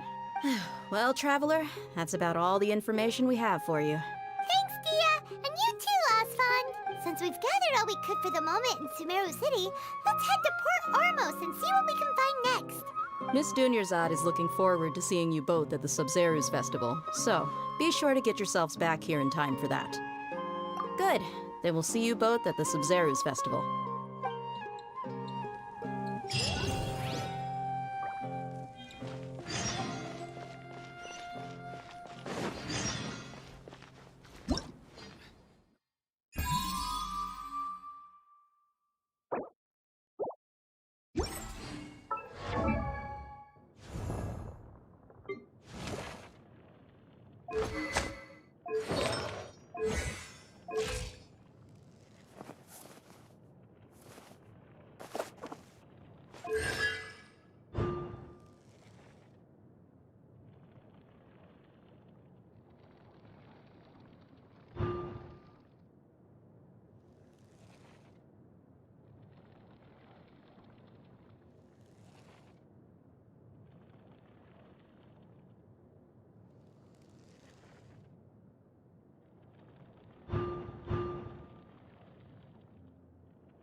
Port Ormos is pretty great. There's so many new and interesting things, not to mention all the tasty food. Sumeru's largest commercial port sure lives up to its name. Look at all the merchants, and everyone seems excited just to be here. How did things end up like this? All thanks to your artistic license. That's how. I should have made you wait until we got an update from Tanja. But when I finished the prototype Aranara yesterday, you agreed that the kids would like it. That's why we tried bringing it out for a test run today. Well, I never thought they'd dislike it so much. Oh, what should we do? Whoa. Yeah. Compared to everyone else, they seem really down in the dumps. Let's go find out what's going on. Hey there. Paimon's name is Paimon, and he's a traveler who is just passing by. Is there something bothering you? Oh, I noticed you two a moment ago. Welcome to Akara Crafts, the best toy store in Port Ormos. At least for now. What's bothering us is this prototype Aranara. To start with, could I get your opinion on it? Prototype Aranara? You mean this wood carving here? Oh, no. The prototype Aranara is something that brings joy and laughter to children. At least in theory. Not the first negative feedback we've had. So, what exactly is a prototype Aranara? So for context, Aranara are magical creatures in Sumeru fairy tales that live in the forest. For the store's 20th anniversary, we plan to release a series of hand-carved toys based on the Aranara stories that kids know and love. This is a prototype we made to get an idea of how they would react. But when we put it out there, the reaction was not quite what we'd anticipated. They thought it looked like a mushroom too, huh? No, worse than that, actually. I can't quite describe it, though. And I'm also not very good with kids. Maybe you could ask them for yourselves.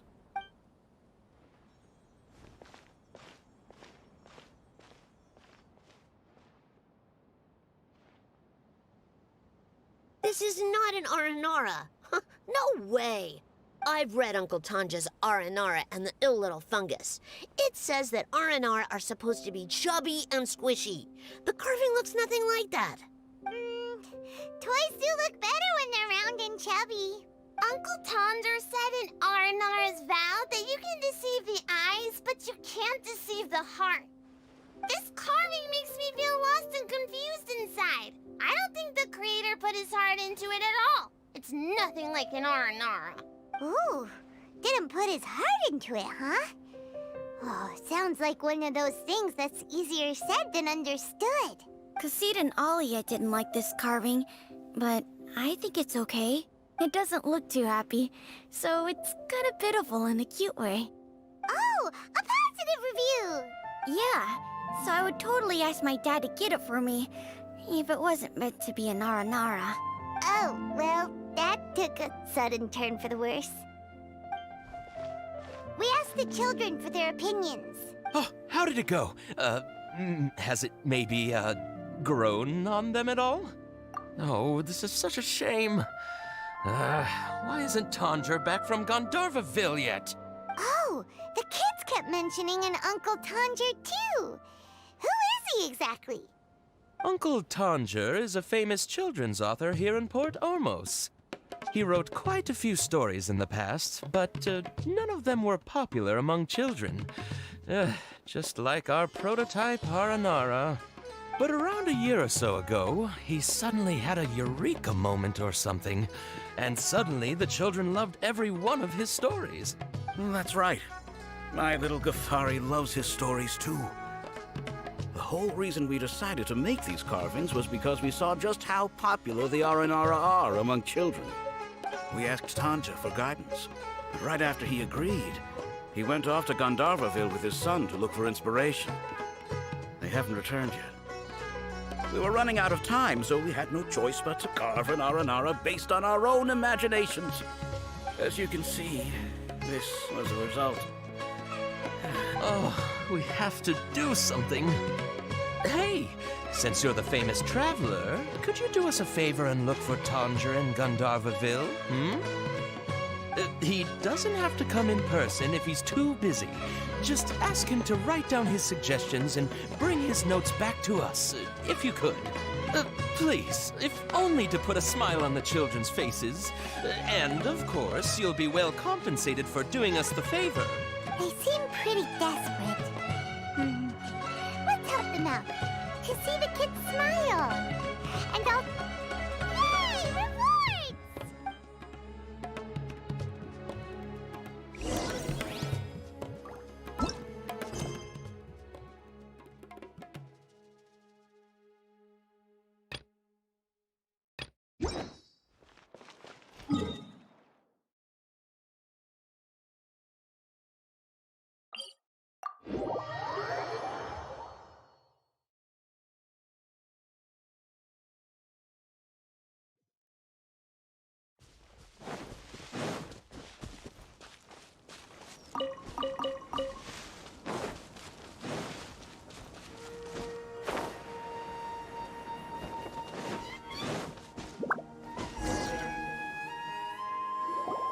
So Tanger's supposed to be here in Gandharvaville looking for inspiration. But how do we find him? Should we yell his name at the top of our lungs? Hey, buddy. What's your name? What are you doing here all alone? Do you live in Gandharvaville? Regardless, don't worry. As a trainee forest ranger, I'll do everything I can to help you. Hi, Miss Forest Ranger. I'm Rozzy. Don't mind me. I know the way back to Gandharvaville. When people say, don't mind me, what they really mean is don't worry about me. That's all the more reason not to leave you alone. Hey, don't cry. What's wrong? Take your time. You can tell me all about it. Huh. That voice sounds familiar. Paimon's heard it somewhere before. Oh, it's Kale! And a child who seems to be upset. Oh, let's go say hi.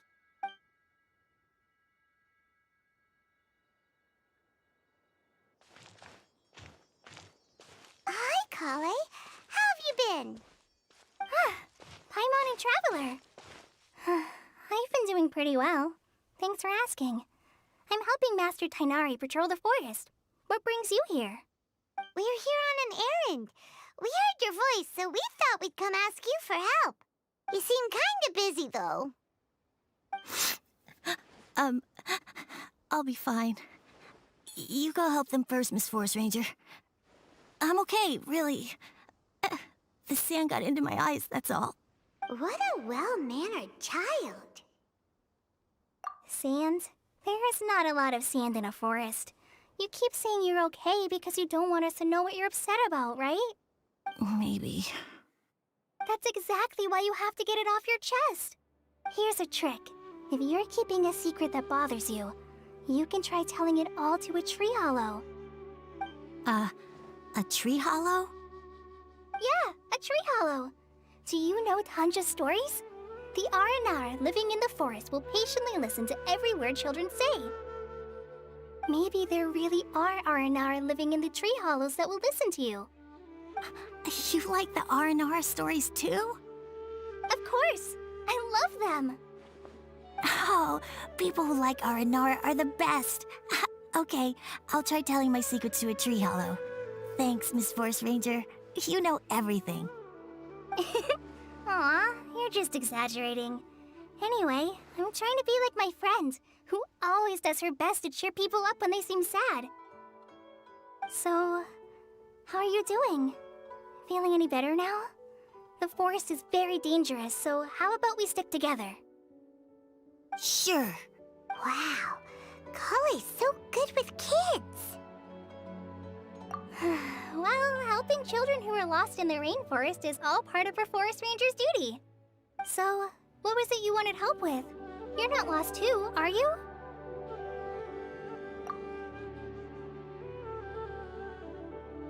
Okay, so you're looking for a children's author from Port Olmos called Tanja. And he's here in Gandharvaville, looking for inspiration. Wait, when you say Tanja, do you mean the Tanja? That's right, Uncle Tanger. So he's in the area, looking for inspiration for a new story as we speak? This is amazing. could you wait for me for a second? I'll run Rossi back to Gandharvaville and then I'll be right back.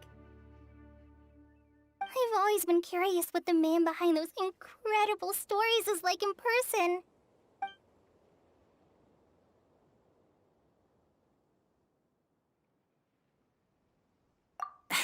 Tanja's just a normal guy. Even so, he must be more creative than most people. Wait, hold on. Rossi, do you mean you've met Tanja before? Mm-hmm. He's my dad. Your dad? Tanja's your dad? As in you're Tanja's son? Uh-huh. Ah, Paimon sees. That guy at Akara Crass told us that Tanja brought his son along with him. So he meant Razi. Why are you here on your own, though? Did you and Tanja get separated? We had an argument. I was upset, so I ran off here by myself. Oh, in that case, we should take you back to Gandharvaville first. Then we'll look for your dad and tell him where you are. No, I'm good. Thanks for your advice, Kale. I'm not so upset anymore. Come with me. I'll take you to him. Yay! Thanks, Razi! Paimon thought we'd be spending the whole day looking for him. Oh my gosh! I can't believe I'm actually gonna meet the Tanja! Oh.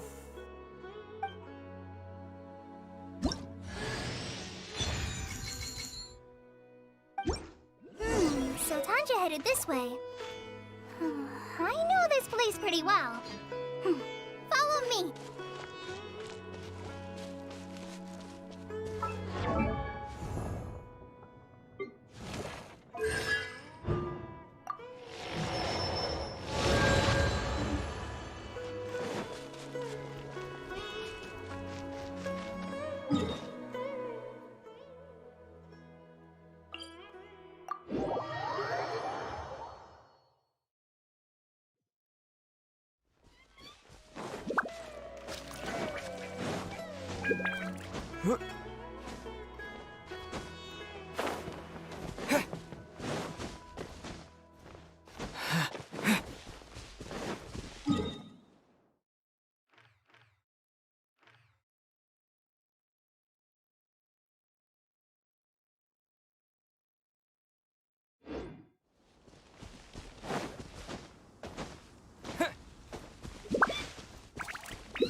Razi! Where are you, Razi? Someone's calling for Razi.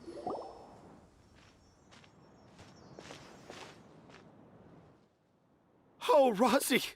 Thank goodness I finally found you. What would I do without you, my son? Were you in danger? Did the wild beasts scare you? Did the stars guide your way? I'm okay. All thanks to their help. Thank you.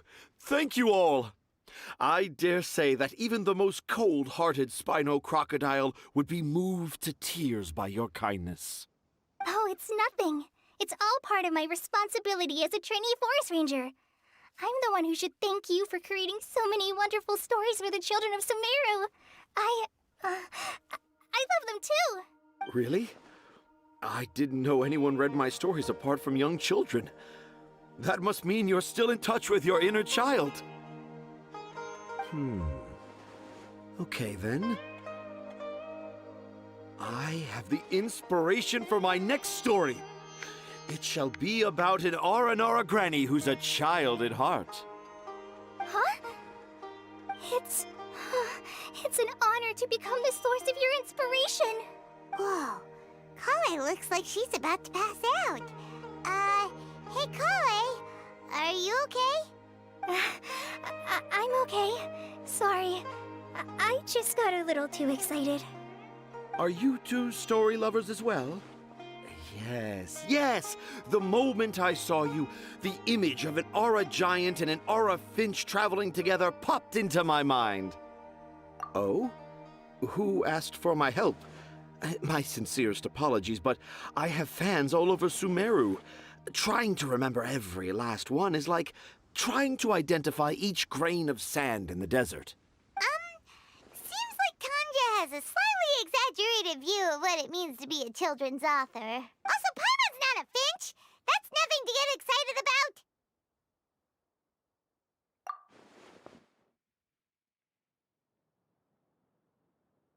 Akara Crafts. Akara Crafts. Oh! Oh, right. I remember now. That small boat once sailed into the sea of my memory, but before long it floated away over the horizon, never to be seen again. Perhaps for the best. After all, a wild tempest was a-raging in Tangier Harbor. What? Paimon has no idea what he's saying. What should we do? Do you think we should get Tainari to take a look at him? Dad's saying he forgot about helping the people at Akara Crafts learn more about Aranara because right now he has something more important to do.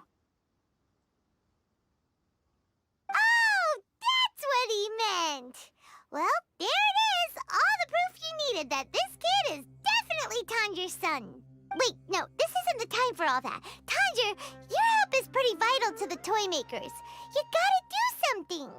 But the garden that blooms before my eyes is of greater importance, for therein lies the beautiful Patisara that all the children of Sumeru dream of. I, Tanjir, have found evidence of Aranara activity right here in the Avidia Forest, conclusively proving that Aranara not only exist in stories, but in real life too.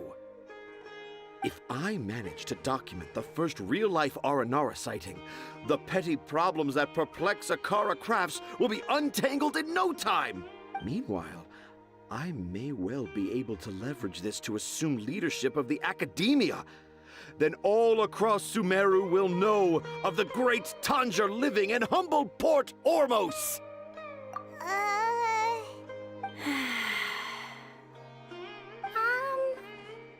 haven't written any papers myself, but I think you need to have a bunch of them approved by the review board before entering the academia.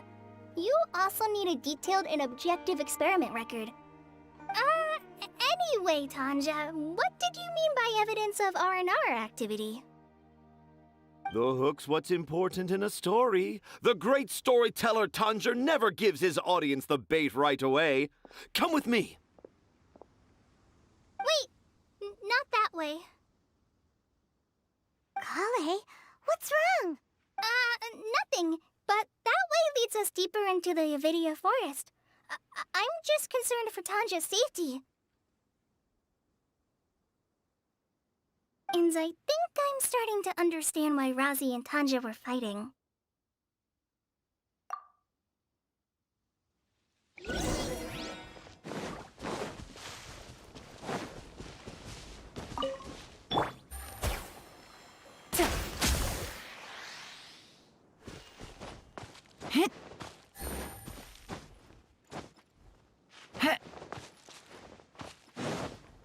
Yeah.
Close enough.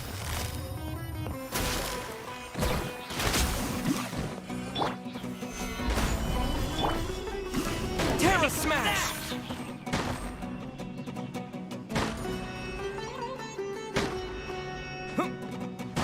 No more tricks up your sleeve. You want this one.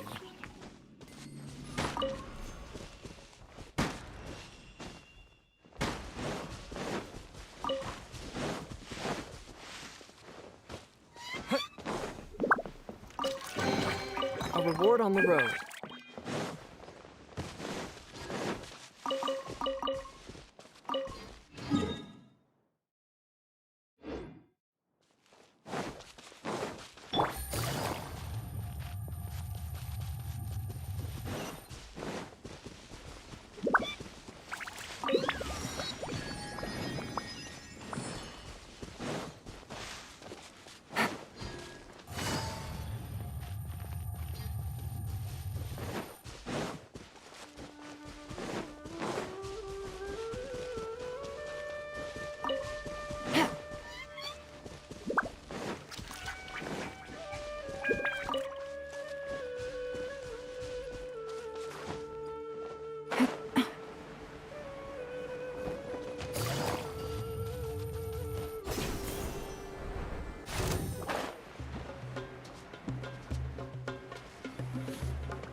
Take it easy.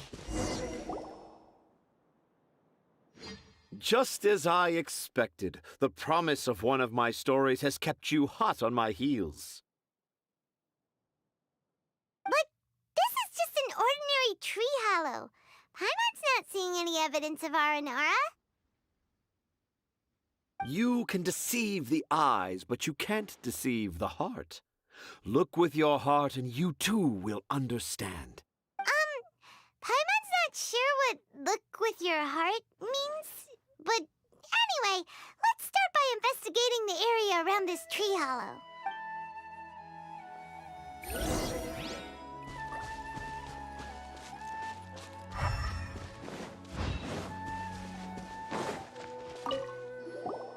Hey, look! There's a note here! Could this be the evidence that Tanjiro was talking about?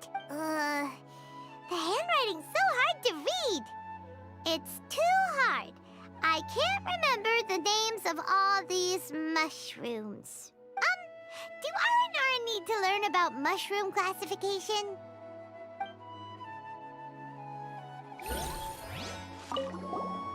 Here's another note that says, "This tree hollow is my castle." That sounds more like something an Aranara from the stories would say.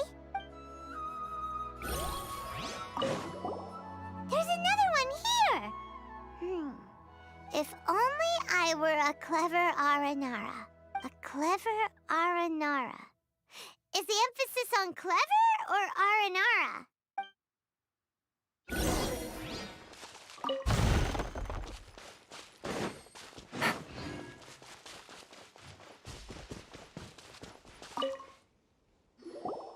How does it feel to bear witness to a groundbreaking discovery? Exciting, isn't it?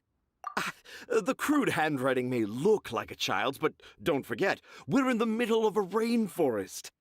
I doubt that a child would be able to reach this deep into the forest, and I doubt even more that they would think of this lowly tree hollow as some sort of impenetrable castle. I boldly hypothesize that this tree hollow is in fact the Aranara's academia. The notes we saw were written by the Aranara themselves. There is no doubt in my mind about that. An Aranara that wasn't so bright left a note here wishing to become a clever Aranara. Oh, I shall craft a new story for them and call it The Aranara in the Tree Hollow. How's that? Don't the very words just conjure up images of Aranara in your mind's eye? Nope. Well, many an adventurer knows how to take to the skies with their easily visible wind gliders, yet they do not possess the invisible wings of imagination, making it hard for them to keep up with my train of thought. How about you, Miss Forest Ranger? Do you soar into the atmosphere on the wings of imagination? Huh? Me? I don't know. Maybe I do, but maybe not. Anyway, it has nothing to do with me, so... Yeah, I'm fine. It's just that witnessing Tanja's creative process is a little... Overwhelming. Oh, yes. Yes. Overwhelming. For now, I've decided to stay here with Razi until we witness the legendary moment when the Aranara appear in this hollow. Don't worry, I won't let the Akara Crafts toymakers down. When a real Aranara appears, their little troubles will be resolved in an instant. He seems pretty stubborn. Looks like we'll have to stay here and wait a little longer. No, I think we should return to our camp first. Tanja, in Aranara and the Three Little Fungus, it says that Aranara are very sensitive creatures. I don't think they'll show up if we stay here. Oh? Was that in the story? Ah, yes, I remember now. Miss Forest Ranger, you sure know your stuff. In that case, let's go back to camp and call it a day. We'll continue our search for evidence first thing in the morning.